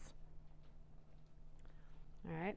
So from here, you're going to slide the hands up the fabric. Maybe, if it feels okay for the head and neck, you might look up to the midline. And then you're going to squeeze the glutes, right? And maybe lean back. Right? And it depends, again, how high your swing is. If your swing is really, really high in this, you're probably not going to get much extension. But it depends. What are you using this pose for? If you've got people who are really tight through the hip flexors, just coming into this position themselves may be enough. Maybe this is more of a warm-up pose, and you're going to do this pose another way towards the end. You know, there are ways to do a pose similar like this when we're warmer, right? So very, very nice for opening up again. So we're opening up ankles, thighs, groin, abdomen, chest, throat, and the deep hip flexors. Camel is not an easy pose to do. If you took the swing away, right, you have to work a lot harder to get everything there and open up. And you'll hear a lot of people complain about their low back in camel. So this one, you definitely get more support. Have the swing really support you so you can enjoy the movement, right? This might be one where your hands might support your head, right? Coming in there. So depending on what the head and neck say. Good. All right. All right, so our flying plank or our ski jump, this one's the fun one. So this is one where the armpits are going to feel it. Did you guys do this one this morning? Yeah, okay. Yeah. So again, it kind of depends on where you are. We've had arguments, I think, over this one, whether you're at the midline or you're behind it. Yep. So you can play around where your feet are, you know, try it at the midline. I think we did behind this morning. Yeah. I had you take like a little baby step back Mm-hmm. and move through it. Yeah. So the closer, you, yeah. You, Terry, the closer you are to your midline, the easier it will be to, or maybe less pressure here. Because the more you come forward, you feel the less pressure. Mm-hmm. The biggest thing with this one, so let's start with the first part of it, right, is really an incline plank. So you come from your chair pose and you extend it out, right? And that should feel, I don't know, from my point of view, this feels awesome, right? It's like, yay, Kelgon, take me away right here, right? So what I will a lot of times do, though, is that people, this can be quite a bit for the knees for people if they're not accessing the right movements. So think about where you're going to go to. You're going to go to a plank. Think about all the muscles that have to work to do a plank. Or they basically are doing the same thing in this, except for one area. When you're in a, so imagine yourself on the floor right now in the plank position. You are accessing your chest muscles, your abdominal muscles, and your quadricep muscles. When you're in the swing, the weight of the chest is being held by the swing, correct? So what you really need to focus on are your abdominals and your quads, your legs doing the work. Everybody seems to look at this as a wee sort of thing, and I see a lot when they come into plank, everything gets lost, right? So you got to really remember the abs, that the abs. This morning, do we talk about that? Don't let everything, I said sometimes we'll see this. Yeah. Everything collapses. Where people come in, yeah, you're really coming into a plank position. All right, so you're going to come forward, bend the knees, push off, the toes stay connected, feel the abs and the quads really working, and then bend the knees, push the hips back, and go back to, Hold on. yeah. Yes, and that's the other thing. If you want to alleviate a little bit under the armpits, you're going to access some of your upper body. Yeah, once I get up there, then letting go is easier, but pulling it up there just hurts so bad. Yeah. Try it both ways. So walk yourself back towards the back of your mat and see how that feels. All right, and then come forward and just see the difference. I mean, the biggest thing with this, right, I see it all the time is with those abs, what's going on, the loss of the, what we call the spinal stability, right? Why am I having issues with this? That's why I was like, why am I having issues, right? So the lack right there, this has got to stay on the whole time as you come through. I see this a lot coming in. So the more I can engage through my abs, the better. So it really is an ab exercise that we're doing, abs and quads right there. And then you're getting that massage around the armpits, right? This is a fun one. I'm going to tell you some other things that we see a lot as we're doing this. People have so much momentum that they lose their footing and their feet start to slide as they come forward. So I always really Quickly, they'll reach. Yep. They'll fly forward. Yeah. And then they'll reach back into the opposite. Yeah. The mats will go with them.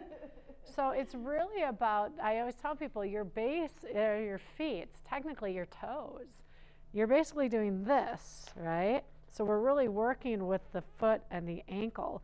So a lot of times, even just start people, because remember, the feet can be very tight. I might work people from here to here, right? So they know, okay, and then maybe even a little more so they can start to feel that the quads are going to work out, because really the legs have to work quite a bit to get you to that position. And what will happen is as soon as they kind of power through it, they'll lose the stomach, and then the footing will be lost as well. Good. So it's a fun one. It's definitely a good challenging one, and it's one that I will tell you, people will, you'll see it sometimes in their eyeballs, you know, with the armpits, like, oh my gosh, that hurts so bad.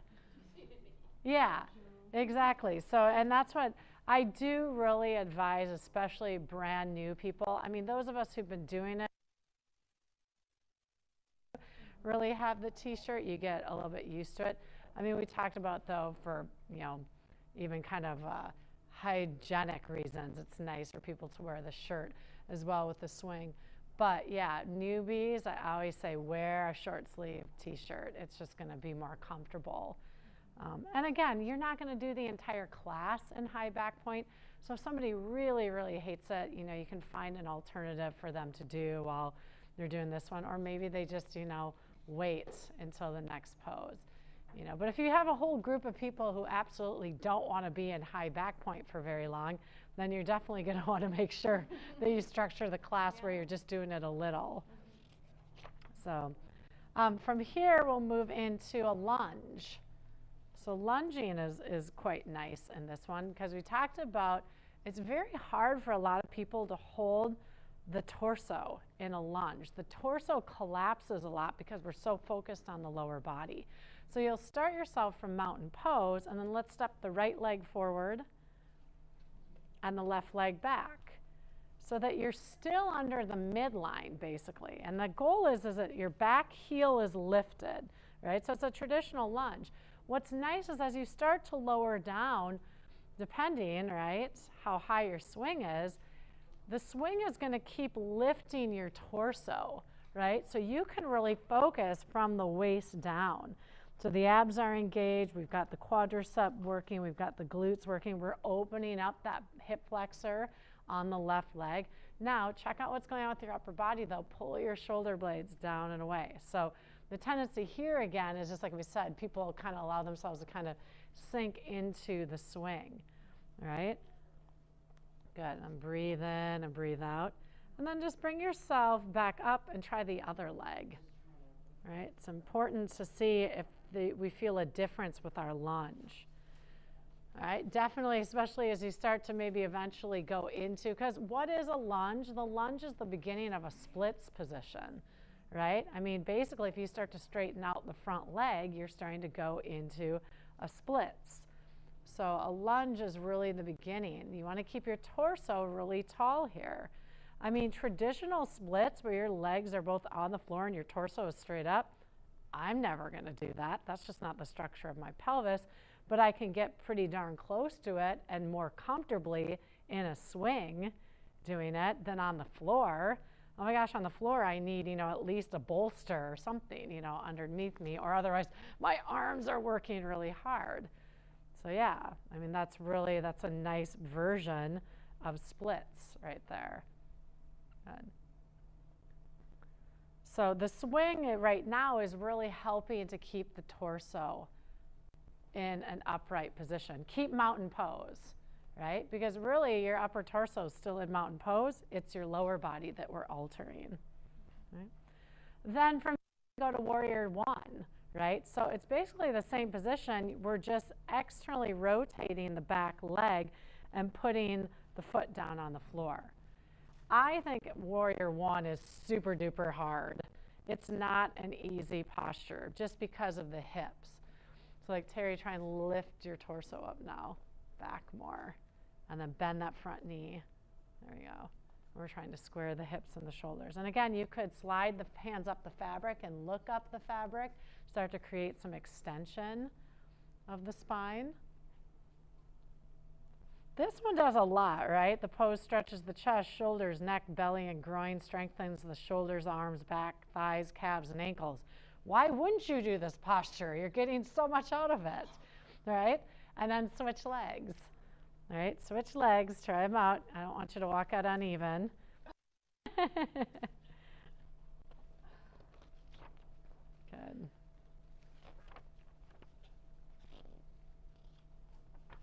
Excellent, good, and then sliding up. Lovely. And just feel that difference. Notice if it's harder to externally rotate one hip than the other, right? Is it hard to keep the body more square on this one? Good. Now, from here, I'm just going to have you open up to Warrior 2. So you're going to quarter turn, you all will turn towards the parking lot. All right, so Warrior 2 might feel a little different, especially if the swing is a little high, right? You might not be able to go as deep with this one. Now check out what's going on with your legs.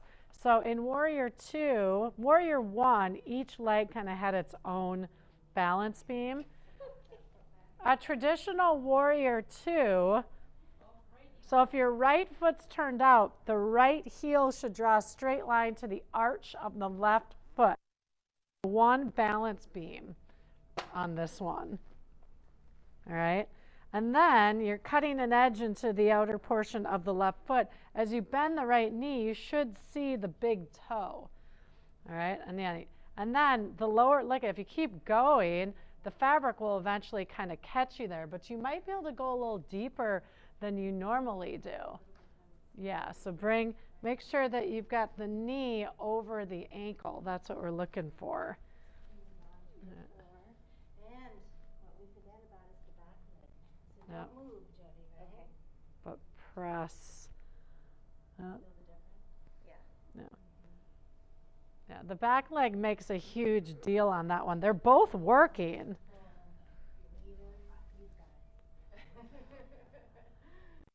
Now, yeah, Warrior 2 is hard, and extended side angle is very hard too. That's her traditional one. But what's nice with the swing now, right? It kind of, you want to make sure the head comes in front of this fabric. It kind of guides you down. Yep. And you can reach up and hold on. Yeah, there you go. And this is a tough pose on the mat to do, but now you've got some help. You can also, Yeah. there's where you can look down and see, is that right knee still stacked over that right ankle? Adjust. Yep. Right here, so you can make those tiny adjustments. So traditionally what we're looking for, a true Warrior 2, this hip and knee, no, you're good, keep coming down. We're looking for 90. We're looking for 90 from the ankle to the knee to the hip. That's Not only are we looking for 90, yeah. but we're Also looking for opening, yep. opening. Mm-hmm. Feel the difference? But keep this knee tracking. Yep. Yep. We're using Jody to demo. Yeah. And that's a nice way to adjust someone.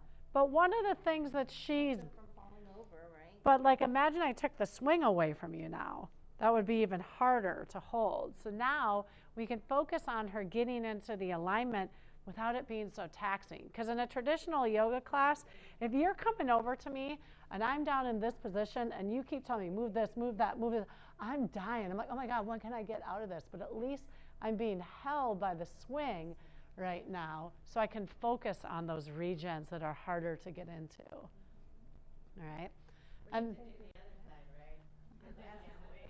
all right, let's do the whole sequence though. Do triangle, because since we're already here, triangle is really, really nice. So if you are in Warrior 2, now you're going to come into triangle. What's going to happen is this is going to get loose, but it's that same idea. The head comes in front, and now you're able and grab onto that back fabric. So if it's facing that way, is coming behind your head. Right here, and this is so nice because now it's like, oh, I can focus on the lengthening. Yep. That will help to keep this hip a little bit more. There it is. Yeah. I mean, this one feels good, right? I mean, am I the only one who's thinking this feels good? Better than triangle on the mat. Yeah, triangle on the mat is really tough. All right, and there's one more pose since I got you here. We might as well just go through the whole sequence and then, all right, so you're in triangle. So you've got a hold of this. Now you're going to soften that right knee and you're going to come into floating half moon. And this one is really, really nice with the swing because again, on opening up right here. Flex that left ankle. Yep, flex That will this help foot. To engage Yeah, yeah, so I would look down. I would usually look down to start out with. Looking up is going to be your final challenge. You're all in it, and it's beautiful. Until she said, look up. Good. And then, yeah, cueing people to come this, so you would have them bend the right knee, set the left foot down. Now, here's what's going to happen, right? You're going to release, and then you'll come back to, right, probably the chair pose that you were at before, and then twist to the opposite leg. Yeah. And do the sequence on. Yep, or facing the other way. Yeah. So, yeah, or now we can now change, and then let's come in, but you need to do warrior one. Yeah. So try that whole sequence with the other leg. So I had your right leg forward, left leg comes forward. We'll go through, and what we'll do is we'll do this, and then I think that'll be a perfect time to break for lunch. Unless Lynn, I told her she's on her way, but she was going to grab something. the only other thing, well, we can discuss this real quick. Okay. All right, so warrior or lunge. You start in your lunge, right? So left leg's forward, right leg's back. No, you're right, Terry. Oh, okay. Am I wrong? You both, yeah. Face that front leg. In a lunge. You've got your left knee bent, face your left knee. So switch back to the way you were, to just face that knee and square the hips to the front of the leg. So lunge. We just want you to come into lunge. So lift the back heel. There we go. You're facing the front of the room. We're all facing the front of the room. Okay. Yeah.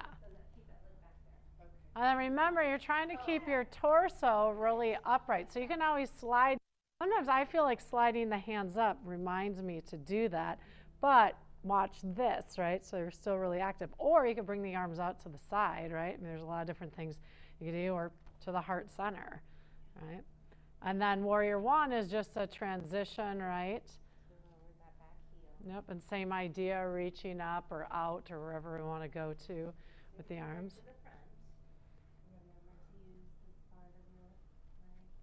Yep, so pressing into the back edge of the right foot.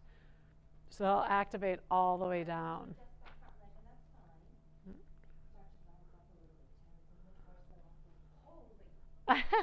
Lift your chest on, lift the torso. Okay.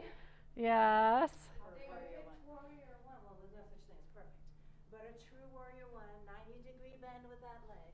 You're using the whole back leg. Your torso is up. It's not flying forward. Yeah. It's up. It's mountain pose. Your upper body is still in mountain pose. What we've done is we've externally rotated this leg, come back into a lunge. That's really what it is. It's an externally, because a true lunge, that's in parallel, right? Now I've externally rotated, but I'm still trying to keep my torso up.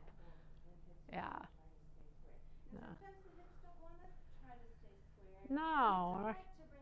Or bring this foot wider. You can even do that sometimes too. Yeah.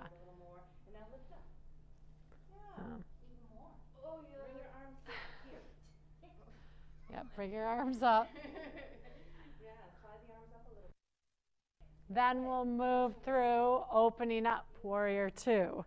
Now you might have to adjust your feet a bit because we talked about that. That left foot's going to draw a straight line to the arch of the right foot. You're on one balance beam right there. Good. And remember, like we talked about, make sure this knee is stacked. So Dom, bring that foot forward. Come forward more. Even more. Yeah. Wow, there. Good. Even more.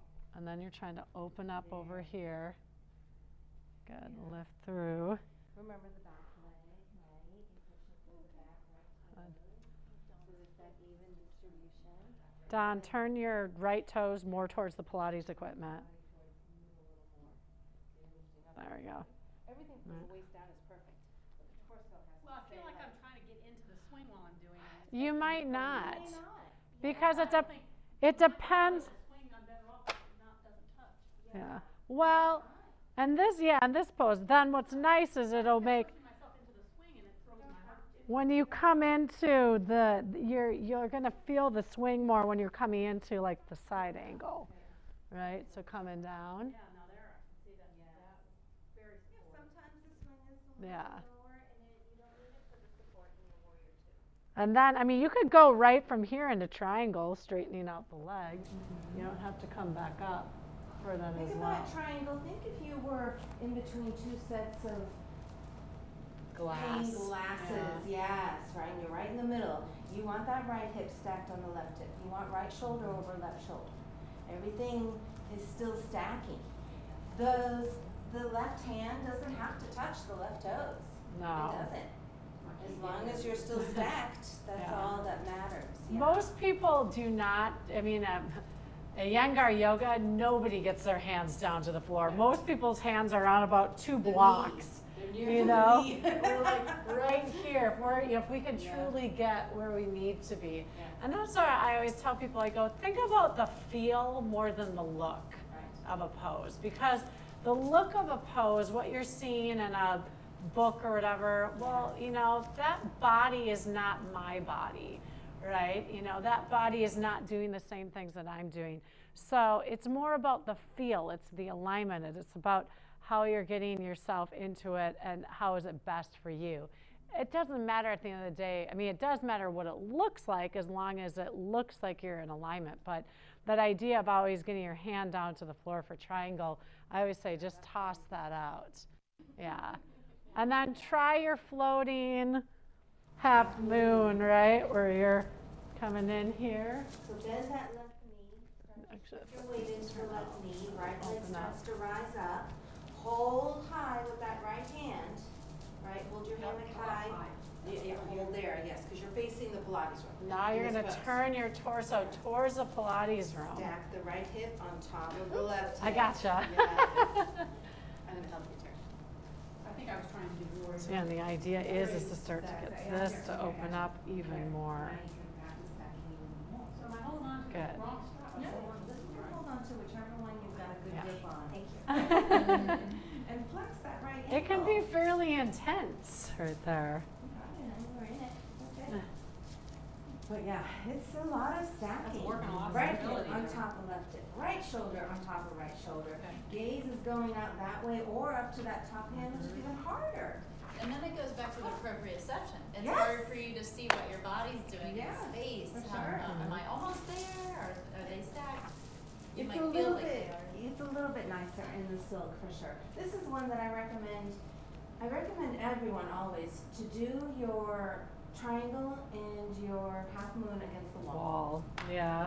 Then you That's get always the a nice full- one, because In yeah, fact, then yeah, everyone go up to the mirror, try it. oh wait, I've got to, It's a very aha moment. where you're coming up Yeah. right there, Yeah. opening up. And then triangle. Both Oh, hips, yeah. yeah. Butt should be against the wall, shoulders should be against the wall. And then you come into this pose. Look, my hand isn't even near my knee. Yeah. This is triangle for me, Mhm. because I can't go further. Unless this starts to come off the wall. Yeah, and then you're not in triangle anymore. Right. I've seen it done with a block back here, and you try not to drop the Drop the block. block. Yeah, I like that Sure, idea. that's really cute. Yeah, try that, and you'll see it's an aha moment. And you'll reach that point where it's like, okay, I'm there. Feel the difference. So those are all the high back closed fabric that we've got in here. That's not to say that there aren't more postures, but obviously this would have been like 1,000 pages if we, so we had to kind of choose ones that we thought were good for especially teaching beginners or you as a beginner aerial yoga teacher. There are poses, especially if you've done yoga, you've seen, but you can see now how you use the swing with it. I mean, the swing really becomes the prop, the helper with those standing postures that we just did. So we're talking about going to lunch, but I just thought about this. We have the pelvic points, and I'm wondering if we just want to do those because we're going to go all and eat, and then we don't really want to maybe be hanging over the swing. Totally good idea. I know you guys did quite a few of them, so we can probably crank through these, and then we'll just go and eat. Is everybody cool with that? Because I'm thinking if you put a bunch of food in your belly and now I have you doing, you know, downward facing dog, you might not really love that. So we just went from high back point. So now we're going to what we call the, the pelvic point. So she talked about this when you're going into your forward fold or your pelvic point, it's really crucial we're not going into the stomach, right? Because if you put it right across, there's a lot of organs, there's just, it's ishy, it just doesn't feel good. So we go back to, remember we talked about that pelvic region, that ASIS, those hip bones right in the front. You're actually looking to go slightly below that. And I would say the best rule of thumb is if you're going to flex your hip, pull your knee up, that fabric's going to go right over that crease, right? Yeah. So I always tell people it's where the hip crease is. So then that's where it's basically right above the pubic bone, below the hips, or below the hip bones right there. So this is where if your swing's really high, it might be really high to get up or up and over it. So you're going to gently press it down, right? Gather all of it, maybe come up onto the toes. This is where you have to have a little bit of trust, engage those abs as you fold over to come into your forward fold. All right? And again, the hands can come down to the floor right there. All right, so a great stretch for stretching the hamstrings, the calves, the hips, right? We're strengthening the thighs and the knees right here because the opposing muscles to the hamstrings are the quads. So the quadricep muscles, the abs should be working to help stretch the back. And then she did a nice, great walkout today. It's easy to walk out to downward facing dog from here. So your hands are going to walk forward, your feet are going to walk back. Now, if you have a really high swing, some people's feet will automatically come off, or they might just automatically start to lift. I always tell people, stay grounded, because then people get freaked out if the feet come off and they start swinging all around. I laugh. My favorite response to when people say, well, I'm swinging. I always say, that's because you're on a swing, right? But a lot of times people forget that you're going to move around if you leave the earth, right?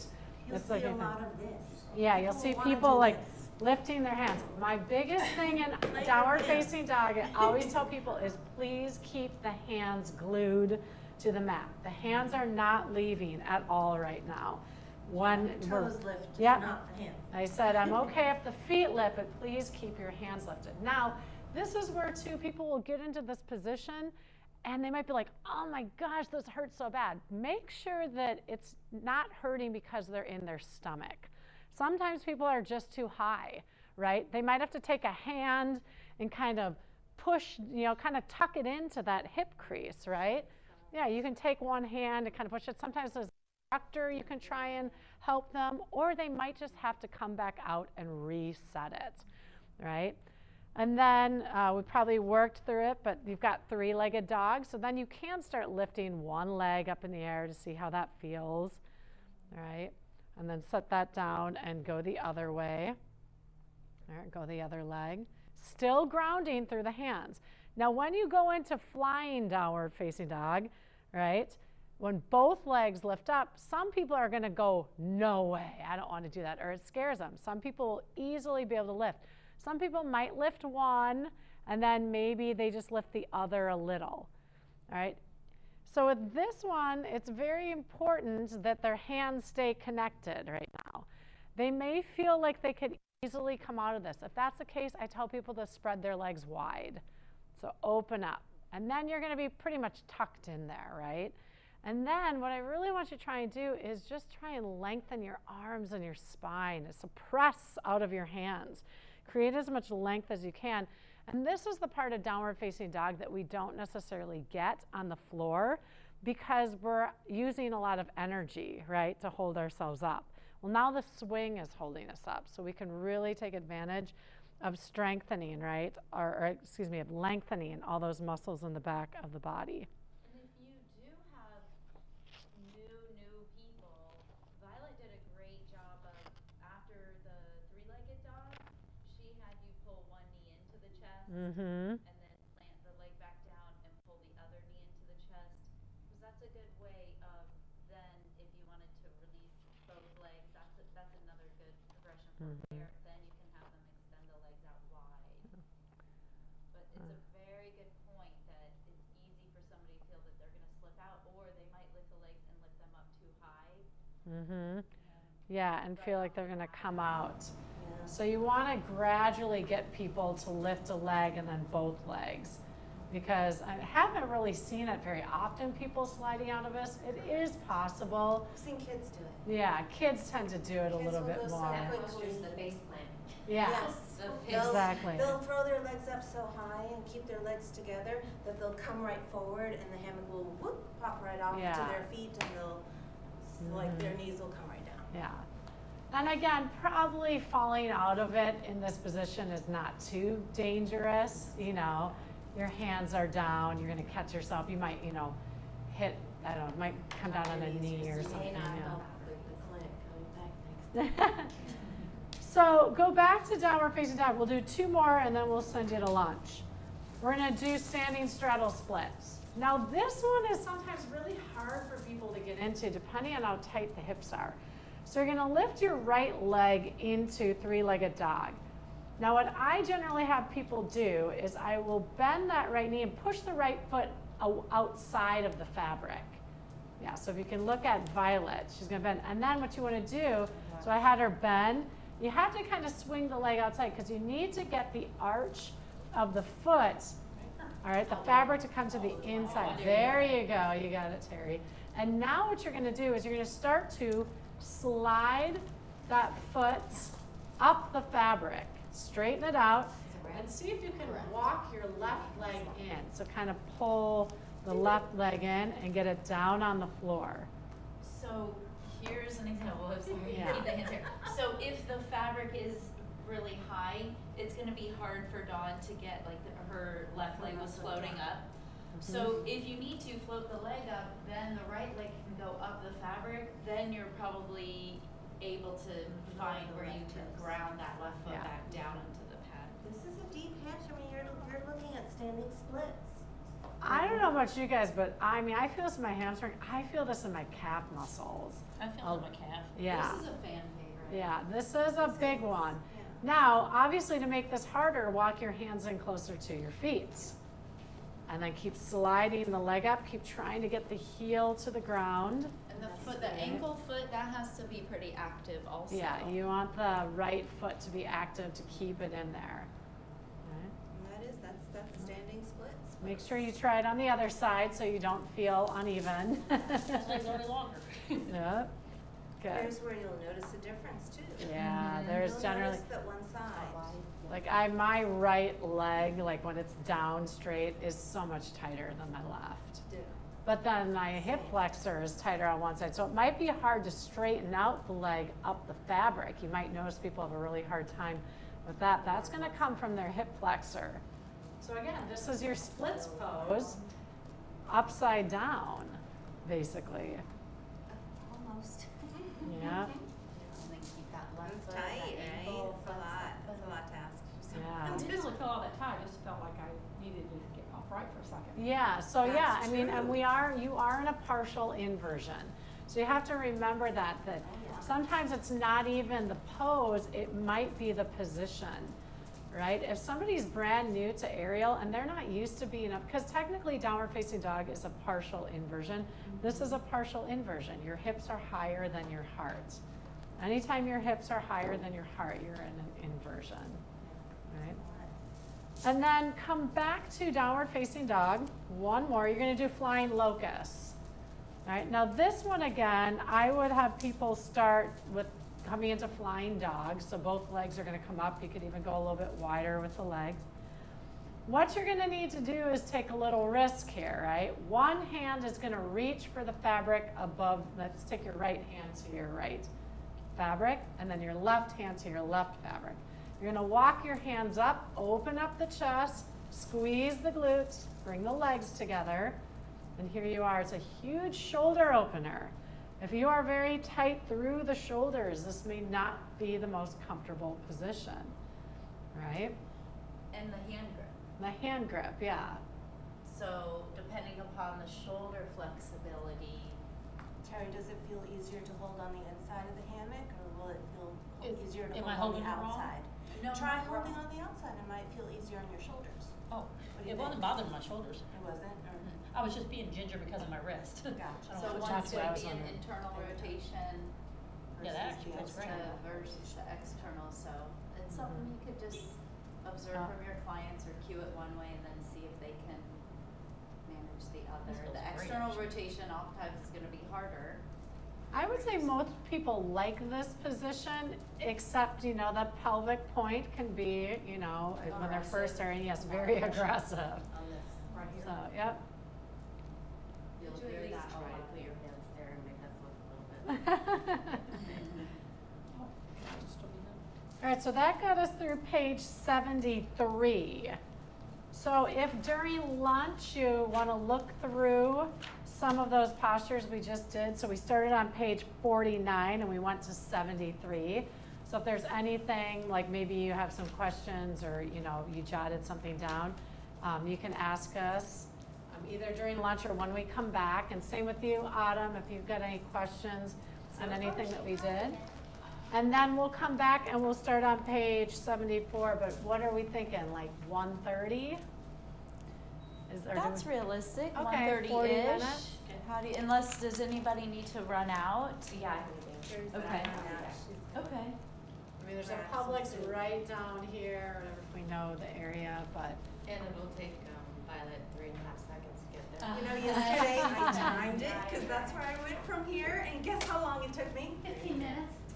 15 minutes to get to Publix? 3 minutes. No, to Publix it took under a minute. It's a pedal on the right, isn't it? She's an Andretti. We'll see you a little bit, Jody.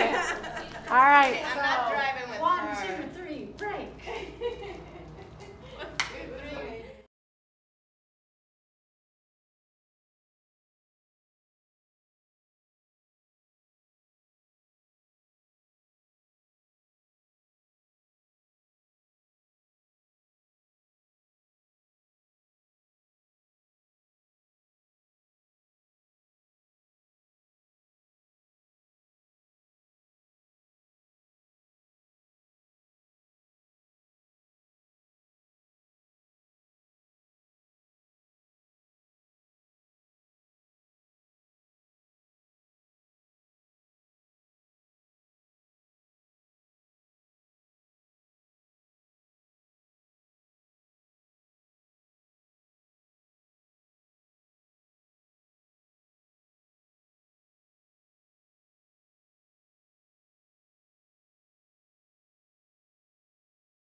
so far we did the high swing, so page 49 to about 73. So we are at page 74.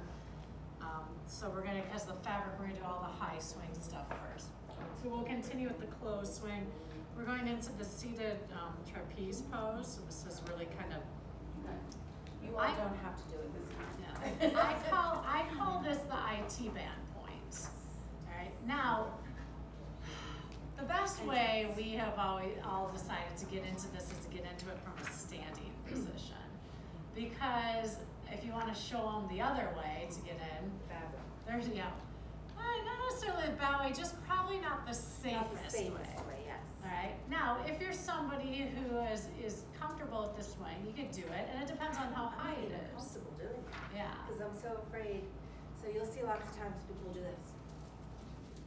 Try to get up and in. Right. They'll struggle. Well, their then once hands, they get in, they're sitting on their hands.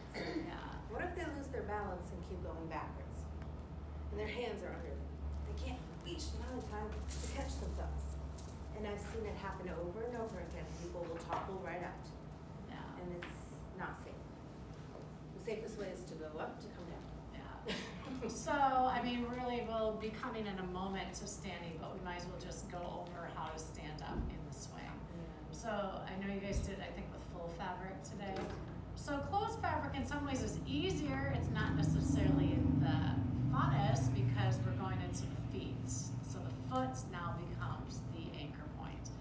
So, you can lead with whatever foot you want, but I do encourage you when you do stepping up into the fabric with feet that people learn how to step up with both, you know, your right leg, but also your left leg, because it can become very dominant.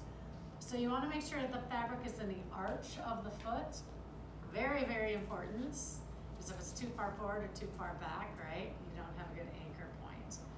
And then I always tell people that when you're going to leave earth, you do not let go. Right? So once you are up in that swing, those hands really are the determining factor of if you're going to stay up. All right, so she's going to come one foot, just quite a bit of pressure, both feet in, side by side. There's your mountain pose, right? Mountain pose in the swing. If you have plantar fasciitis or any issues with your feet, you are not going to love this point. It's not going to feel real good. Some people literally will step right back out. Or they'll go to one, or they'll be like, oh my God, that hurts so bad. All right, so remember we talked about the armpit hurting. This is another armpit point. We both have had breast cancer. Right there, yeah. So that's the way to get in. So we'll come back in a little bit to the standing postures, but now for her to get into that standing trapeze position, she's gonna come down into a squat. One leg will release, so she can get the tops of the thighs. All right. Very graceful. A lot of people are not gonna love this because this is the top of the IT band right there.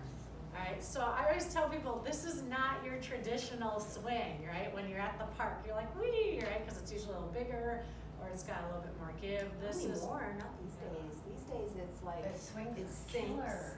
and it catches you right in the same spot. Well, I haven't been, my kids are older now. I haven't been to a park, a kid's playground in a long time.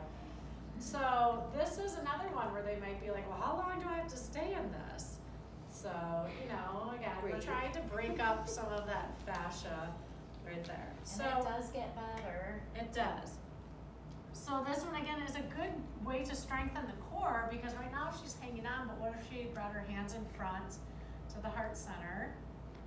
Right, so that's gonna be fairly safe, right? But if she were to try and take maybe your one arm out to the side, or even both, that's a lot of balance, especially if the feet are off. So your core is challenged to really sit there. And this is sometimes too, if you're doing a higher swing class, right? This is your resting point. So you better be okay with this point because otherwise you're gonna be hanging out with your hands all the time. So this is a good resting point for some of the higher aerial stuff that you might encounter. Then we're gonna move into the knee drop. So this is a great massager for the back of the leg. So she's gonna hold on, gently let the fabric drop right below the knee. Another tender spot for people right there. All right, but this is a great core exercise or upper body to bring yourself right back up. Pulling yourself up. right, so some good upper body strength, good core strength. Your legs don't get to do anything in that one, so you're really in charge from the waist up. The other thing is that it's a great, like I said, a great massager for the hamstrings, right? So we talked about the hamstrings can be very tight for a lot of people. So I have a couple of people who claim that this is good for cellulite right here too. It's kind of nice to go slow, so then you really do in both directions, going down slow, slow, slow. But I also encourage you to try to pull up really slow too. That's a lot. And then allow the fabric to harder. slide up the back of the legs. So that one is a nice one, but this is a good one too to test people's upper body strength. You know, the standing like she had you guys do today in the class, that's really hard. But this one, you're a little more compact, you're a little closer, it's maybe more accessible. So sometimes before even having people hold themselves up standing, I want to see, can they pull themselves back up here, right? Because we're hoping that you're able to at least, you know, pull yourself up. And there are going to be some people that are just too weak. The hands and the wrists and the forearms just might not be ready for that. Why don't we have you all come up and do those two poses? So we'll practice getting into it, taking the seat, and then doing the knee drop, and then we can move on from there. We've got rosin. You said to stand up into it, right? Yeah. Get into it. So make sure again the fabric's closed, it's underneath the arch. You grab on slightly above your head, use your abs, your legs, your arms to come up, and both feet, try to get both feet in there. Uh-oh, he's bringing this out. All right. Yeah, you will find that the ankles start to crush together. So here's the deal though, if that's the issue, you're not accessing your abductors. You need to be pushing the outer edges of the feet out. Get those glutes to work, all right? It's a good conditioning pose. Right. And it's not to say that you're supposed to have, I mean, that is a different pose, but even just in mountain pose, can you get even just like a tiny bit of space in between there? Right? And then you should really feel how those outer hips have to work. Yeah, feel that. To hold you up. Yeah. All right. So from here, bend your knees, come down into a squat, extend one leg out, excuse me, and the other. Good. And then just kind of marinate on that a little bit. I have a nice frog in my throat. So, all right. Good. All right, so and then try the balance in this, right? So maybe first bring the hands around in front, create a lot of space between the ribs and hips, draw the stomach muscles in, and then maybe try and extend one or both, and see if even you can take the shoulders away from the fabric and notice how the body might shift a little bit, right? How the abs may kick on there to try and hold you up. Good. All right, and then grab onto the fabric. You're going to let your hips drop down. The fabric's going to come underneath the knees. All right. And again, it's a nice stretch, kind of a decompression. Oh, stay up more. Don't come down all the way. There we go. All right, and then pull yourself back up. And notice how you have to use your arms and your abs. All right, good. Now, if you found that that's a little difficult, drop back down again. All right, instead of pulling up with both arms, you could do the climbing of the rope, right? One arm climbs up, the other arm. You could slowly kind of climb yourself up, right, left. So there are different ways to get yourself back up. The full pull might be a little difficult, right there. All right, so how does that feel on the back of the legs? It's not my favorite thing. It's not your favorite thing? All right. Well, and you might also be feeling the IT bands too as you're coming down there. So yeah. But think about it, those are some of the things that your body needs, right? People don't necessarily, we talked about it, people don't always want to do what doesn't feel good, right? And again, we're not looking if, I always say on a pain scale of 0 to 10, we don't want you at 9, 8.5, 9, 10. But if you're somewhere at 7 going to 8, I'm okay with that. But yeah, I mean, sometimes if it's too much pain, then you've got to come out of it, right? All right, so the next movement, drop yourself down to your knees. All right. And then you're going to just slowly slide your hands down all the way to the outside of your knees. Release one arm down. You may already have your body down. Release the other arm down. There we go. Nice. So it's a hanging bridge position, right? So here's that knee point that you may feel. And some people might be going like, oh, this is awful. This is terrible. All right, again, but an area of the body that probably could use some releasing right behind the knees. And there are postures in aerial where you are completely hanging from your knees. So this is, this is nothing, right? This is only a little bit of your body weight. Imagine your entire body weight hanging from there as well. Knees are, they can be, one of those touch points for some folks that are pretty painful. Mm-hmm. This is my spot. I don't teach a whole lot of knee drops because of it. This bothers me behind the knees, When I train, I do it because I have to. But this can be one of those spots for folks. So a really nice ease, again, a supported bridge. So this is, if you ever have gone to like a restorative yoga class and you put the blocks underneath the hips, that sort of stuff. Well, now, in a sense, the prop is underneath the knees and it's really just lifting up. So some nice traction for the low back here. And again, it's a good resting point for maybe all the upper body work. But yeah, now you got to get yourself back up. So you're going to draw your chin towards your chest, grab onto the fabric. This is where you might have to kind of climb up a little bit before you pull yourself, excuse me, back up to seated. Yay! And we did it. Good. So you can dismount from there. Your feet can come down. All right, so those are some of the knee points, and that is what we would call the seated trapeze. So again, kind of the IT band points and the knee points right there. So now we're going to work into some single leg balance. You're going to bring the fabric back in front of you. All right, so we're moving on to page 77. All right, so extended hand to big toe pose right here. This one is really hard without a swing. To do that for a long time, that's a hard pose. So the swing now becomes a helper here. So let's all start with the same leg. So right foot goes into the fabric. So Terry, it'll be your foot, the arch of your foot. All right. Yep. So closed fabric. All right.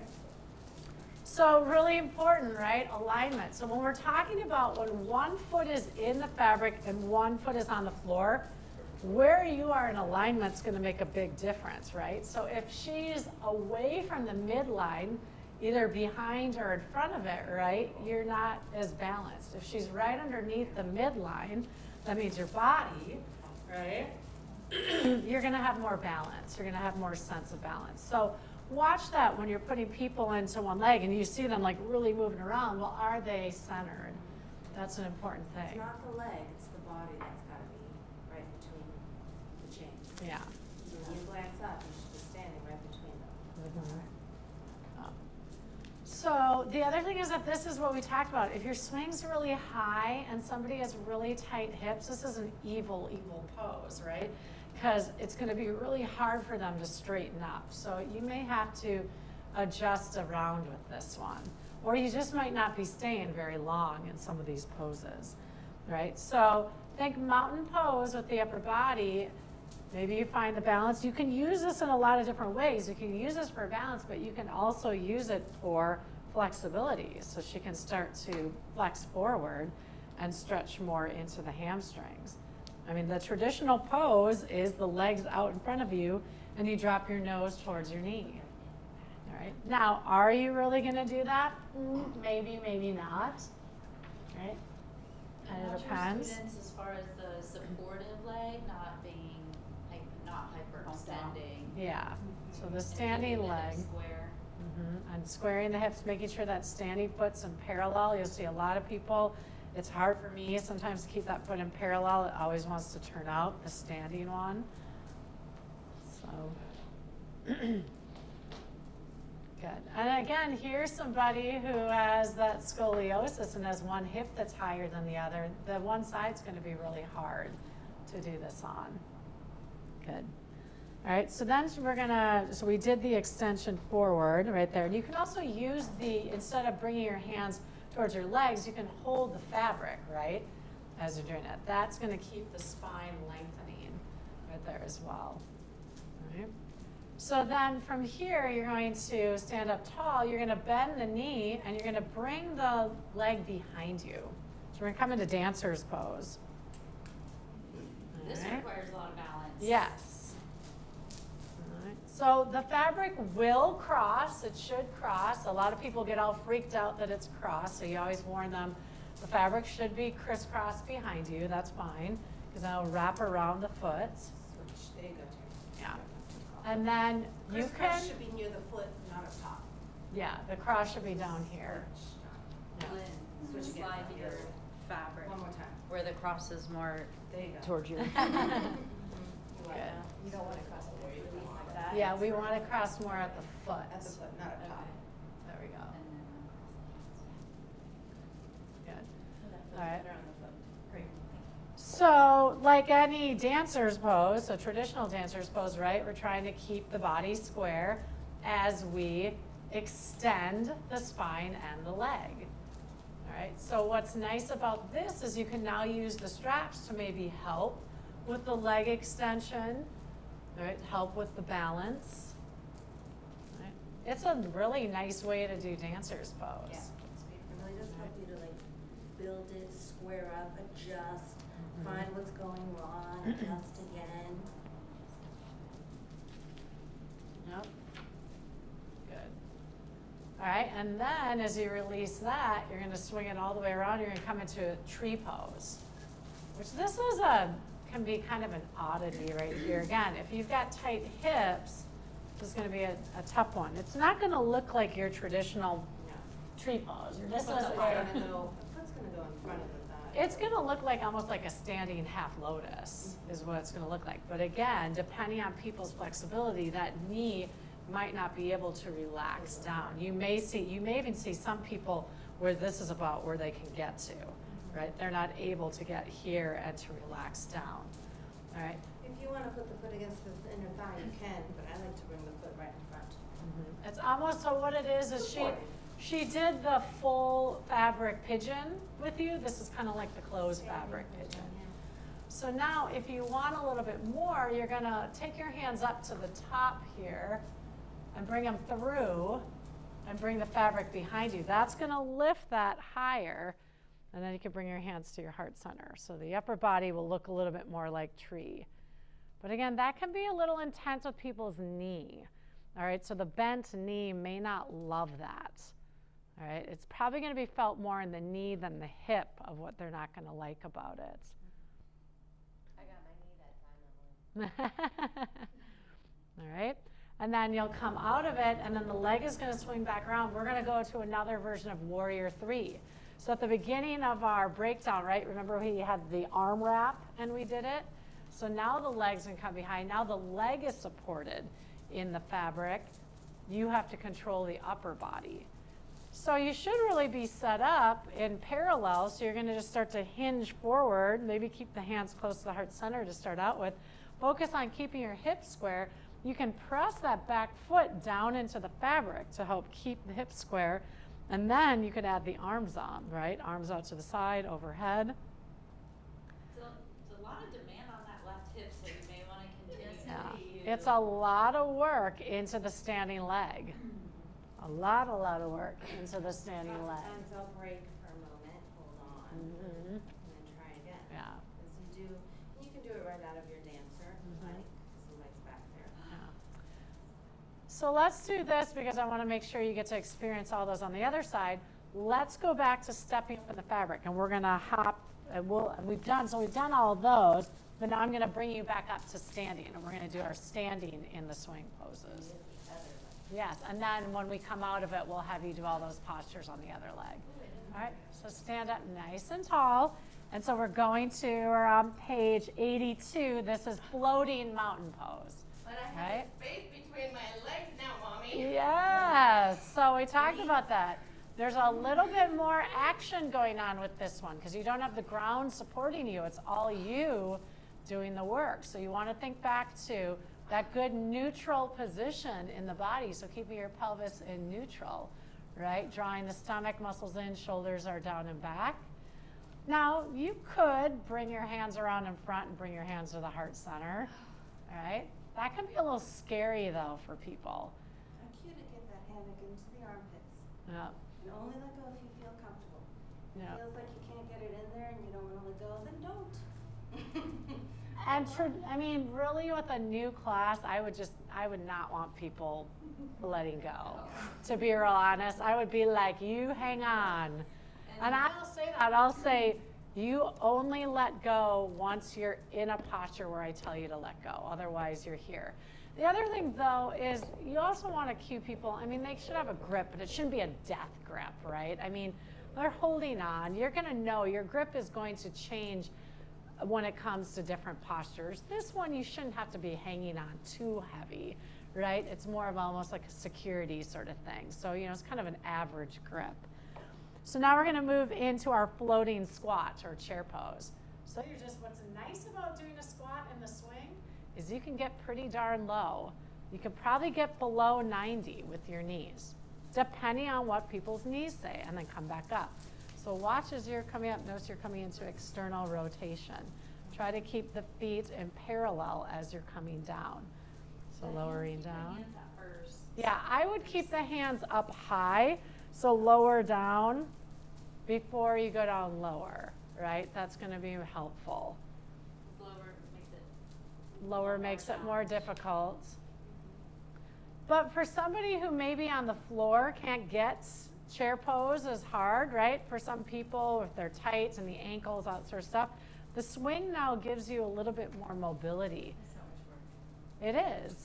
It's a lot of work. I mean, yesterday's class I taught, we were doing squats, single leg squats in the swing, and everybody was hot and sweaty, you know, and warmed up. So think about some of these poses as being warm-ups, right? Or really being athletic, right? Getting people to condition through that. And then we'll move into the floating boat pose. So you're going to come down into your squat. Violet can show it this one first. I would slide the hands down to about shoulder distance. Again, this is one where you must hang on. Boat pose, right? It's teaser in Pilates. You're extending the legs out. So you are holding yourself right there. Good. And then you can just come right back. Sometimes I will just have people come right into seated trapeze from there too, right? It's a lot on your upper body. Yeah. Don't let go in your squat. Yeah. It can be very easy to tip out of that. Sit down your trapeze and then let go and shake out your hands. Yeah. All right. People tip. Be careful. Get Me the moment someone lets go. one more thing in standing. All right, so let's bring you back up standing. One more pose, and then we'll float you through the single leg step on the other side. Before we switch to the other side, we'll just ask Autumn if she has any questions. Yeah. So far, she's good. Okay. Rainbow arc, all right? Or it's really a standing floating fish pose right here. So probably hands, I would start out right at about the shoulders. And she's going to fall back, look up, and we're just creating a standing back extension. This can, again, be a little scary for people. So you might kind of start with coming into your standing mountain pose, maybe just straightening out the arms a couple inches, pulling yourself back in. So just seeing, maybe you don't want to go straight for straightening out the arms, right? You want to test and see how the upper body feels with that, all right? Because getting yourself back up, right, takes abs, takes arms, takes upper back. Obviously, the lower you bring your hands down to, the more extension you're going to get, but a lot harder it is to bring yourself up. Yeah. So this is a great one too. You know, do some squats, do some of that. I mean, you're getting full body work going on, all suspended up in space, right? Yes, the biggest thing people are going to complain about if they're new to aerial are the hands and the wrists, right? It's a lot. But where do we see arthritis and things show up in people? It's most of the time in the hands. So this is a good conditioner, right, for the hands. It's good to keep that strength. I mean, I've taught over the years a lot of senior classes, and we do stuff like this all the time, right? We're trying to make sure that they can still open up a jar, right? So, I mean, it's all functional, all the stuff that we're doing, trying to pull ourselves up and down and just create good grip strength as well. So stand back up in the swing. Let's do it this way. You guys had what? Your right foot in the fabric. All right, so you'll step your right foot down behind you, so your left foot is in the fabric. All right, am I right for you guys? Going to the, so yep, you're on the other side. All right, so you started with extending the leg out in front, maybe giving a nose to knee. Ask Autumn if she's got any Autumn, as we're going through the second leg, let us know if you have any questions on what we've done so far. We'll try and answer them. Good, so give yourself a nice little stretch there. Make sure you square your hips. So Jody, straighten out the standing leg. There we go. Oh yeah, yours might have got yours. Well, you know why? Because you were probably further back. Yeah. All right, and then swing the leg behind. Do your dancer's pose.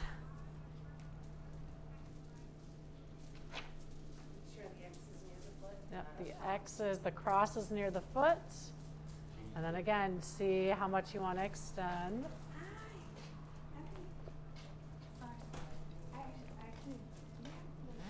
And then after that, you'll swing it around, come into tree pose, or your half, kind of your standing half lotus. You can have the fabric in front of you, or you can bring the fabric behind the shoulders.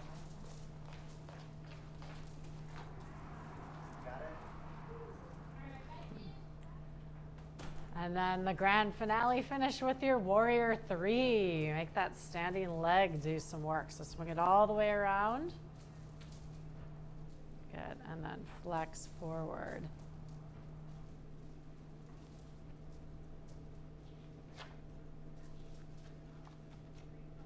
Good, lovely.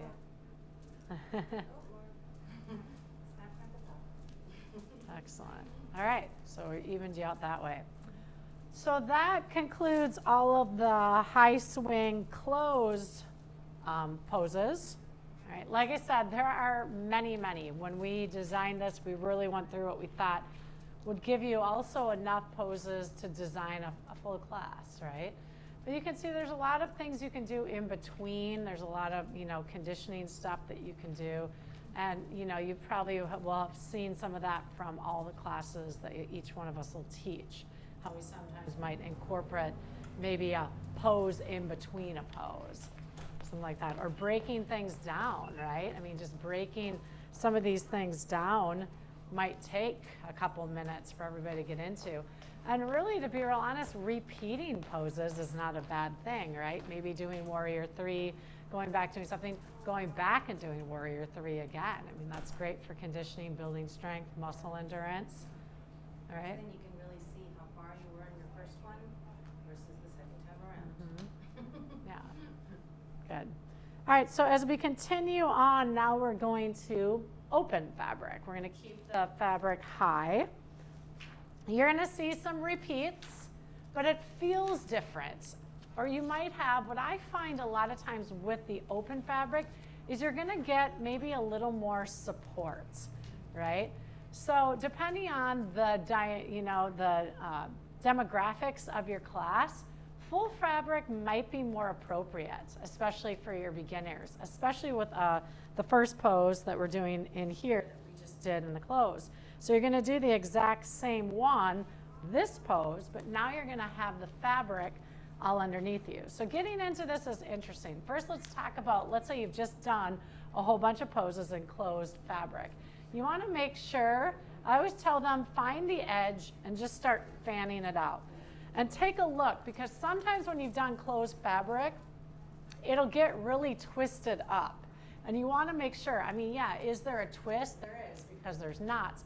but you want it to be a nice flowing fabric down. So there shouldn't be a lot of too much bunching at the top. It should just really kind of cascade down. All right, and then make sure sometimes too, like this will go over the other. You want to make sure the front of it is loose as well. All right, so then to get ourselves into this first posture, you're going to take the edge of that fabric and maybe gather about 4 to 5 bunches of it. So you've got a good amount of fabric. Then you're going to lift, which let's start with your right leg, and put your right leg into the fabric, and now you're going to pull all that extra fabric all the way down to the hips. So your entire right leg is in the fabric. All right, so right away you can feel you've got more support. Take a look at your standing leg. Most of us have externally rotated that standing leg. All right, so we're going to try and turn that left foot in. All right. Also glance up, make sure you're under your second Yeah. line. Yeah, You're makes. probably out of it and trying to get into this pose. If you're out, take a few hops forward. Yeah. Get back to your second line. All right, and then from here, again, you may just stand. Some people might be tight enough that it's like, whoa, just getting up here is enough.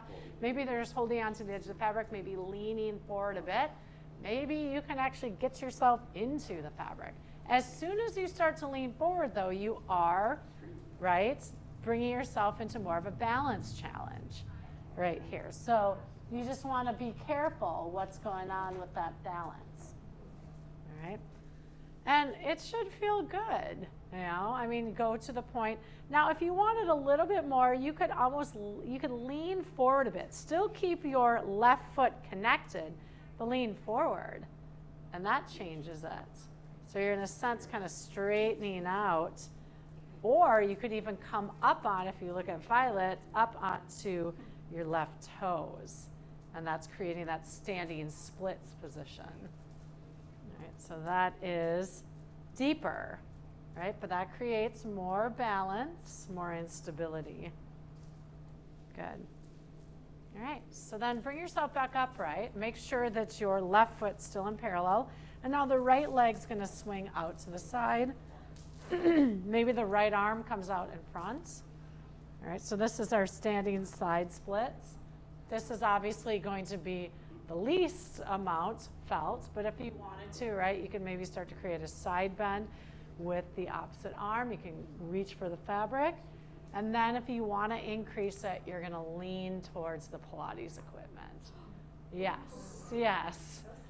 Go slow. Go slow. The variation we did this morning is just a different grip, and maybe holding it on, holding it this way might feel easier for you to come into a deeper split. So you can try a couple variations.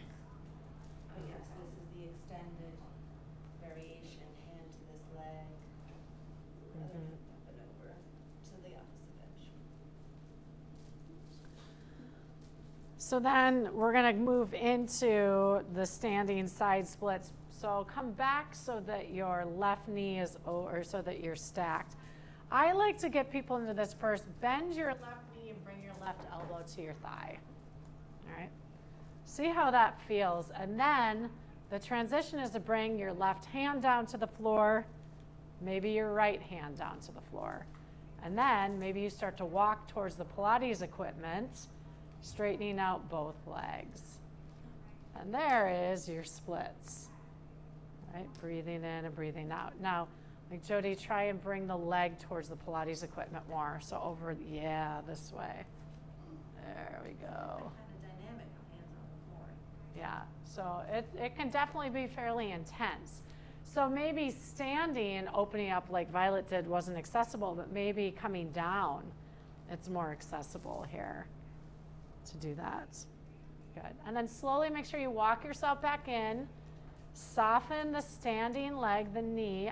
Sometimes I even tell people bring the hands to the thighs or bring the elbow to the thigh. Use the quad and the glutes on that side. And yes, you can use the fabric to pull yourself back up. Good. She did flying pigeon with you, but let's review that. So you're going to take I always tell people you got to get the fabric around most of the cheek. All right, if you do too much of the cheek, you might get some lovin' from the swing. If you don't do enough, you're going to feel like you're going to fall out of it. So I always say, go to the half moon. All right. So I usually bring people out at about 45 degrees, bring it around. Then from here, you're gonna bend your knee. So it's just like tree pose that we just did, but now you're in full fabric. If you look up to the fabric, right, it kind of crosses. I say come over that cross, bring yourself through, and it's like you're coming on stage right there. Come out of the curtains, all right? Good. So again, you've got a lot. Make sure that foot that's coming through, this foot is flexed. You want to protect that knee. It's just like pigeon on the floor, right? We always talk about flexing through the foot. And then you come and take a seat in the fabric. So you might bend that left knee. You might then let your foot leave the floor. You might take the left hand, reach around for the left foot. All right? Yeah, something once you twist it. Twist around to the left. Yeah, untwist that hammock. So move your body behind, go towards there. And then No, she's twisted. Yeah. Actually, this brings up a good point, though, that if somebody does kind of get caught up in the swing, it's very easy for somebody to get scared Mm-hmm. and panic and nervous. So it's up to the role of the teacher to be really observant and keep that person Yeah. calm. you just crisscrossed your hands. Yeah, I think I did too. Yeah. So that's what for sure happened.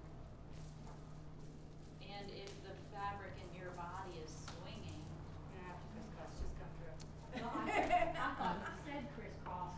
Oh, no, I said come at the cross and come down and through. Yeah. Crisscross. Make sure that your glutes Yeah, and the there. fabric's gotta be all the way Oh, around the okay. cheek. Yeah. Okay. Trying to get back in without starting all over.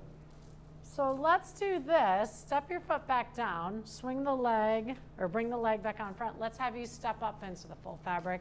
We'll just bring you through the whole side. We'll go quickly on the other leg. So I think our goal is to really get through all of the poses today. So, I apologize if you're not always going to be completely, symmetric. We might just have to let you at another time. Yeah, exactly. All right, so the hardest part about, so Terry, step back down, please. Yeah, remember how we talked about some of the fabric is crossed over there? Like you're stepping on 2 layers. You should only be on 1 layer of fabric when you step up into the fabric. So you want to make sure that you're down on 1 layer of the fabric. And I always tell people before you even step up, take that fabric, you should have some that's in front and some behind. Take the stuff that's in front and kind of kick it away. All right? And then watch. I always say keep your eye on the prize. Your eye is to get this foot right next to that foot. So you always gather from the front to the back. And it's just like stepping up in closed fabric, except you've got more area here. You're going to press down with the foot that's in the fabric to lift the leg that's on the floor, and keep your eye on where that foot is so you can get your foot in. And you might have to really lift it high to get over that back fabric. I call it the art of stepping into full fabric because it really is. You'll see people all the time get caught, they get really frustrated. So this is one, especially if it's a new class, I definitely demo and then I get out because I have this feeling there's usually going to be one person that's doing the I'm caught, and then they start to panic, right? And that's the last thing you really want is for people to panic. All right, so what leg was in the fabric? Your right leg. Mm-hmm. So step your right leg out of the fabric, step behind. So same thing, step behind. There we go, and down to the floor. And then you'll do that whole sequence. Hopefully you have enough. Left leg, you're going to pull all the fabric up the back of the left leg. And we'll have you come forward and give a nice stretch forward into the fabric. I'm going to do this quick so you get about 2 or 3 breaths in there. So we can continue to move through. Good, you're going to come back up. You're going to swing the leg out to the side. You're doing your standing slide splits. Side splits right there. If you like this, you can stay here. If you'd like, elbow to thigh, bring yourself down. Open up wider side splits.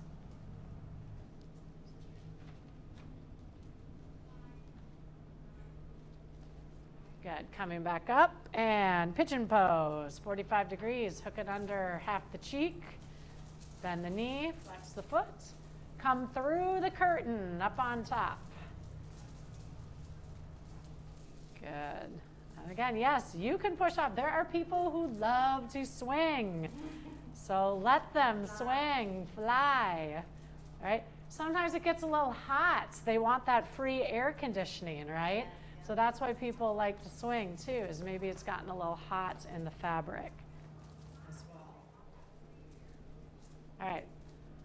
So we're continuing through. You're going to set that leg that's able to come down. So I guess that would be your right foot, right, down on the floor. Let's step back up. So now you get the other leg to practice. So again, make sure you have one layer of fabric that your foot's in. Get the front fabric out of the way. Back fabric. Front to back. You always gather from front to back. You're going to lift that back foot up. Get it over and in. Good. All right. Yes. So we are going to bring you into the most wonderful bucket seats. Now, let's talk about this. Get it off that front knee, Jody. See how it's catching? Yeah, catching over there. And then come on up.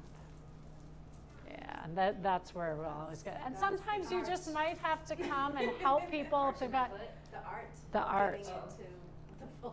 So I'm going to want you to come down to a seated position, but we're going to have to alter this a little bit. So she's going to release one hand and grab onto, she's got extra fabric behind her.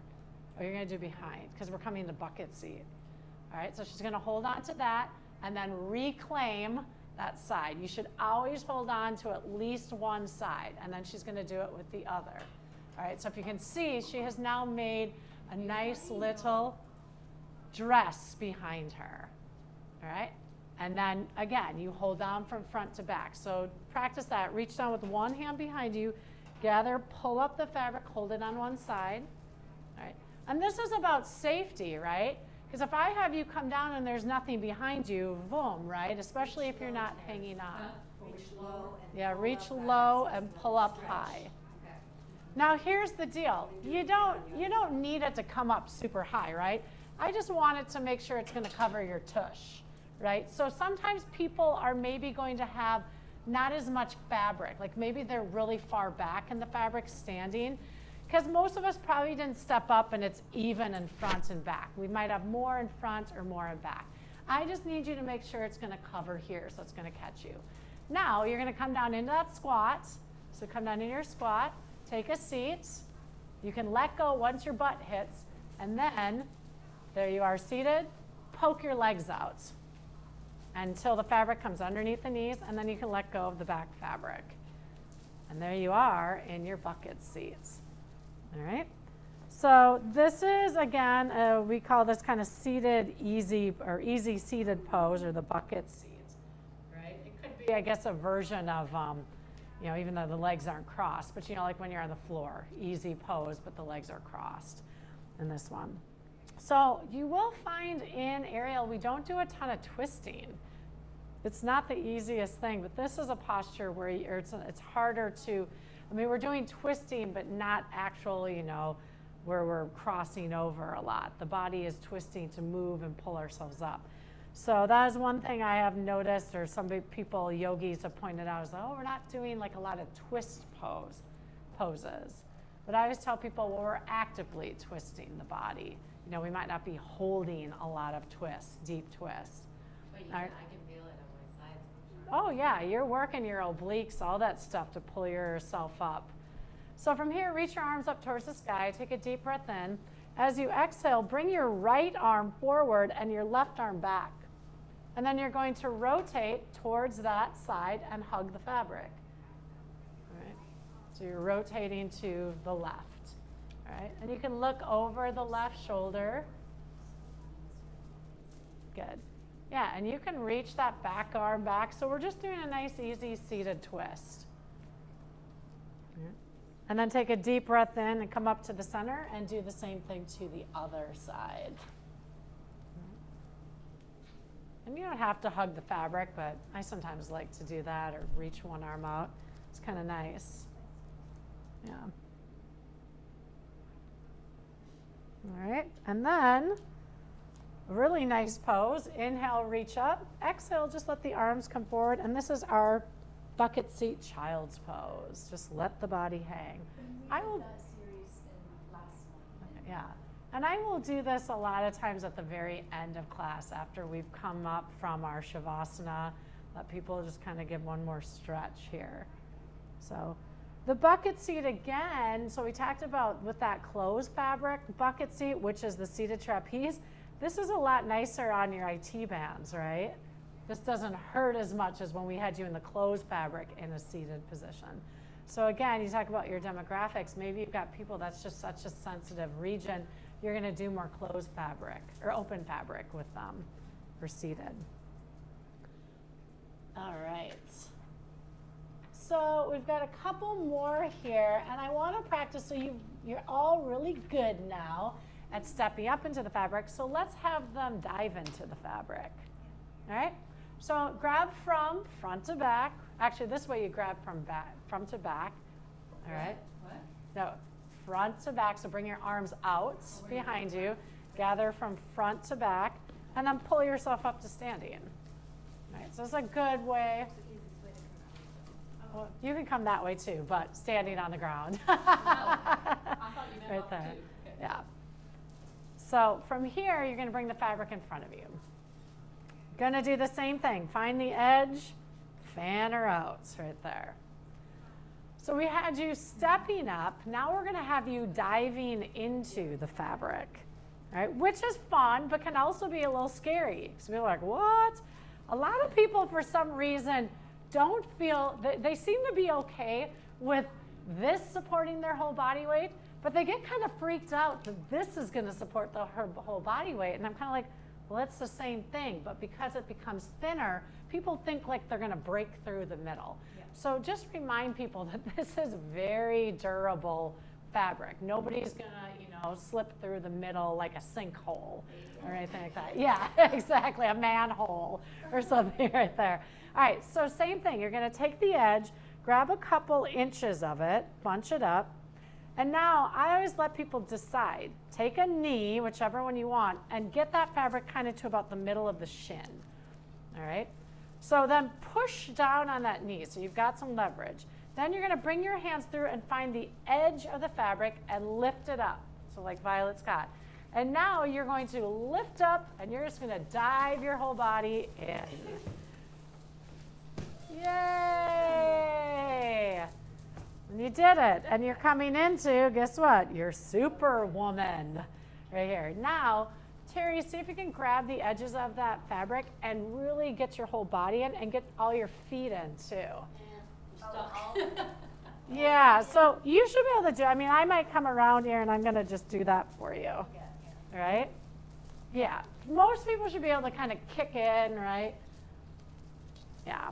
Okay, I think I'm in now. You're in. All right, so locust, right? Oh, just stretch the whole body out. This is the easiest back bend you'll ever do, right? Exactly, because remember I had you guys do this in anatomy on your stomach, where you lifted your arms and your legs. Well, this isn't so bad, right? This is kind of nice. Yep. Good. So now from here, all I'm going to have you do is bend your elbows and lift your chest, and you're coming into a baby cobra or cobra pose, right? Or some people might call this Sphinx pose. Yeah. All right. So it's an assisted, it's a supported back bend. So again, if we're warming up the spine, this might be a good, you're not going to put somebody right away into wheel, right? You got to work yourself up to being able to extend the spine that way. All right, now from here, I want you to come into hero pose. This is going to be an interesting one. So what I would do is I would bend the knees and pull the knees in towards your chest. All right, and then you're going to grab onto the fabric and walk yourself up. So you're coming kneeling in the swing. All right. Now here's the deal. Hopefully you have enough, but you're going to need some fabric behind you. All right. So you're kneeling. Now we have a debate sometimes, my other students and I, how you like the feet. I like my toes flat, like she's got. So when I mean flat, I mean like this. Some people, that's just too much in the swing. They prefer this. All right, so play around with what's going to be best for your feet. Classically, though, this is how the feet should be in Hero, right? Because then you're coming back. So what you're going to do is you're going to bring your arms through, and you're going to grab that back fabric. And I'm hoping that it gets above your head. It doesn't have to. Again, if it gets across your shoulders, that's great. And then you're going to slowly lean. Yep, inside out. Sorry, from the inside. So come from the inside, reach your fabric, and lift it up. And your angel wings. yep, so you should look like a lovely little angel. Open up, and then lean back, and you can even lay all the way down. Behind you, fabric behind you. And now this is the fabric you're trying to hold on to. So what you would do is here, grab the grip like this, and now slide, bend your elbows, slide your hands open. Your feet will. Yes, and push out the fabric out, and then lean back. Yep. Yeah. Now you could probably use more fabric because you're actually going to a posture not that I want. So come back up. So see if you can scoot your knees forward more. Yeah, even more. There we go. Now you're going to have plenty because really your head. So like Lynn, we really actually probably want your head in. Yeah. There we go. I know. So yeah. It's an extreme one on the knees again. So for some people that just might not, it's a very deep flexion of the knees. All right, so we did do the kneeling version of that earlier today when we did the closed fabric. All right, so this is another version of Hero. To get yourself out of that, make sure you really engage the abdominal muscles, pull yourself up. Good. All right. Just up like that. Yeah, back upright. Okay, so now from here, I'm just going to have you stand up in the swing. So gather it from stand up. Okay. Because now you're going to come back down and you're going to come again. She's going to do the same thing. So you guys have already done this. So see, like she's moved back, so she might want to walk forward a bit in the swing. Because I want you to come down so that you are on your back. You're lying down. So again, she's going to grab the fabric, pull it up. You want to get it to at least, I would hope, about your shoulders. So if you're finding you don't have a lot of fabric, you might have to kind of walk forward a bit in the fabric to create more. Right? You might just be standing too far back in the fabric. So she's got it up over her shoulders. Again, she's always going to hold on. You do not let go until you feel secure down in the swing. So she's going to bend the knees, come down and take a seat in the swing. Once her butt feels like it is supported, then she can let go of that fabric and come back onto your back. You're coming into your Shavasana position, but we're not doing Shavasana yet. Right? So don't get too excited. Oh, very excited. Now, here's the other deal. Make sure your head is fully supported. So I always tell people, you can move in this fabric, right? So pull if you feel like you don't have enough around your head, hold on to that fabric over your head and just start to inchworm your body down and keep pulling the fabric over you so that you are fully supported in here. We always want to make sure that your head and neck are supported. You're going to move into a supine twist. This is a little difficult. We've talked about this one before. So I want you to walk your feet in, bend your knees. Your feet are still in the fabric. Right? And then you're just going to let your knees rotate over to one side. The fabric's going to stop it. Right? So you can kind of swing your heels towards the opposite hip. Yeah. So it's just it's almost like I'm trying to think. I mean, when you're on your back, if you're on your back on your mat, you would just let both knees fall over to one side. And then just make sure you engage your abdominal muscles and twist to the other side. So these are definitely some very therapeutic exercises. This might be something that you do towards the end of class, right? Or maybe it's at the beginning to warm things up as well. And then the big one that we're going to go into, and I know you guys are warming up, we're going to go into a back bend. We're going to go into bow pose. Now, so kick your legs out of the fabric so that the fabric's underneath the knees. And then grab onto the back fabric and come up and take a seat, because I want you to watch with her before Violet before you come into this. placement of this is pretty important, right? Because it can feel very uncomfortable if we don't place it at the right point.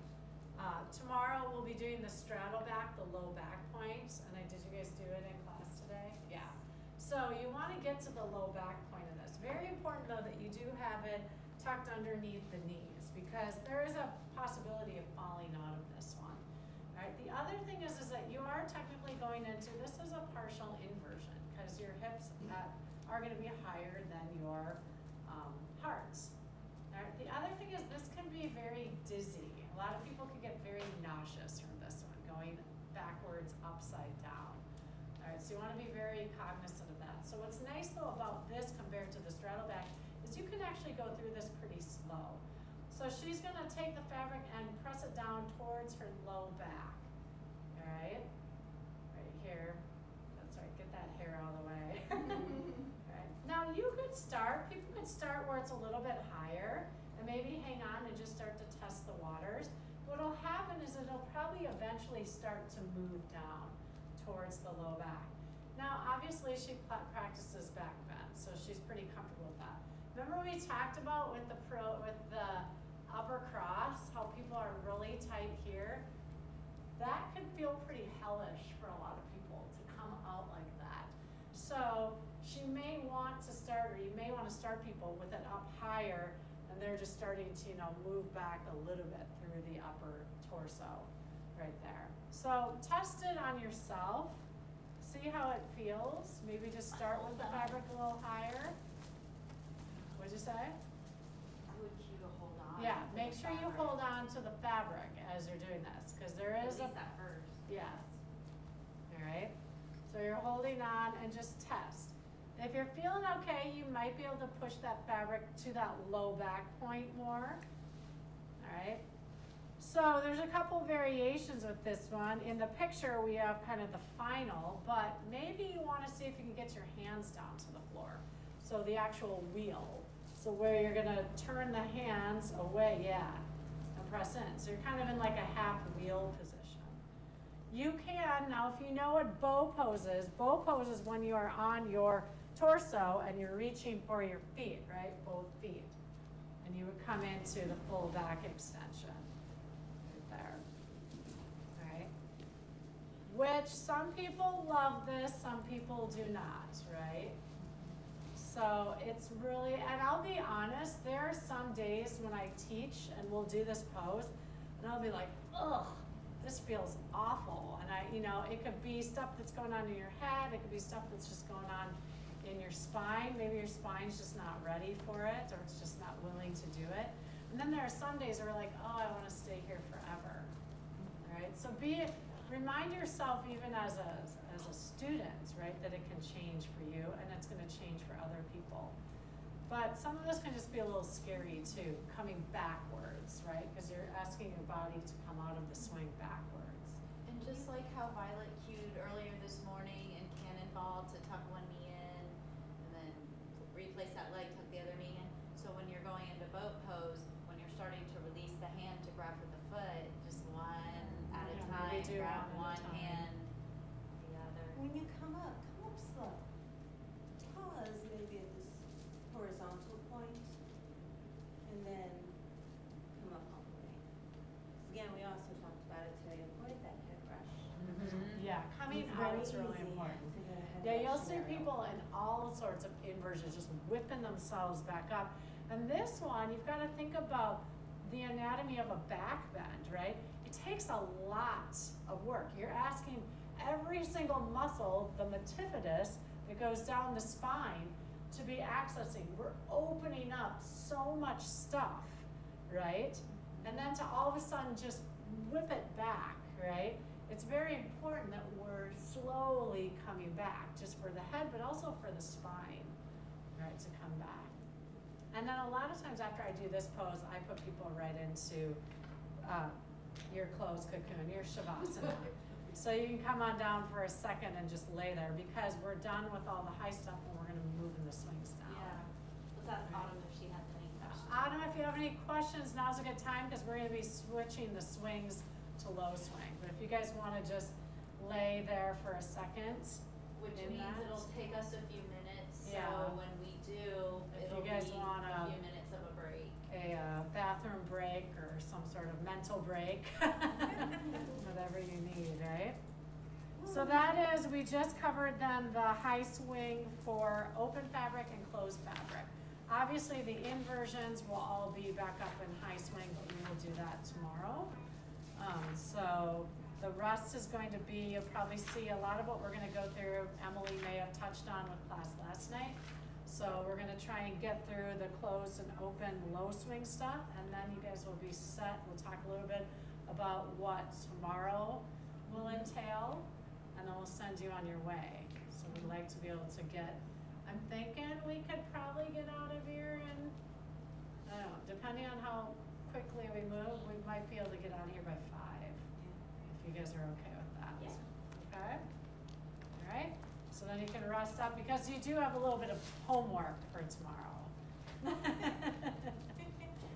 All right. In your ear. Nothing scary.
my brother-in-law. Mom died about 2 years ago. His dad's been dead for about 5.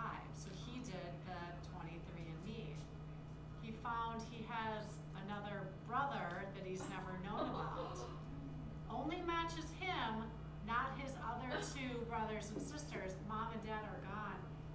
Someone lied to someone. And he'll never know. So was it the mom who had the affair, or was it the dad who had the affair? So, you know, my... Has he ever gotten in touch with the brother? Yeah, does the mother know? I don't think so. I mean, I think he's so distraught right now, being like, who am I? I You know. And so, My husband wanted me to do it, and I'm like, I don't want to do it. I already see, found my out enough brothers and bad sisters stuff. have done it, so I already know, and my parents were so straight-laced, but, you know, it's just kind of funny, because, you know, everything that came back, I'm like, okay, yeah, that's basically, but, like, we had always been told we had some French in us, and I always thought it was France French, but it's Canadian French, yeah. So, are you I'm mic'd up, Oh. no, you're gonna be mic'd up. I don't know if we both can be, I thought we both can't be. Sure we can. Oh, all right. Get that on there.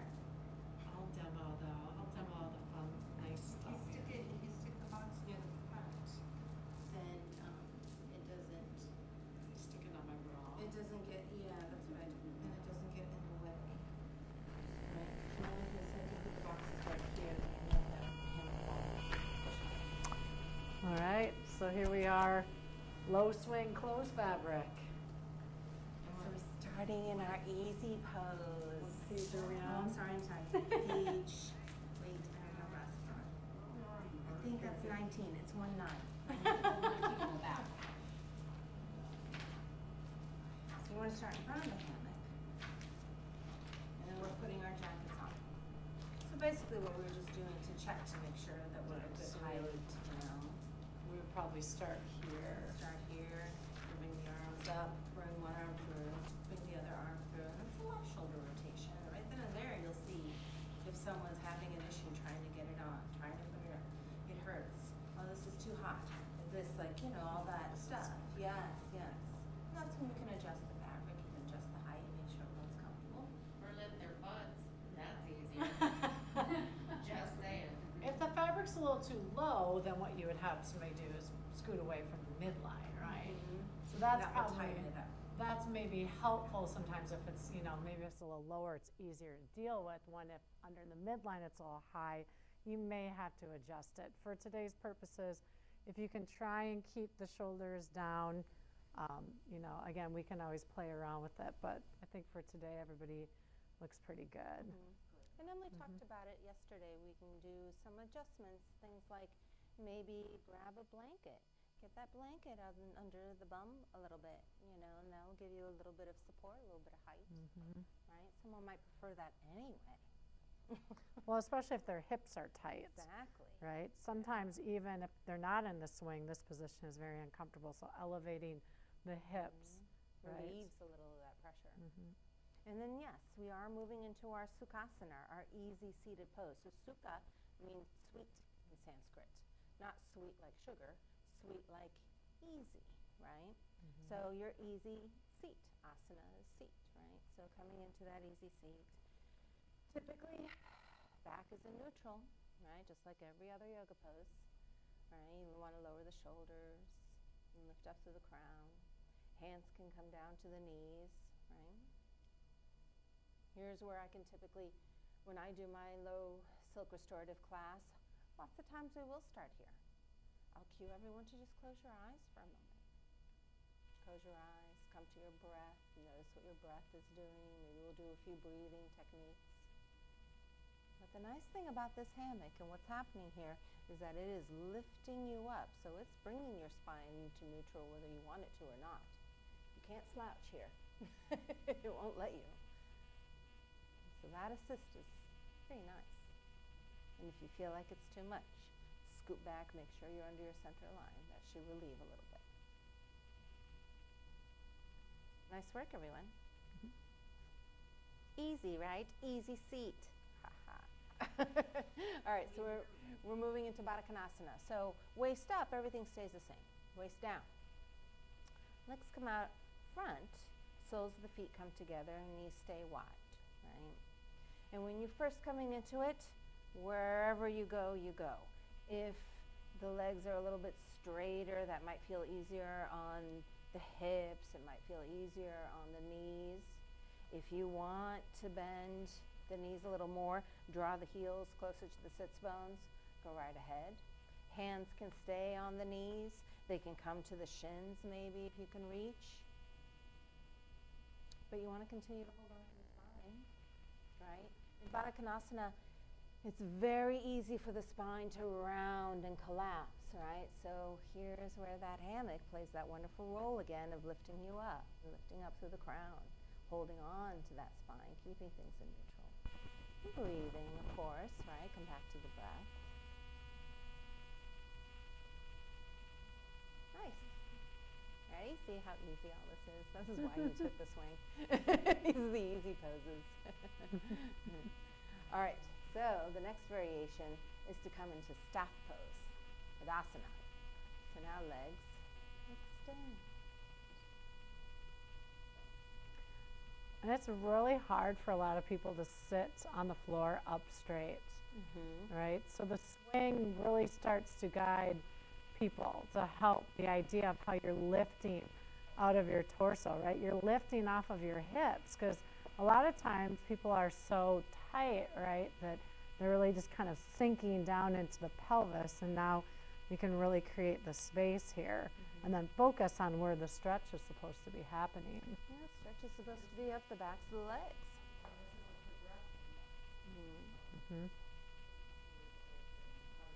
Right. If it feels good to give yourself a nice deep flexion, go ahead. And what's and going to you'll feel it all the way up the back.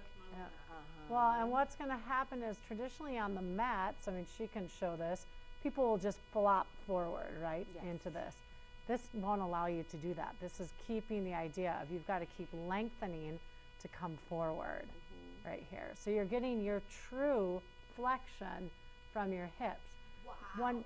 When she starts to round, she may say like, oh, this feels great, but she's not, she's just relaxed, and she's also too, there's now flexion of the spine, which isn't necessarily a bad thing if it's well supported, but the idea of staff pose is that we're really opening up the posterior line of the body, specifically the legs and the hips and the low back. And the hinges in the hips. And when you come forward, the hammock will keep that back straight. It's a good time too to look and see, are both legs even, right? Are you, if you're flexing the feet, does one flex more than the other? Do you have one that turns out a little bit? So,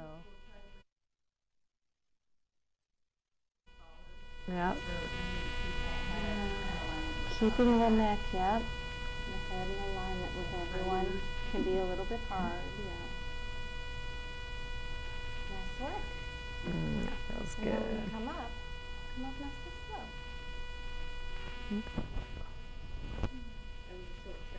It was. Well, and it is. It's a different type of, I mean, to be real honest, it's a true alignment forward fold. It really is. And I will sometimes do that, especially with classes, almost like a let's do a forward fold breakdown, right? Because so many people, especially very flexible people, will just plop themselves forward because they can and it feels good, or maybe it looks good, but they're not getting the actual extension that we're looking for. The stretch and then the hinging, All right, plank. So we're going to move into a reverse plank, right? Because plank, traditional plank, is you're facing the ground, you're pushing up. So we're going to move to a reverse plank. So now hands come behind. In the picture, Emily has her fingers pointing to the front. So I'm all right with people testing out where they want to go. Sometimes fingers feel better pointing behind. They might feel better pointing out to the sides. They might feel better pointing forward. So I'm okay with everyone kind of adjusting and trying that out where it feels okay. And then use a yes because of her yes. You do need to make sure that the whole palm is down. You can't be pushing from the fingers. It needs to be the whole palm. I know. Well, what will happen, so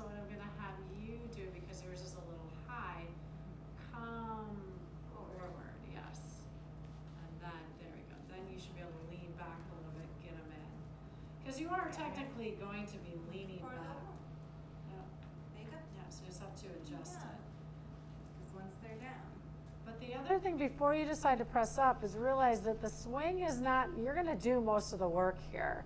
So think back to the whole idea of what's going off the shoulders. Remember we talked about the elevation and the protraction? We want the opposite. We want depression and retraction.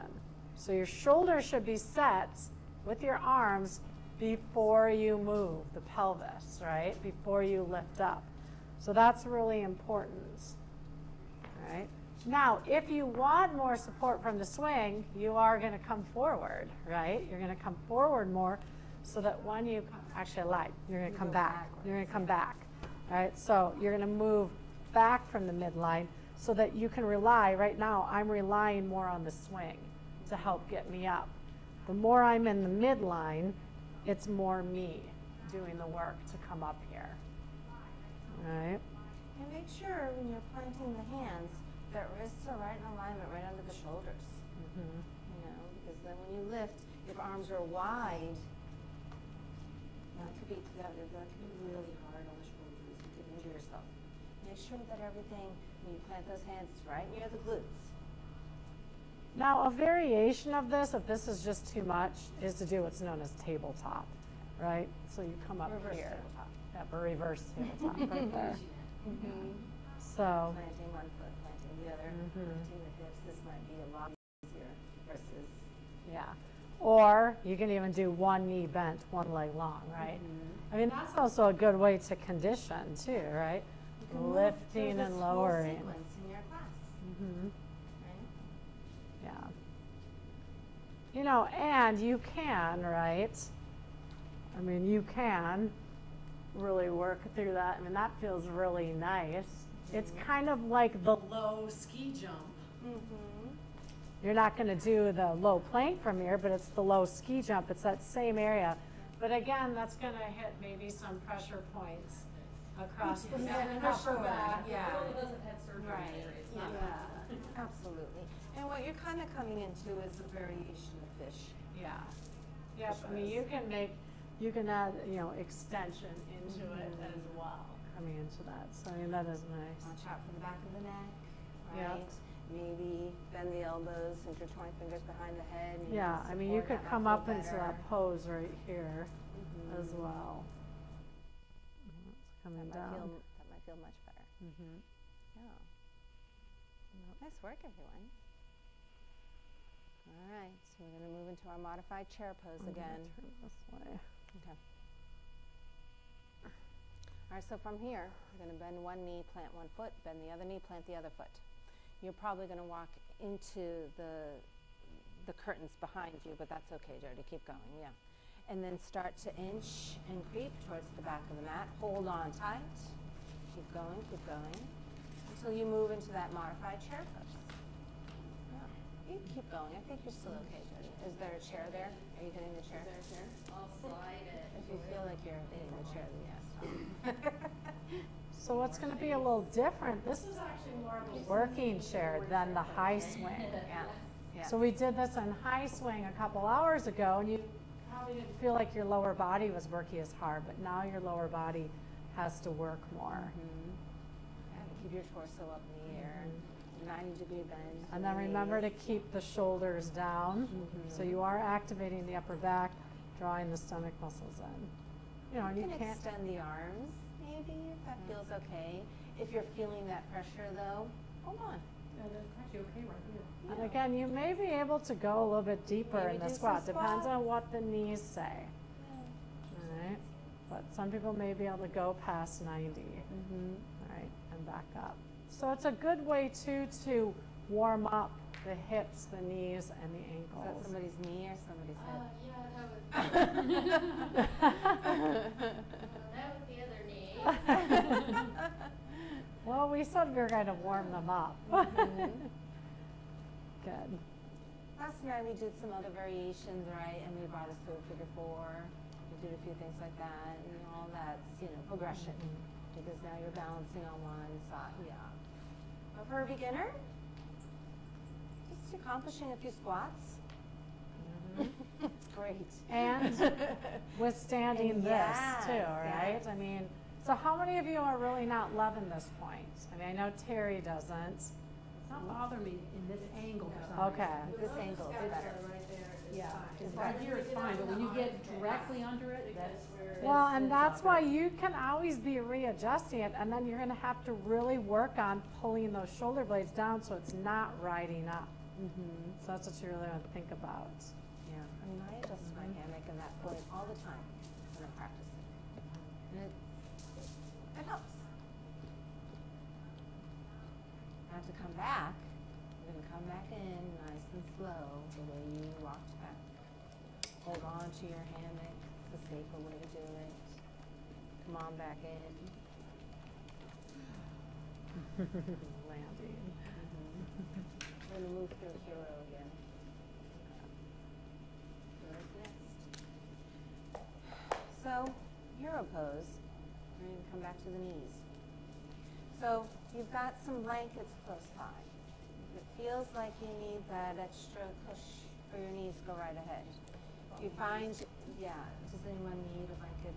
Like you would hook it behind there. Yeah, you can do that. Yeah, that's nice. You can put it under the knees. If you don't have blankets close by and you need cushion, remember you can always fold over the mat so you've got some extra cushion.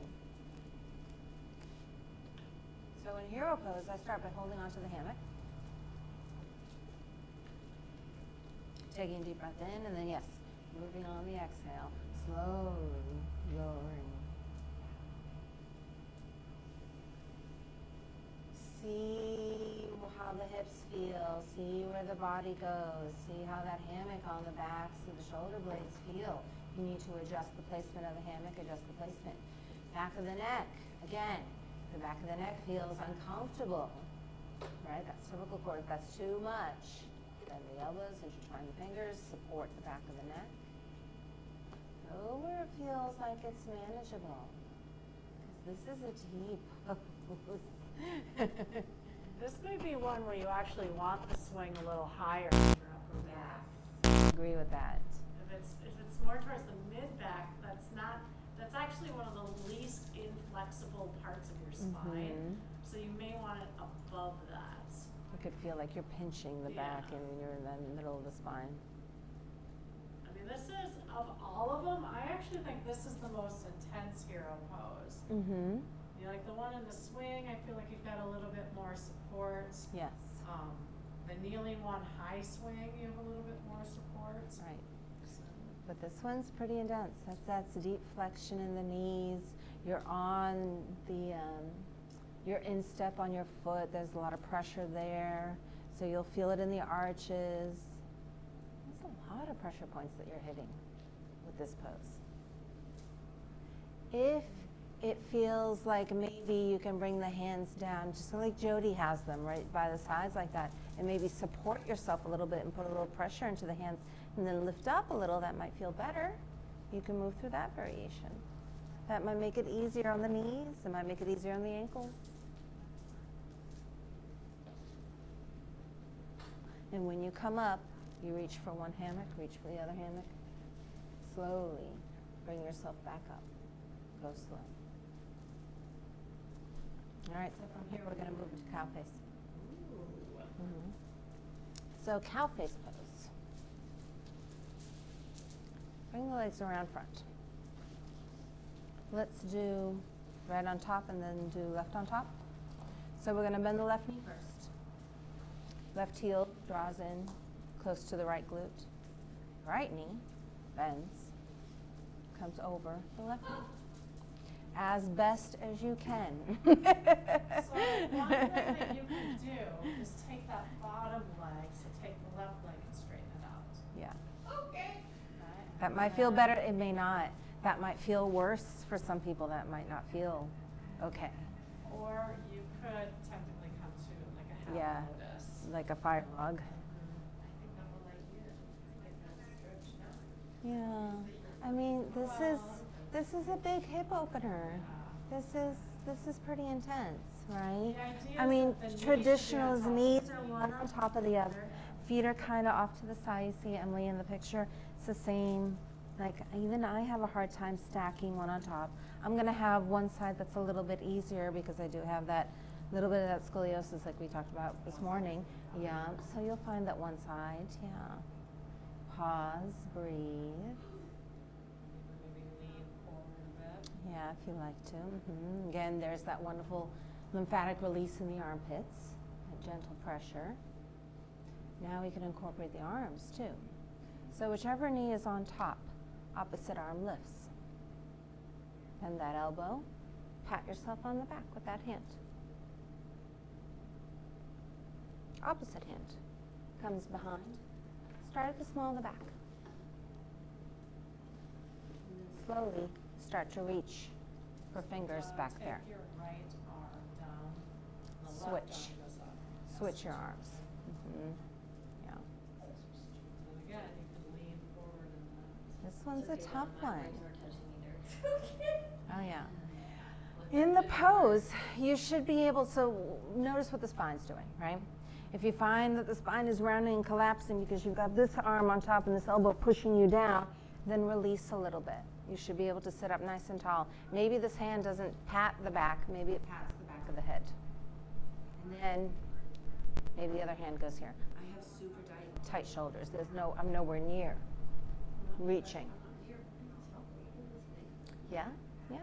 If you can grab something back there, sometimes I'll grab my dreads. And I'll hold one here, hold one here. A towel is good. A towel, And a as strap. you want to progress, you start to inchworm the hands. Yes, closer, on the closer. towel. But you should be able to sit up nice and high. This arm shouldn't be pushing the chin down to the chest. You should be able to lift up.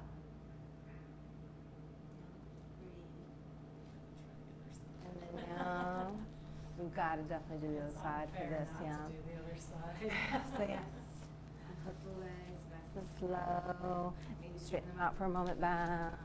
Plus, it's good to And find now out switch. which side's tighter. Yeah. Holy, that's not even halfway there. One side typically, for sure. Yeah, yeah. Notice what the glutes and the sits bones are doing, right? Sits bones should stay on the mat. You'll find that one's going to want to do this. Don't let that happen. Keep things nice and level. Left arm goes behind.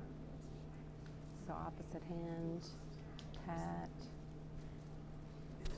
Start at the small in the back. But is one side a little bit easier? This one's a little easier. Yeah, your Yeah. left side looks easier for you. It's definitely my easier side. And breathe. Nice work, everyone. Inhale, exhale. Another nice way to bring the shoulder out is I'll extend the upper arm and then maybe hold on to that shoulder and gently bring it out from behind me.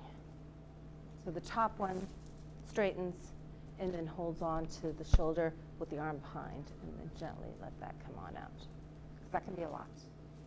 Someone with tight shoulders. All right, our favorite bridge pose. Uh-oh.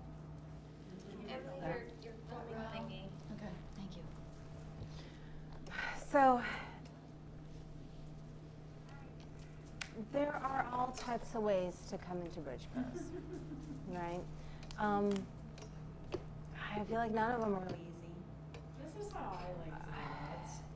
So you're gonna This is come- probably the easiest way. You're gonna come back, you can actually stand, and you're gonna come to your straddle back point. And you're going to lean back, right? So think back to the high swing, low straddle. It needs to stay there though, That's the problem. as you slowly walk yourself down. There's a lot of ab work to come into this position. And once you get to a certain spot, you get to the midpoint. And then you can lower the back. We did this last night with the fabric. When the hammock's open, A little bit open. it is much easier. But Yeah, it's because you've got a lot of still- support. For this, you've got no support on your back. Deceleration. Yeah. So your placing it hamstrings low work. and then walking everything back in, and then there's the core that has to turn on to keep you at that angle as you walk. And if the And I- fabric is First high, time, I would cue slow, slow, slow. Go slow. That's it, Don. And then lower your upper back. Yes, yes, yes. And then Maybe reach up and push that hammock down a little more, Dawn. Because you want the shoulders down on the ground. Push it down a little more. Push it under your hip flexors. And you could always put a blanket underneath somebody's Yes. head and upper back. Yeah. If the Not fabric under the is glutes, too but under the high. hip flexors. Then walk back. Lynn, walk back. Got it? Okay. Yeah, hers is just a little high. Yeah. We're just gonna get you something to put underneath your up there. Oh, come on back But you down. also want to make sure you're warmed up for this because it will change based on how high the swing Yep. is. Push it all the way down. You can't get it down anymore. Like get this under your hip flexors. It didn't make any difference. You Just didn't? didn't matter. Gotcha. Okay. Here you go, hon. Is that a little bit better?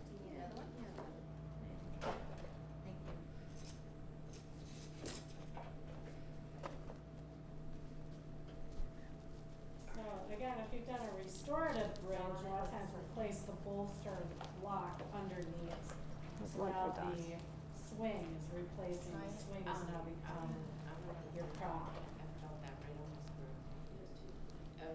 It's too high. You need that blanket, Dawn. A bolster can sometimes help too, yeah.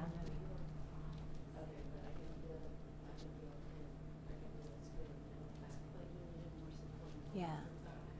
And then it should be all right. Maybe 2 blankets are probably better for her.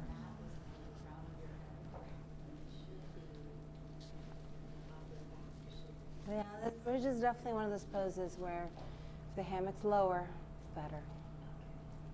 I would get it under her shoulders then.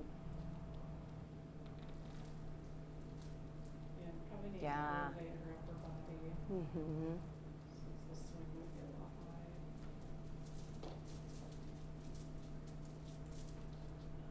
Better? No? It's too much? And there might be a pose that's just not gonna do it for us.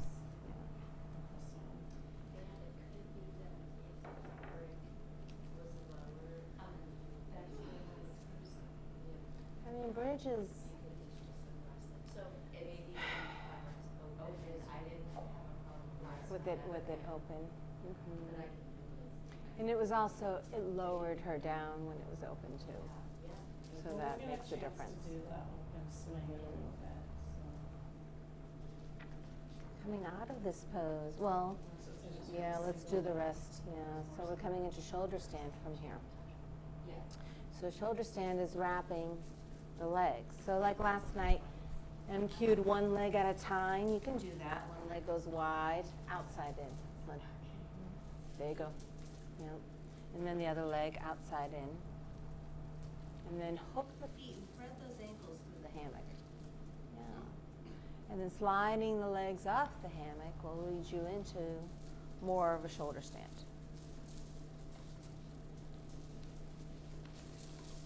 This could be very contraindicated. Yes. For the cervical spine. So if you've got anybody who's got some cervical spine issues, bridge is probably okay, but anytime you start to take the weight of the hips up, technically you're not even supposed to have, really when you think about it, the pressure should be in the shoulders. It shouldn't be in the cervical spine. But it depends on what the structure of somebody's cervical spine is. If they are lacking a curve, and there are a lot of people walking around with a flat cervical spine, this is a very inappropriate exercise for them to do, because what's happening is, like right now, I have a space between my cervical spine and the floor. If you do not have a space between the cervical spine and the floor, so really like right now, it should be the back of your head and the top of your shoulders on. If your neck is touching the floor, that tells me right away that you may be lacking some of that curve in your cervical spine, and it's putting way too much pressure. So if that is the case, I would come out of that. The progression is to move through plow pose. And this is major. And this is huge. Like, this is an advanced yoga pose, right? So legs unhook. They come together behind you. They come to your face, to the floor, behind your head. Most of us are not. It's difficult. No, Jody. They still stay in there. Yeah. So there's an inner thigh pressure point right there, especially if you squeeze your legs together, that you're going to feel. And like, I can't get my feet on the floor, that's just too much. I can do it without the swing, but I can't do it with a swing. It's strange. So let it pull you in a little bit. Yeah, because she's out of her center line. Yeah.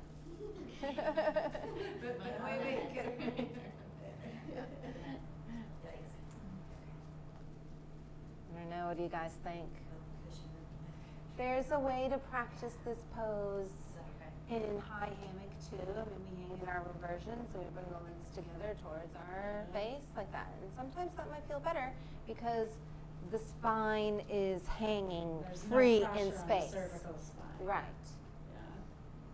Yeah. To be real honest, I haven't taught traditional shoulder center plow in years, and from my point of view, this is my personal and professional opinion, I would not teach those in any yoga class. Yeah. It's too much compromising of people's cervical spine.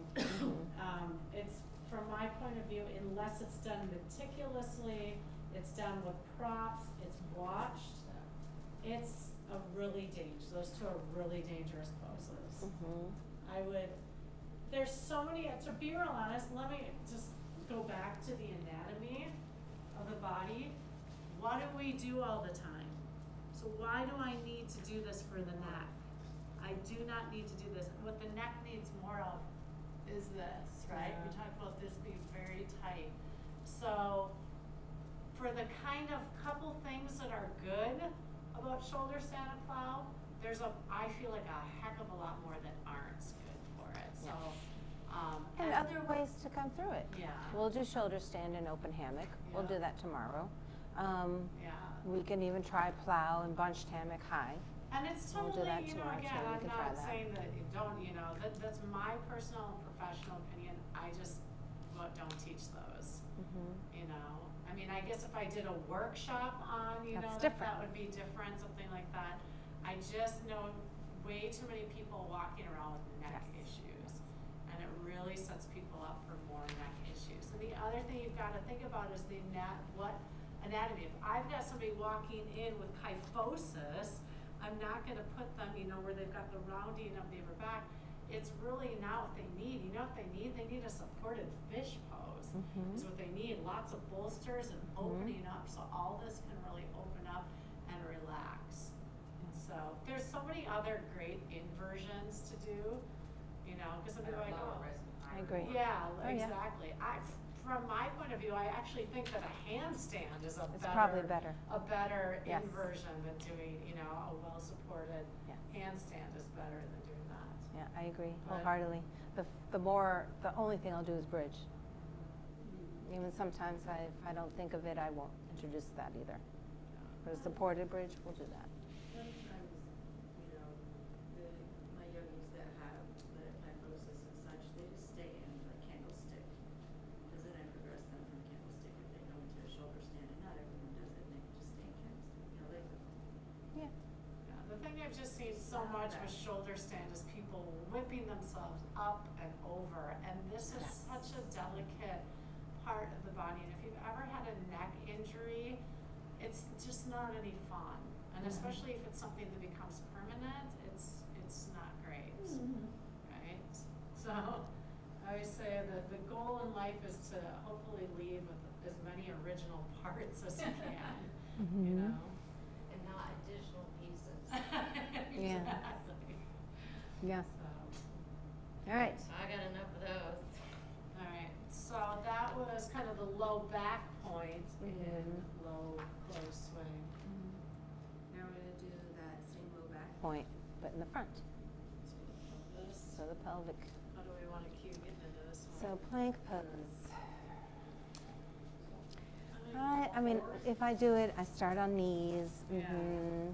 Similar to the way we come into downward dog when the hammock is high, right? You want to push it down because you want to keep it near the hip flexors. Yeah, you can even come forward a little bit. Yeah, so that hammock gets taut and it will catch you in the right spot. You can even start people kind of bent on your knees. Yep, start on knees, so it's supported plank on knees. Knees, and then hook the toes, lift the hips, and gently gently walk your way a little bit back. And then coming down, I like to start on forearms, right, before you lift the body up. Pause here first, start here. You can bring feet up into the sky, or you can leave toes on the ground, whatever feels good. Start in forearm, Lynn, before we even go up. Breathe, right? Breathe. It's not that bad. Probably one of the easiest planks you'll ever do. Really. I mean, it's hip supported like that. Now, here's where we can plant the hands. So make sure that when you plant the hands, wrists are right under the shoulders. Spread the fingers out nice and wide. Really plant the hands down. Take a deep breath in, set everything up. On the exhale, but here's where we want to keep toes down, right? So keep toes down on the ground. And then inhale, exhale, start to push up and extend the arms straight up into the sky. Yeah, leaving toes on the ground really helps to keep you where you need to be. And then yes, be mindful of a wrist, whatever might be going on, maybe stay in forearm. If you're in forearm, make sure elbows are under your shoulders. No, forward more, Terry. Terry, bring them towards the mirror. Oh, Yeah. I can't see. Yeah. Glance down and make sure that elbows right under each shoulder and that your elbows aren't splaying wide, that they're actually shoulder width distance. Right? Maybe a little bit more forward, Terry. A little bit more. Keep going. Keep coming. Keep coming. Keep coming. Right there. And then bring them in a little bit. They're getting wide. There it is. Feel the difference? This is a great place, too, to do a supported push-up, right? Because your pelvis is connected, so you can lower down. You can lower down. And push back and up. Then, yep. And you've got the swing that kind of helps you to remind you not to let your pelvis drop. Because that's the biggest thing when people do push-ups is they lead with their pelvis instead of leading. Even holding plank, typically the hips start to drop, the back starts to collapse, shoulder blades stick together, and then you find you're shaking in the air and you can't hold it anymore. And so when we're inhale, exhale, come on back down to the forearms. Come down slow, lower the knees. Pause for a moment, because we're going to move through our side planks as well from here. We're in plank, might as well do side plank.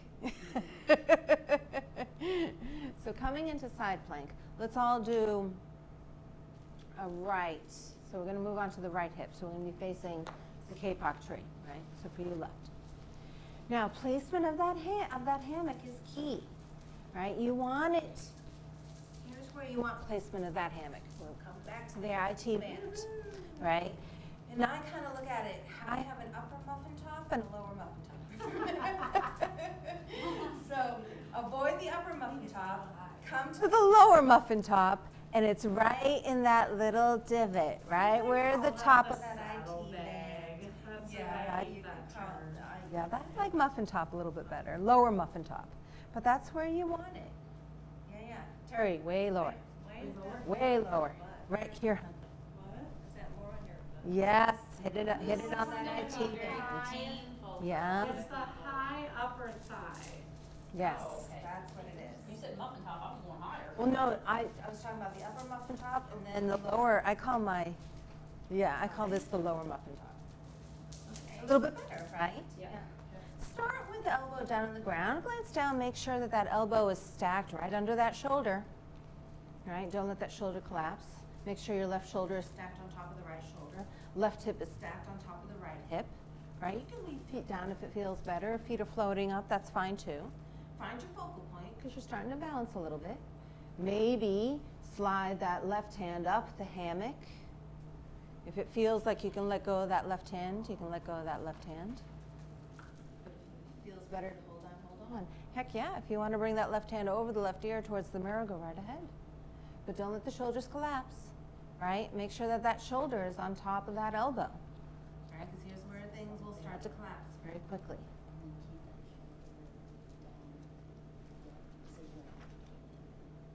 Are we rotating to the other side? We are. So there's a few ways to do it. You can lower that hand and rotate from the stomach and come over, or you can come onto your back and rotate from the back over towards the Pilates room. Yeah. This is where there's a lot of graceful is hard. Well, if you have shiny pants, Yes, shiny pants help. It's a lot of wiggle and shimmy that has to happen when you transition back and forth like that. Yeah, you got And then there's usually one. most of your weight on this side of the hammock, Terry. There it is. Feel the difference? Yes. Yeah. Okay. Yeah, there's usually There it one. is. And then come on up onto your elbow. That's it. That'll help stabilize you, John. That's it. Make sure right shoulder is over left shoulder is over left elbow. Right? Stack. Right hip on top of left hip. Engage your leg muscles, right? Don't let them just flop around there. Turn everything on. That will help to stabilize. That will help to find the stillness in the pose, too. Because this pose, you'll start to wiggle a little bit, but make sure, see how your elbow isn't under your shoulder, huh? Yeah, there it is. Hard to see your shoulder when you're sideways. I know. But don't lower the upper body down as much. Stay up high. Well, you should And be that able will to help. see your shoulder directly. We should be able to over look down and see. your Yeah. elbow. Swinging. And make sure. Yeah. But keep your torso high, Terry. See how it keeps collapsing down? Keep it high in the sky. That's right. When you're ready, come on out. Come to the side of the torso. So let the hammock come towards the legs, right? So we're going to come onto our back like SB is. Yeah, that's where we're going next. And I like to start with hammock behind my knees. Right, I like to do that.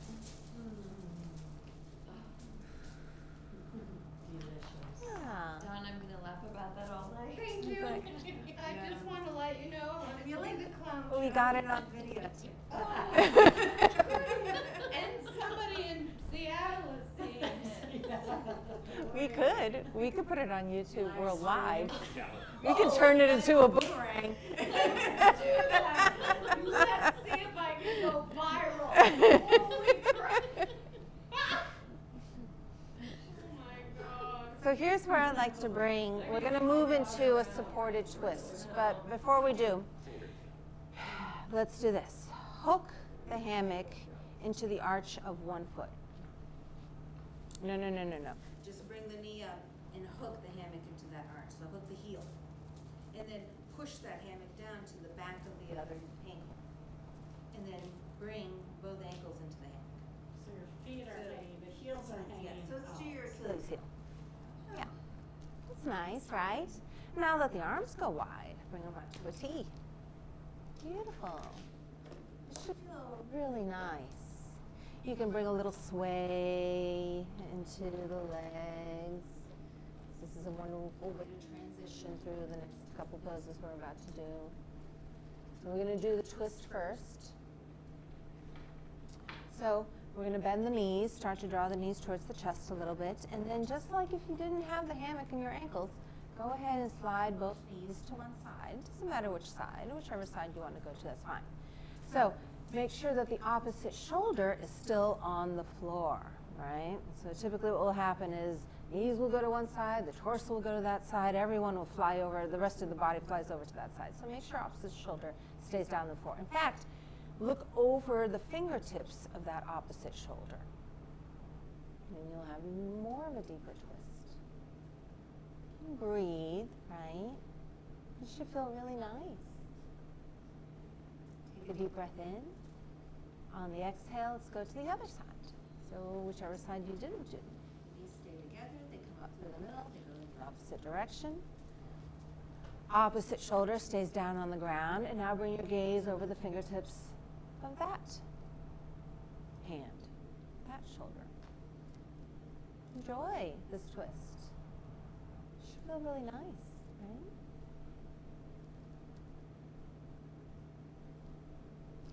And then gently bring the knees back up. All right, so all this talk about bridge pose, we can move through a bridge variation here too. So now I want you to hook the heel, I want you to hook one heel, and I want you to hook the other heel. So we're putting the hammock into the arches of the feet. That arch, that's probably the most painful part of the foot. But it's also the safest part, because you do want it to slip into that little divot so it stays put in there, right? So the ball of the foot is in the front, heels in the back. All right, So we're going to start to support and build and prep so we can lift into bridge. So what I like to do is I will tuck my shoulder blades in first, right? So maybe tuck one in under, tuck the other one in under, tuck again. I like to bring hands first into like robot arms. So I bend the elbows and I bring the hands up. This is a nice way to do it. From here, you can then lower the hands once you lift. Nice, yeah. Go ahead and lower them down. Plant the hands. Take a deep breath in, pushing down through the soles of the feet. See if the hips can lift up into the air a little bit, but knees stay bent. All right, breathe. Come down whenever you need to come down. If you can come up and this bridge variation feels good, wonderful. I know. Yeah. You'll feel it through the hams. You'll feel it through the calves. Oh my gosh, yeah. It's a lovely position. Try to keep knees together. Don't let the knees splay wide. But here's where you can cue it a few different times, right? It's probably going to be hard to just keep the hips up in the air the whole time. All right, lower. Maybe take a deep breath in. Exhale, move through it one more time. Nice work, everyone. And then lower the hips. Let the hammock slide up to the backs of the knees again and let the feet just hang for a moment. So we're going to come up through boat pose, right, or our teeter variations. So I bend the knees and bring the knees to the chest. That way you can grab that hammock. So you grab the right, grab the left. Bunch it all up, hold on tight. And here's where it gets fun. We can roll up into our boat pose. All right, so bending the elbows, pulling the body up a little bit. You can roll up. If it feels good to maybe roll back a little bit and then come back up, go ahead. Now we're moving through like a Pilates. In fact, this is funny because this should feel pretty nice, yeah. And it is practiced in yoga too, but it is more of a Pilates. I remember learning the simple Pilates thinking, what was Joseph thinking? Right? Like, how is this good? But then I did it with the hammock. And of course, again, yes, if you have that scoliosis, I get to a certain point that hits and then everything just kind of goes to one side, right? But if I've got plenty of support with the hammock, I'll stay in parallel and I can roll through a couple times. For those of us who know their sacrums off. Yes. Mm-hmm. And then you can practice trying to come up right into that perfect boat pose, right? Pause up. So one variation is backs of the knees. Variation of the book is bringing the hammock to the backs of the ankles. So it'll be a little bit harder.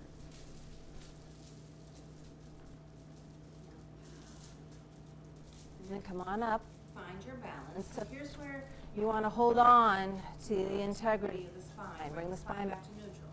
If the spine rounds in this pose and collapses, you'll roll right out, right? But if you can keep the spine straight, legs extended, you can hold on to your boat pose. Make sure shoulders are down away from the ears. They're not being drawn up to the sky. Holding on to the hammock. If you want to let go, it's another variation. If you want to hold on. Higher. Yep. Spread it. Brace for the upper back. Mm-hmm. Draw the shoulder blades on the back of the arms, back of the shoulders. Push it out. Don't tuck your chin in, Dawn, because you're rounding your back. Head back, Dawn. Yeah. Mm-hmm. It's a lot of abs. It's a lot. Yeah. And rear delts. That's Yeah. hard. It's hard. It's hard. tough. This is work to push out. Yeah, your rear delts are really working, which are weak for a lot of people. The back part of the shoulders. I mean, traditionally, right, your back. I mean, Traditionally, yes, you were making a V in the sky. making a V. Yeah. All right, so you're balancing on the Sits bones. Jinx. Cope. But spine has to stay straight, right? So if I'm here, I'm not using the hammock, and I start to round, oh boy, here we go. I'm collapsing. I'll probably roll right out of it, right? But if I can hold on and keep the spine in neutral, I can stay in this pose for a lot longer. Okay. that's what's happening with the hammock. And then yes, come on out. Reconnect with the breath for a moment. Because then we're gonna move into a real fun one next. We're gonna move through bow pose and then plank. You might maybe want to start in plank and then come into bow.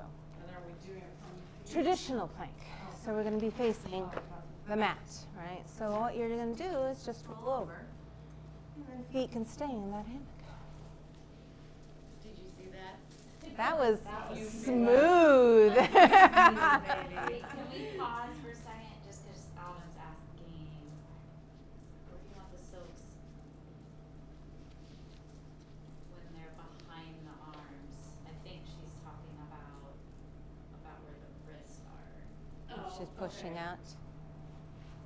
In bow for pose. for boat pose? Must be. Yeah, for bow pose. Where exactly do you want the silks when they're behind your arms? You can go anywhere from the hand to the wrist of the Yeah. forearms. I mean, Yeah. anywhere that's solid. I mean, I wouldn't do the fingers, right? You're gonna want to do something. Somewhere here, Yeah. this area. I mean, yeah, I guess it kind of wraps around the front of the wrists. Yeah. That's what I would say. And you come through the middle And then push out. And then that's very important that you're not, the wrist Breaking. stays solid, right? Yes. The movement comes from the upper From the- shoulder, the back of the shoulders, not from the wrists.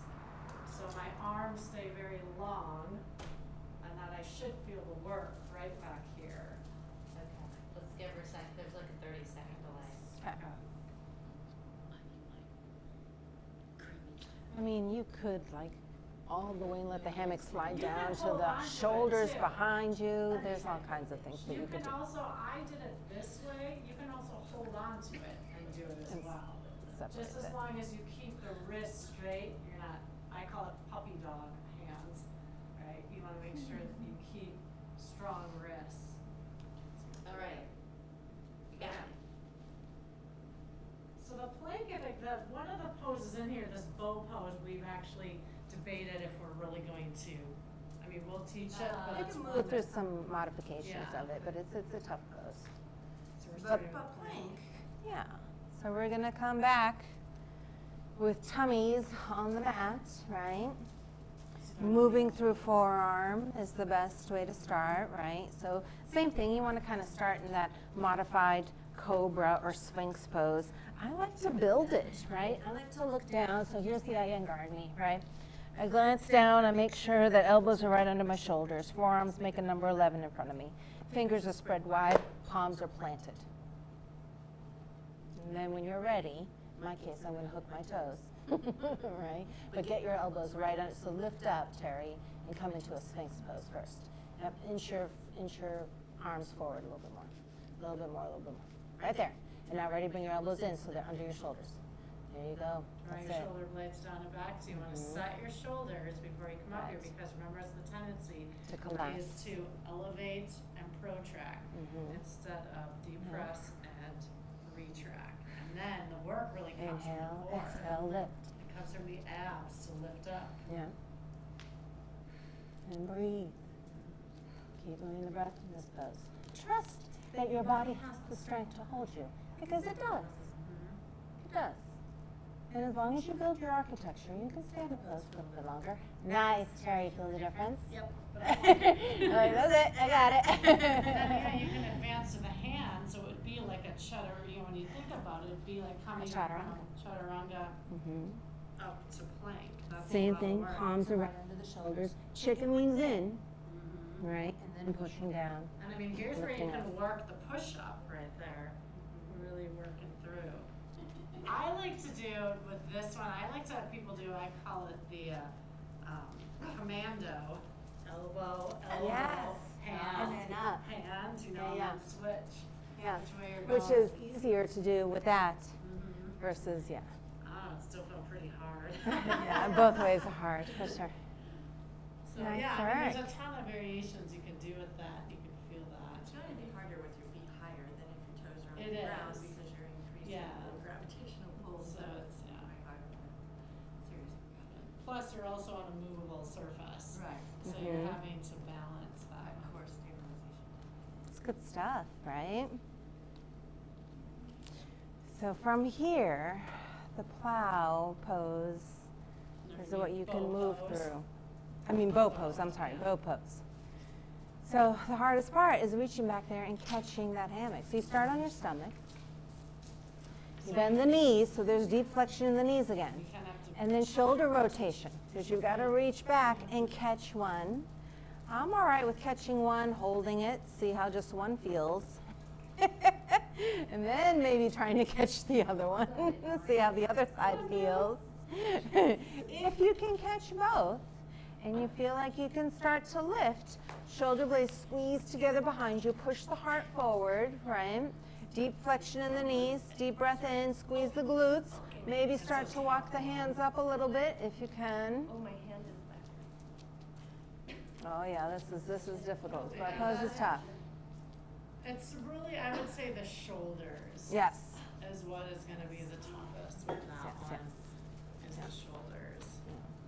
So Nice we've kind work. of debated about even keeping that one in there because that's fairly advanced for people to do that. Plus the other thing is, you know, in aerial a lot of times I like the upside down version or Yes. the inverted because you take this part out of it, right? Yeah. A lot of people don't really like all that pressure that's going into the pelvis and the stomach. So it definitely gives you, you know, I feel like you can relax into it more. You're still working pretty darn hard in that one. Not that we don't want to work hard in area, but sometimes certain postures that we can really benefit from, if we can take away some of that tension, right, so that we can actually get the really good benefits of the extension better. Yeah. The hammock will do that. That's why, yeah, lots of times, yes. Plow pose was a great example. It may not feel great on the floor low like this, but it will feel really nice, open hammock and high. Yeah, when we do it tomorrow. Yeah. Is that all of our closed? That's it for closed. All right, so we're on our marathon to finish. We don't have a ton of full fabric ones. Yeah. Let's take a few minutes. Okay. Take a breakie, go to the back.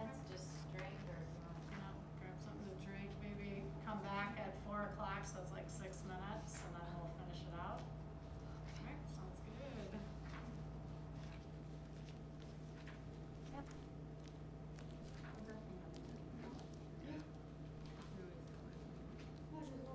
Driving me home. I'll take you home now. It's about a song. that's so Who's sweet. gonna drive you home? Tonight. Our song.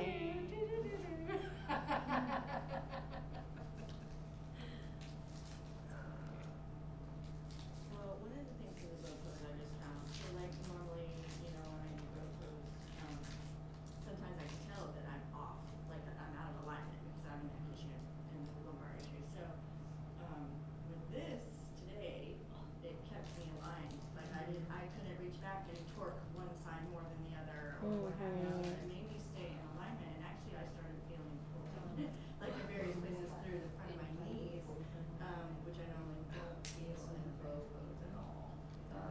So It does keep you square, so yeah, you can come into it in more symmetrical. It's making it right, pull and stretch and Yes, where I needed yeah. it most likely. It wasn't like a bad, You okay? it hurt me, but I just felt it pulling in Yeah. different places that normally doesn't. For sure. Can I do the open hammock? And that's beginning? That's what we're supposed to teach I somebody think- on their first day here?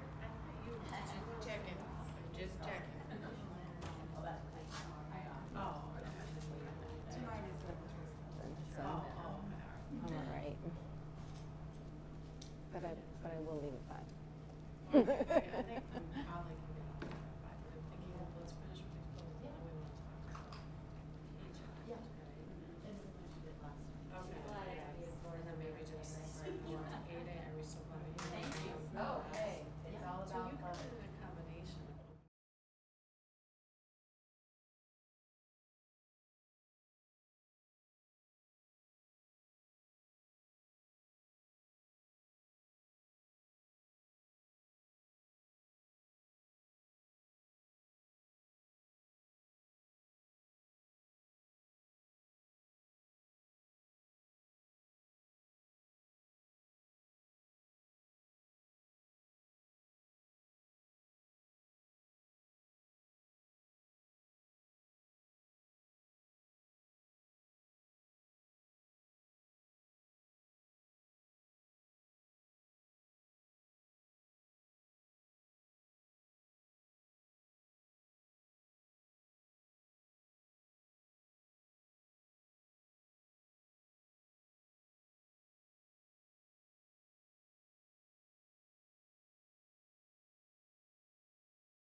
And again, you're still trying to cue, right? You're hinging from the hips. But this one, people probably will tend to do, you know, a little bit more of the rounding forward where it feels best. Yeah, the run stops. There is like. I didn't see it before. No, and we actually talked about that earlier. I think earlier this morning while you were here that it's rare that it runs where it will continue to run, and so although it's not the most comfortable thing for a student to see that exactly how you were feeling, so typically we'll set those swings aside. But as far as the durability of the fabric, it actually, I mean, it's still very durable. It typically won't continue to run. But I'm more like, oh, it's damaged. yeah, but we'll talk a little bit more about that tomorrow too, as you wash and clean and retie the fabric. It's a good time to kind of check to see if there's anything going on that you should know about. So let's bring the legs back out so the fabric's underneath the knees. You're going to gather the fabric from front to back, all right? And you're going to walk so we're going into bridge. So you have to kind of decide where you're going. You could lower yourself out from here, right, and shimmy the fabric down. There we go. Good. So this is the supported. This may, like for Don, this will probably feel better for you. Of course, it's still a little high. Your swing is just a little high, so that's kind of the issue. Just don't feel it on the screw. Yeah, on the screw right there. Grab the blankies though, so your upper back. So this is where, yeah. So we can put underneath, and so like, yeah, Lynn, you have the same issue. Yeah. And this is where, you know, we decided not to be as picky with the height. You want a little underneath you. And also, if the bunched fabric behind the lower back, if you have more fabric bunched there, you could shimmy some of the fabric down a little bit. Yeah, it or might feel a up. little tight, so the more you have, the more kind of it's going to pinch on that region. Yeah. We're in class, right? Exactly. Get it off the booty. Cover or let it cradle the booty. So, I mean, we did do this in the closed fabric, but you can see it gives a lot more support right there. So it just might feel better. This may be, you know, again, if you've got more of a real beginner class, this might be a nice way. Or if you've got somebody who has some material in their low back, right? Some equipment back there, right? And you don't want anything pressing on that. So always you're just observing again what's going on with your participants. And I can take pressure off by coming up on my toes. Yeah.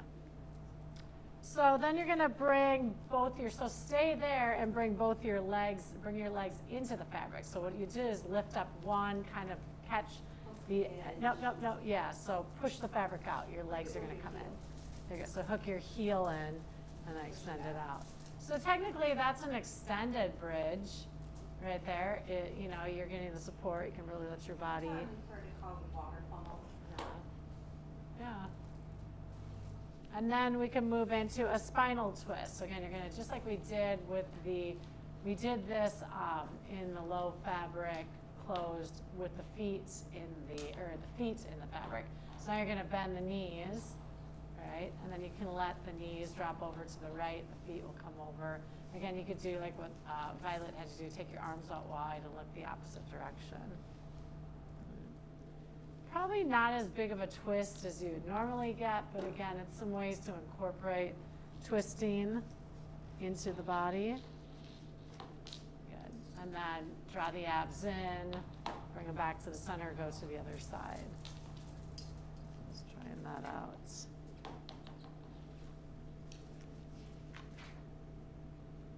Good. Oh yeah, that's nice.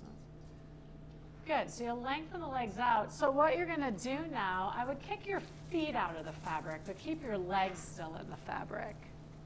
All right. And now, see if you can rotate. So take your right hand and grab onto the right fabric. all right? And then pull yourself up and turn towards the left. And then you're going to rotate yourself onto your stomach. Just do a nice 180 turn in the fabric. Now we want the fabric to come up. If you want the most support, you're going to pull the fabric over the girls. All right, so the girls are going to go in the fabric. So you might have to bend the knees a little bit, come up onto your knees, and pull that fabric down. All right. You could keep it though at the pelvis, and we're in a plank again. So like Jody, really pull your stomach muscles up and in right there. Good, yeah, and you can do it from your hands or you can do it from your forearms, the plank position. Eventually though, I am gonna want you to come up onto your hands. So come up onto your hands because we're gonna work the easiest crow pose you'll ever do right here. You're gonna bend your knees and pull your knees towards your elbows. Oh my gosh. It's a fantastic way to do crow because there are so many people, I mean, think about the traditional crow here. There's so many factors to get yourself into that. People are so afraid of it. It takes a lot of strength, right? And now we can at least start to build the muscle memory. I still want you to engage your abs, engage your inner thighs, right? Turn your gaze slightly forward, right? You should be looking forward on the floor. But you can really build, I mean, you can even, and see the flexibility. Can you get your knees up and more closer to your armpits, right? I mean, really work on the flexion of the hips right there. Yeah, I mean, there you go, work it in, I love it. Trying to work it to your side crow right there. But it is, and then just extend the legs back. Good. So that's a version, that's a great arm balance, right? That's really hard to do on the mats. Right? There's a lot of factors, so that's giving you, and again, it's great core strength, just to pull the knees into the chest, push the legs back out into plank. Good. Yeah, so it's a fun version of crow, right? And, you know, it's a way for some people who maybe can't access crow traditionally, for them to be like, hey, I can do crow pose, you know? So you're still working quite a few muscles there. All right, so pigeon pose, this is this is always a tough one to get into. All right, so, I mean, you did it in full fabric last time. did you, oh, where you're out and your legs in it? Yeah. So, right now, so let's do this. Come up onto your hands, all right, and draw your knees into your chest and try and step one leg out of the fabric. Yeah, because that's, I mean, this is the one that's in the book. All right, so you're gonna then, so whatever leg you stepped out, that other leg's gonna try and come across into pigeon. Most of us aren't gonna be able to come into the full pigeon because the fabric kind of gets away unless you can really scoot your leg around. Yeah, so Terry, that foot should be in, the right foot should be in. Okay. Yeah. All right. So a lot of you are probably more like this, where like, right, traditionally you're supposed to be out more with the leg. It's just really hard to move it around. It's easier in the standing pigeon for us to do that. But in low swing, it's hard to set it up that way because it's low. All right? Yeah. Yeah, so we can, I mean, if you want to try and switch legs, I would do, you know, that's fine. Step the other leg in, bring the other leg out just to feel it. Yeah, even yourself out. And that's, I mean, this is the way we have it in the manual, but there's a lot of different ways where instead of the knee that is bent, you can have that leg out of the fabric and the back leg in the fabric. That sometimes is more comfortable. And we can do that in a second here. All right. So what I want you to do, bring both legs back in. I love this next pose. A lot of people hate this. This is a huge shoulder opener. We're going into knot pose. So your legs are going to be fully in the fabric. You're going to pull the fabric down to your pelvic points. So now your torso is going to be out. This is where some of you may really need some props. All right?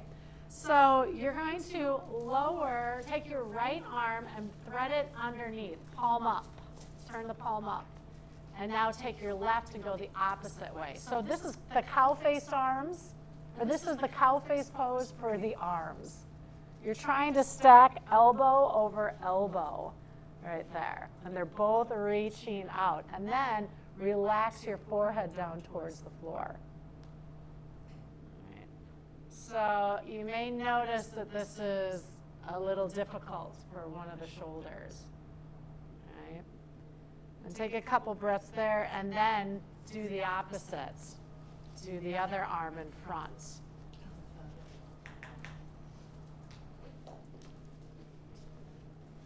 You would be, because we want, I mean, technically to thread the needle, the palm's facing up, but it doesn't matter.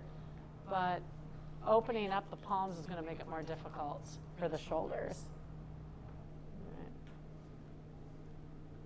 So if you find that somebody can't get their head down or they can't get their shoulders down, this is where you might put a block under the forehead, right? Or put the blanket underneath there, or maybe they even need some more support underneath the shoulders. That is important as well. I really like this one. This is a good one to, yeah, you know, but for some people, this is very ouchy, right? Like Dawn's like, I'm not falling asleep. I'm waiting for her to tell me to get out of this thing. That's what she said. Good. All right. Dawn's waiting for me to drive her home. All right, so unhook the arms, and now let's try this. Come up onto your hands, and now bring your right knee forward out of the fabric. So we're going to try and bring that leg out into pigeon. So step up. There we go. All right, so this is another way to do the pigeon, which you're going to find you're going to be able to get. Yeah, easier, it depends. It depends on how far back you are. The leg comes out, Terry. The whole foot comes out. Yeah. A contortionist. Uh-huh. Definitely the caterpillar thing. You're definitely coming out of the Oh, well, we can do that too. I just wanted to show you guys, this is another variation to do here. All right. Good. All right, if you feel like you need to even yourself out, quickly do it. So then put the right leg back in and left leg come out, because I want to keep us moving. We actually only really have a couple more exercises. Yeah, it's a workout to get yourself in and out right there. You're going the wrong way, Dawn, so you're making it 10 times harder. That leg's gotta come out the front of the hammock, not the back of the hammock.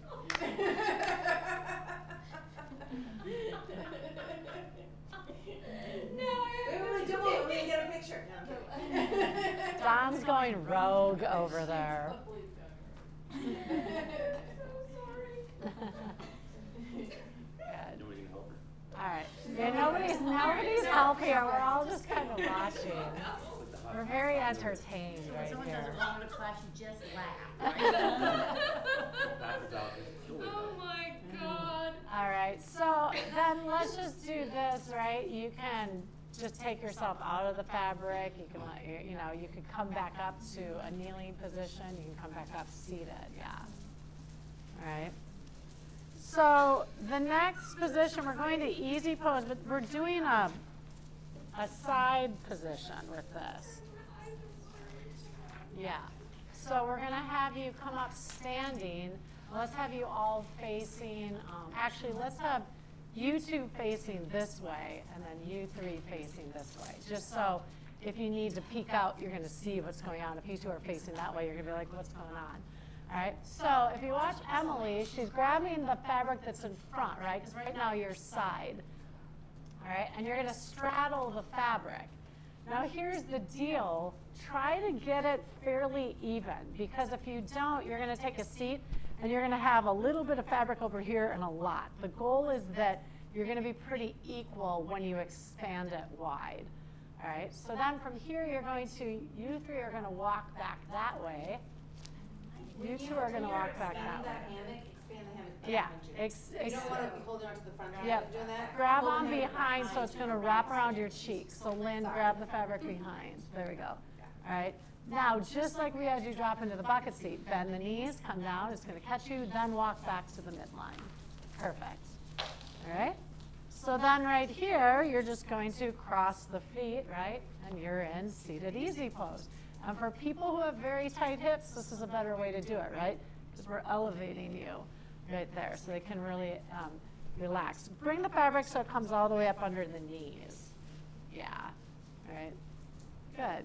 And I mean, this is just a really nice place for people to just kind of rest. Now, the one thing you want to watch is that sometimes I'm seeing a lot of people kind of slouchy. So if that's the case, you're going to grab the fabric in front of you, right, and kind of pull yourself up so that you become taller in the fabric. So if you feel like you're really kind of slouching back, make sure that we do that.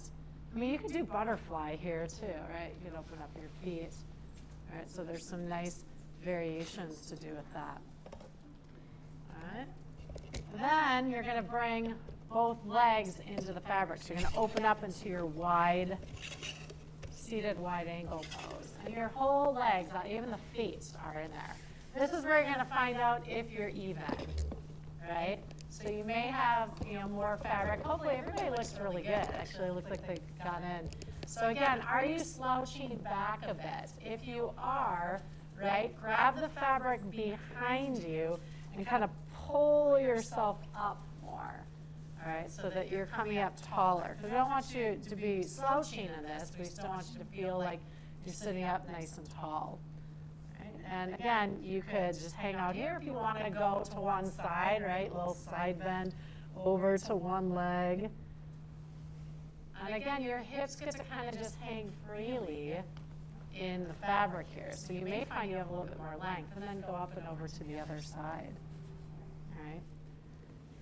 You can do a variation of this, bend your right knee, right, and then reach up and over towards your left leg. So head to knee pose. You can either do it as a side bend or try to do more as a forward fold, yes. All right. Now this was and then go and do it to the other side, so straighten out the right leg, bend the left knee. There's another variation. You doing okay, Dan? Oh, okay. That should be good. So again, give that side stretch.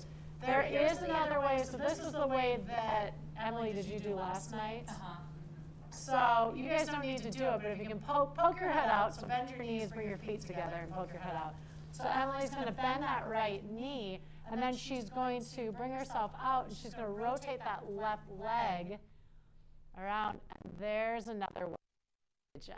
But the fabric needs to come underneath the armpit. Yeah. All right. So, and then, yep, going to kind of get yourself up and over. And that's another way, probably a more comfortable and not as clumsy of a way to get into. Yeah, more accessible. And then you just turn yourself back, right? And then you can try it to the other side as well.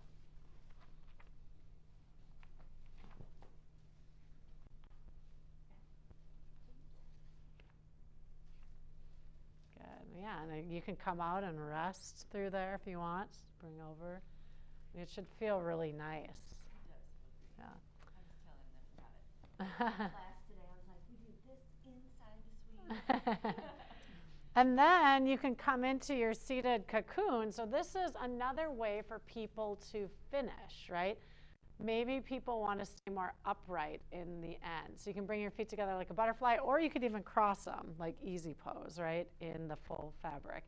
But you really come into this cocoon. I mean, you're in your own little space. I'll be super honest, I don't like being in this position a long time. I actually get, this is where I get the queasiest actually in this. I have to keep peeking out. Yeah. From moving around. Like, I'm not a tilt-a-whirl girl. Like, I don't like the spinner stuff. That doesn't jazz me. It doesn't do anything for me. Some people are okay with a lot of spinning. So these, what we call straddle positions, can sometimes be actually really kind of nauseating for some people. So, and it's also can get really warm in there too, and then people get claustrophobic. So if that's the case, then legs, right, they're gonna keep maybe the lower legs out so there's more airflow coming in, or yeah, you're holding onto it, peeking out so you can breathe a little bit more. Yeah. So, I mean, it's really kind of depending, but some people love this. Some people love, you know, like to just like right now, just like lay back, you know, lean back and chill in it right there. That feels good. Let's Yeah. go through the transition to get to, this is what we did last night, transition to get to Shavasana. Okay. Here. All right. So legs open. You're going to push the fabric in front of you away. Now, you choose which leg you want. You know, if you want to be your right leg is going to swing up and over the hands, and then you'll just roll yourself on your back. Good. And you may have to, if you don't come completely centered, right, you might have to kind of move around a bit in that. But again, make sure that your whole head, neck, shoulders are totally supported.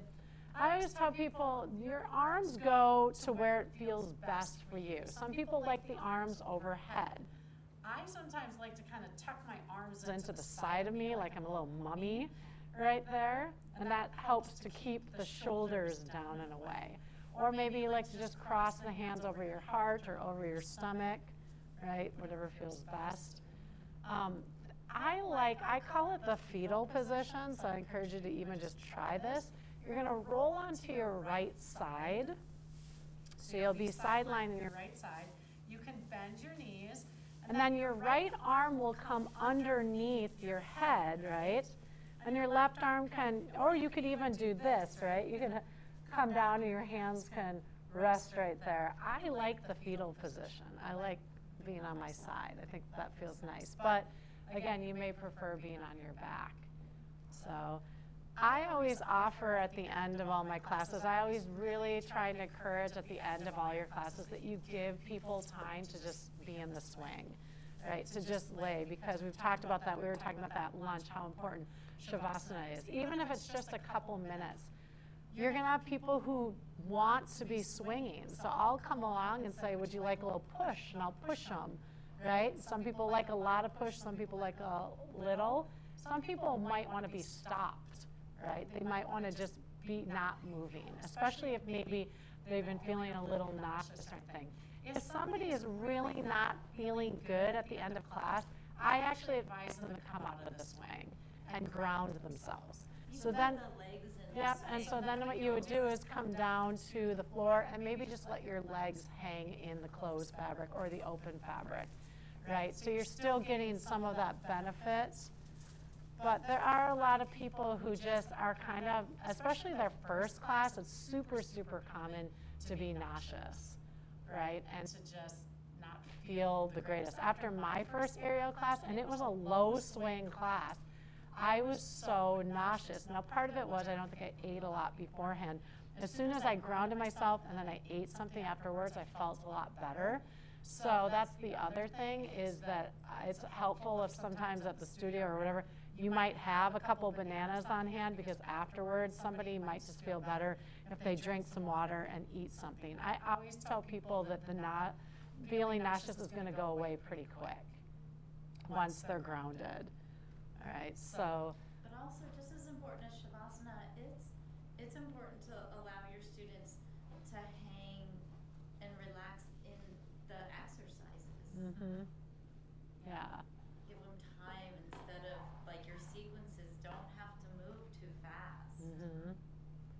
That's part of what feels nauseating, actually. Is the quick movements. It's like, yeah. Over here, all right, now. Yeah, and it's like bouncing around on a net or something. Yeah. And you're not going to find that in a class. I mean, some of this is because we've done some of these poses already. We're also just trying to make sure we get through this stuff. We know that a lot of you are familiar with things too as well. But yeah, in a class, the transitions are going to be slower. We'll maybe take breaks, you know, have people stop and get water, things like that as well. So just realize that, yeah, you want to give people time to really enjoy. And you're going to find that, like when I teach tomorrow, I'm going to let you stay in some poses for a while, you know, and let you really enjoy, you know. Depends on which one it is. Well, we'll see. Enjoy it. Well, we'll see. We got to get you warmed up, so we'll see. It'll be bright and early. All right. So with that, you'll kick your legs out, right? You grab the back fabric. Always draw the chin towards the chest, engage the abs. You can come up and sit in the bucket seat. Oh, yeah, you get it. She's turning away from us. Good. All right. So that is all. We're super stoked. We got through all those. So everything that's left for tomorrow will be inversions. So that will be the pose breakdown.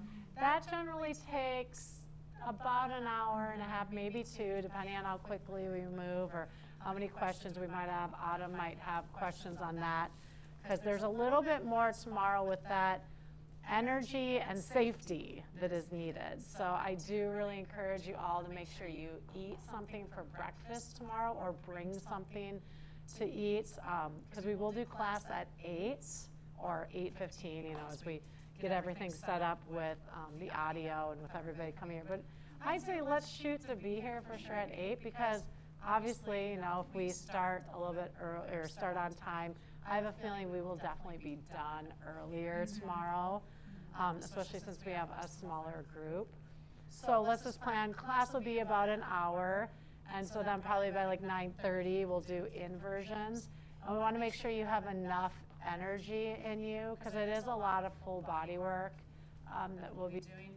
If we do something and you're like, I don't want to do that, you don't have to do it, right? You can watch anything. Or if something, or if you get into a posture tomorrow and you're like, oh, please don't feel like you have to hang out in it, right? I mean, some of these are, you know, kind of tricks. They're, you know, fun things to do, but they are advancements, and they are, you know, they're all good poses, but they might not be, yeah, they're progressions of some of the stuff that we did today. All right, and they're progressions to do more of like the aerial arts sort of stuff. This is definitely what I would say more of the aerial yoga, right? We're really incorporating the yoga into it. And you need to be able to do all this before you can do the rest of it, right? You don't just usually hop in and start hanging by one arm upside down right away, right? I mean, you're probably doing it incorrectly. yeah. So it's like anything. It's all a progression. And we want you to be safe, and we want you to learn how to keep your future students safe as well. Because there is some, I always say, there's some liability with more dangerous poses, just like we talked about with the shoulder stand, the plow, and so yeah, there's a lot of liability. And I'll be real honest, as an instructor, to have somebody fall out of the swing can be scary, right? And we'll be all honest, it's happened to all of us, but most of the time it's because somebody wasn't paying attention. It wasn't necessarily because of poor teaching. It's more like slipping. Yeah. And there you safely come down to the mat. Yeah, so, yeah. But I mean, there's definitely, we've all had an experience where somebody has maybe, you know, and not, you know, hurt themselves beyond, you know, anything that's not, you know, so yeah, so, but just to understand that. Then we'll talk more about also sequencing and the role of the teacher and putting that all together. Yeah. Good. Mm-hmm. Yeah. And Yeah. any other questions, or if you want to go over any other. Did you guys do tying the swings? We didn't, so So we'll do let's that do that. tomorrow. Yeah, so we'll go over how to tie a swing, because that's important. For tonight, I mean, we don't want you to be, you know, studying all night, or I want you to go home, relax, get a good meal into you tonight, get a good night's sleep. Don't fret over anything, but we are asking that you do about an 8 to 10 minute teach out tomorrow. That sounds long, it's really not. It's probably about, I don't know, 5 to 8 poses, depending on what you're doing, how long you're having us do it, and we will just chime you in and we'll chime you out. So you might even have this great sequence and you don't even finish it because you've taken, And you yeah. don't have to. Doesn't have to be beginning to end. It warm up, doesn't have to shut be No. right at the beginning of a class. You can It just start can be 5 poses that you've looked through and you're like, okay, I really want to. It can be favorites. I don't care if they're your favorite poses or whatever, or they could be, gosh, I need to work on these. What we're really looking for is for you to connect words with, you know, and with teaching people how to do it, because it's one thing to do it yourself in the swing. It's another thing to tell somebody how to do it, especially if you're not in the swing. Now, we will let you teach from the swing, so you can be in a swing doing it along with everybody. If you choose to, we have had some people who are like, nope, I'm not going to teach in the swing. I'm just going to give the verbal cues and walk around. And you can choose if it's high swing or low Yep, swing. so we don't care if you want to do a low swing. It has to be one or the other. We can't have you do a couple low and then switch out and do a couple high. Would you recommend that we do either high or low depending on where we think we're going to end up teaching? Like some of the stuff we're going to do tomorrow, I'm excited to learn it, but I probably will not teach that. So We actually don't want you probably to be teaching in any of the tricks and flips. We want you to be doing what we did today. Yes, with that being Because said, we haven't even gone through the inversion. higher or lower. Yeah. I probably will, the majority of what I teach will be in the low. Yeah, I want you to teach what, yeah, I mean, to be real honest, I love a variety. I love to, because a lot of people do gravitate more towards the high swing, which there's nothing wrong with that. So it's fun for us as instructors, but also for fellow participants to get a little taste. It gives everybody a little taste of stuff. So, and But please make it the exercises that we've gone over today. Yeah, You don't so- need to make anything new up. yeah, it should be, yeah, we've had some people who have been teaching before, and it was a great sequence, but we really want to see how are you teaching the stuff that we're, presenting to you. Yeah, exactly. I mean, and it's great. Like I said, I expect that after you walk away and 6 months from now you're teaching, that you have taken this plank pose and maybe you've done some fun, some good little drills in between, or however it is that you teach your nuances into it. But yeah, we want you to pick. Yeah, I would say no more than 8 poses, right? Because really, if it's 8 minutes, Yes, yeah, you want to give yeah. people time to get in and out and enjoy in it. It might be 5. And you don't have to do the same, you don't have to try to squeeze in if you're doing something on the left leg to try to do something on the right leg. We don't have to balance You might, out. right, you don't have to. No, don't worry about balancing out. So tomorrow, be expecting that you might have one side, so if somebody in their sequence is doing everything on the right side, maybe do it on the left for the next person, you know what I mean? Just for time purposes, we want to see all the poses, and if you get it to do it on the other side, that's great. I mean, we are looking for, we're not, this is, for some of you, this might be your first time teaching, for others, it isn't.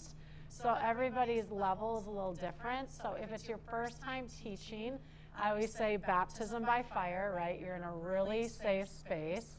So don't be super nervous about it. And, everybody's here is, in a loving embrace. So there is no judgment that's going on.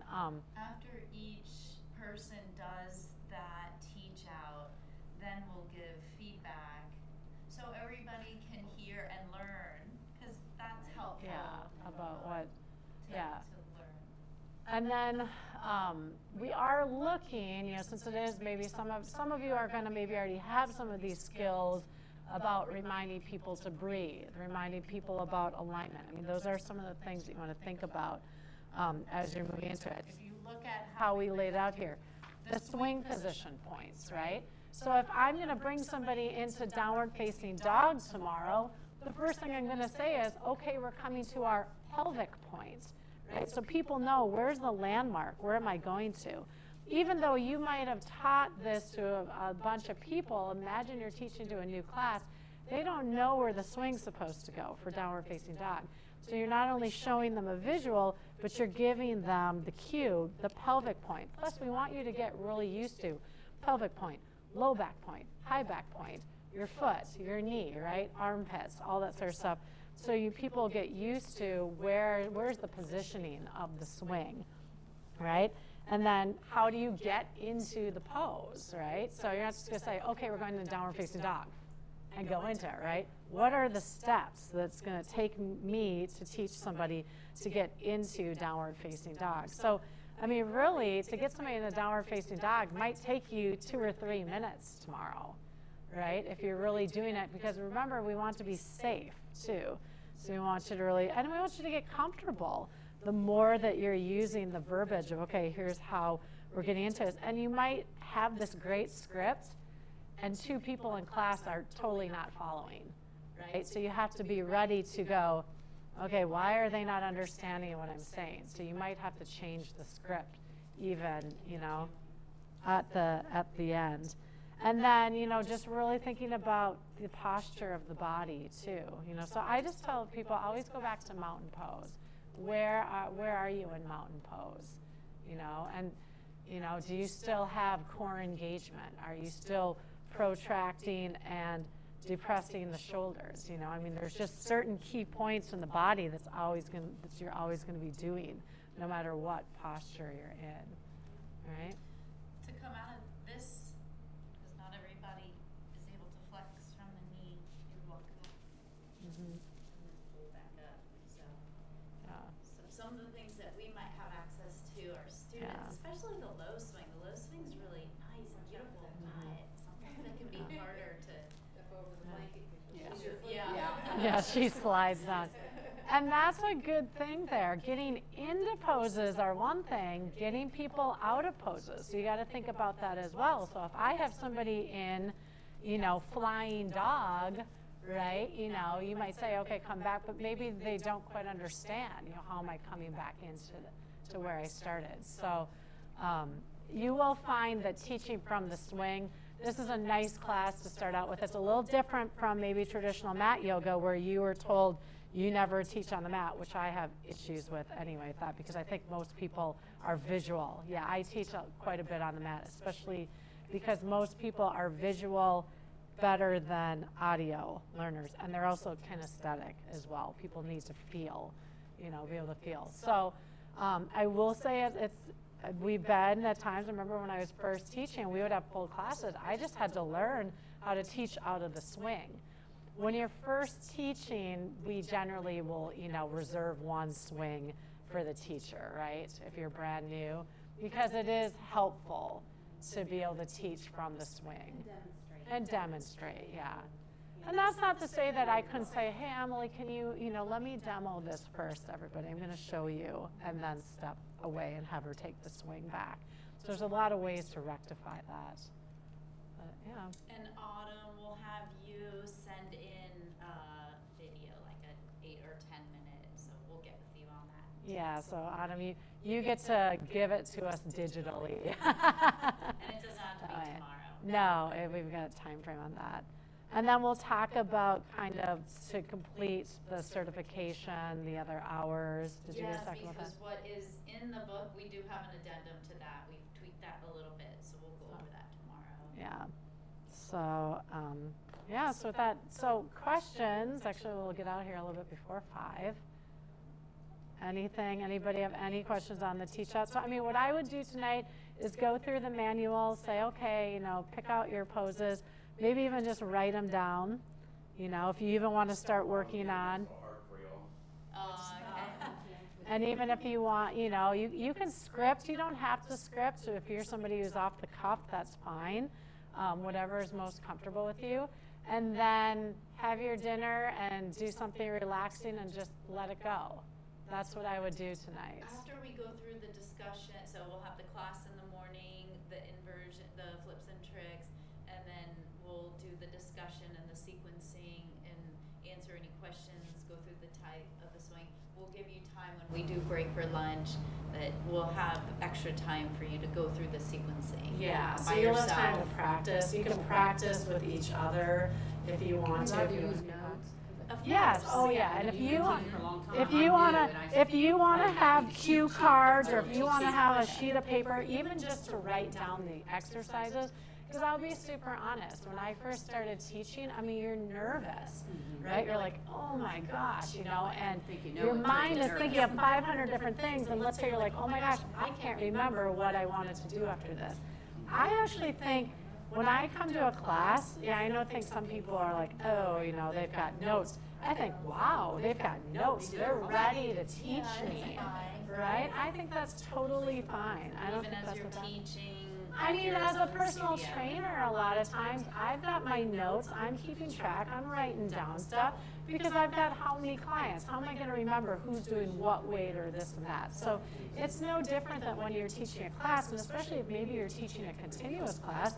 Maybe, you know, last week, oh, everybody really rocked out this pose. Well, let's try the next version of it. And if you write it down and you know what you did, because, I mean, a week later, I don't know about you, I sometimes forget 15 minutes later what I was doing. So I don't think it's bad at all to write down. So no, I actually encourage that, especially if it is a first time. And sometimes I still get nervous if I have somebody that I'm like, oh, that's gonna be a challenge. I might get a little nervous in my class. Like, you know, I had somebody walk in that was, you know, had a prosthetic leg and took it off and laid it down next to him, sat right in front of me. I was like, okay, game on. Yeah. You know, I mean, it can be a little nerve wracking, you know, stuff like that. Or you get somebody in there and like, you know, they're like really a seasoned yogi, and I think, oh gosh, now the ego comes into play. There could be a really, really good yogi, and I sound like that, you know, or something. So yeah, you get into little things. Yeah. All right, so how does everybody feel about that? Good. All right. So yeah, and you might be really tired, right? Both physically and mentally. So make sure, you know, take a warm bath or something tonight, right? Or just do something that's really good for yourself. Do you also put the mats away? So before you leave, I think we're just gonna come on back into your hammocks. We're gonna take a photo because we might not all be together tomorrow. Oh, okay. That's a good idea. That's a good idea. So it's gonna be a fun shot. So Autumn, we will see you tomorrow. All right, 8 a.m. we're starting class. Yeah, we'll do what we did before, and in the morning, just before 8, we'll send you the link. So you'll get your link in the morning. Tom's gonna go in onto her stomach, facing the camera, so come from this angle. All right, Jody, for you, you go in onto your stomach, but facing the mirror. And then grab a fabric in the front. Terry, Is he ready? and then facing this way. Oh, On my stomach too? if you wanna wait. Yeah, and then you can go onto the stomach. So the two of us, the three of us will probably out of the photo. But what we're probably gonna have to do is bring everyone in. Okay. Okay, so we're all in the swing. Not that We're far, out of the darling. swing. Okay. It's like surprisingly That like one's too far, so come on over. Come on over. Yeah, it's not gonna. Not even do it? No. Get the knees in first. I think we've tried more than that. You can stay down there and just put the knees in first. Oh, okay. I wanna know what your Stay plan down. is. She wants to kind of get a group shot, but on the swings, kind of everybody coming in and low profile, I think. She liked the angle we have here. No, all right, definition, Dan. No. I'm using all cinema quality stuff. Slurs, That's right. slow shutter. Hazy, make it hazy. Little film noir. A little smoke, put a little smoke in Everybody there. looks like Madonna and Dick Tracy. I'm actually gonna take this off because it looks like you guys injured me. Okay, what am I doing? If you can get a hold of hands, we can keep joining in. So the three of us still have to get onto our stomachs too. So we're gonna get into the circle. So the three of us are not in the hammocks, but you guys are. This is actually what I'm doing. Yeah. So Pretty good idea. we can hold on. And I can get you in. I feel like I'm in a fairy tale. I know. So what are we doing? So once you're on your Maybe you can stomach, do a little hand on I your can chin on your hand or probably something. Oh, like the push hook. your hands. So like I feel like we can probably Don't- hold their hands somehow. They float. Why don't you girls just do like a, Grab my hand. if y'all do like a plank of sorts, and then they put their hands down with yours just to kind of. Oh, okay, Oh, lock like a around it. So Those- yeah, those- actually, yes, so what everybody's you do gotta is do it. grab my hand like that. Oh, like this? Yeah, that's Say good. that like. Oh, I grab you. Okay. Let me plant my wrist. Yeah, so in the- your- Oh, I see, very Those plank. without I'll swings come are around plank. like this. No, Yeah, you know what we're doing. Like, hold on. Yes. There we go. And Does it come into play? good. Focus yours. You. There you guys are hurting happy with me. I like it. Got Does it look good? I think so. It's a little screen, but It's a little. I see a lot of smiles. That's good. Oh, you blinked. Oh. Is there any way, I'm a I'm blinker. always wondering, is there any way that If we you want, can I think stand, yes. like straddle them I mean, I'm a and then perfectionist. grab I can the do this all day, hands? so. Like, how would that work? You No? want to take a peek? Tell me. I don't see how. Okay, wait, have them all grab the hands again. I mean, if we want to get particular, you get all the hands spaced perfectly even, so we have nice spacing, nice symmetry. I mean, if Well, were I was nitpicking, thinking I would straddle like this, I would go, get a lot of smiles. oh, that would be cool. You know, like in like this, and then if there was some. Good. You could walk them on back if you want. Okay, you like what we got? I think it looks If good you like crazy.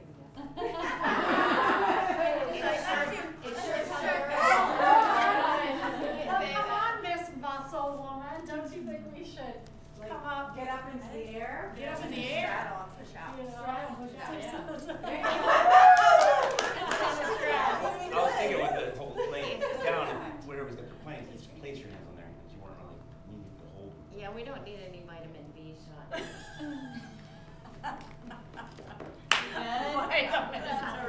You can invert up there. We can get super We're crazy. good. Oh, we have to turn that way, right? Yeah, I mean, it's possible. I think everybody's right. I mean, the shot, I want to see it. I'm sure it's cute. I think the shot's That's a wrap. It does look like we're all like parachuting. Oh, I like it. Doesn't That's cute. Yeah. Hey, I love the parachuting. It's awesome. Oh, that's good, isn't it? No, it's cute. I like that. Well, And we can always We got the try eyesore tomorrow out and of the get another picture. one when this one's Got a so nice high, blown out so- background. Mm-hmm. I'm gonna turn all this. Thank you for covering up the eyesore too. Yes. Well, actually, yeah, it's partially in there, but it'll be easy. Eyesore. You know what we need? We need a translucent ladder. I was gonna say, paint it the same, you can paint it the same color as the. A ladder of the curtain. glass, like Cinderella Oh, yeah. slipper. A glass. Such divas. What about a plastic? Oh my God. Such divas. No, actually, I'm not. Jerry, such divas. Crystal freaking. Things are making me laugh today. Talk to Jay about a diamond. I want a diamond. Timing glass. crystal. Bye. Bye, Jim. Good night. See you later. Bye, guys. See you in the morning. Yeah, I think I should go for a drive with that since we.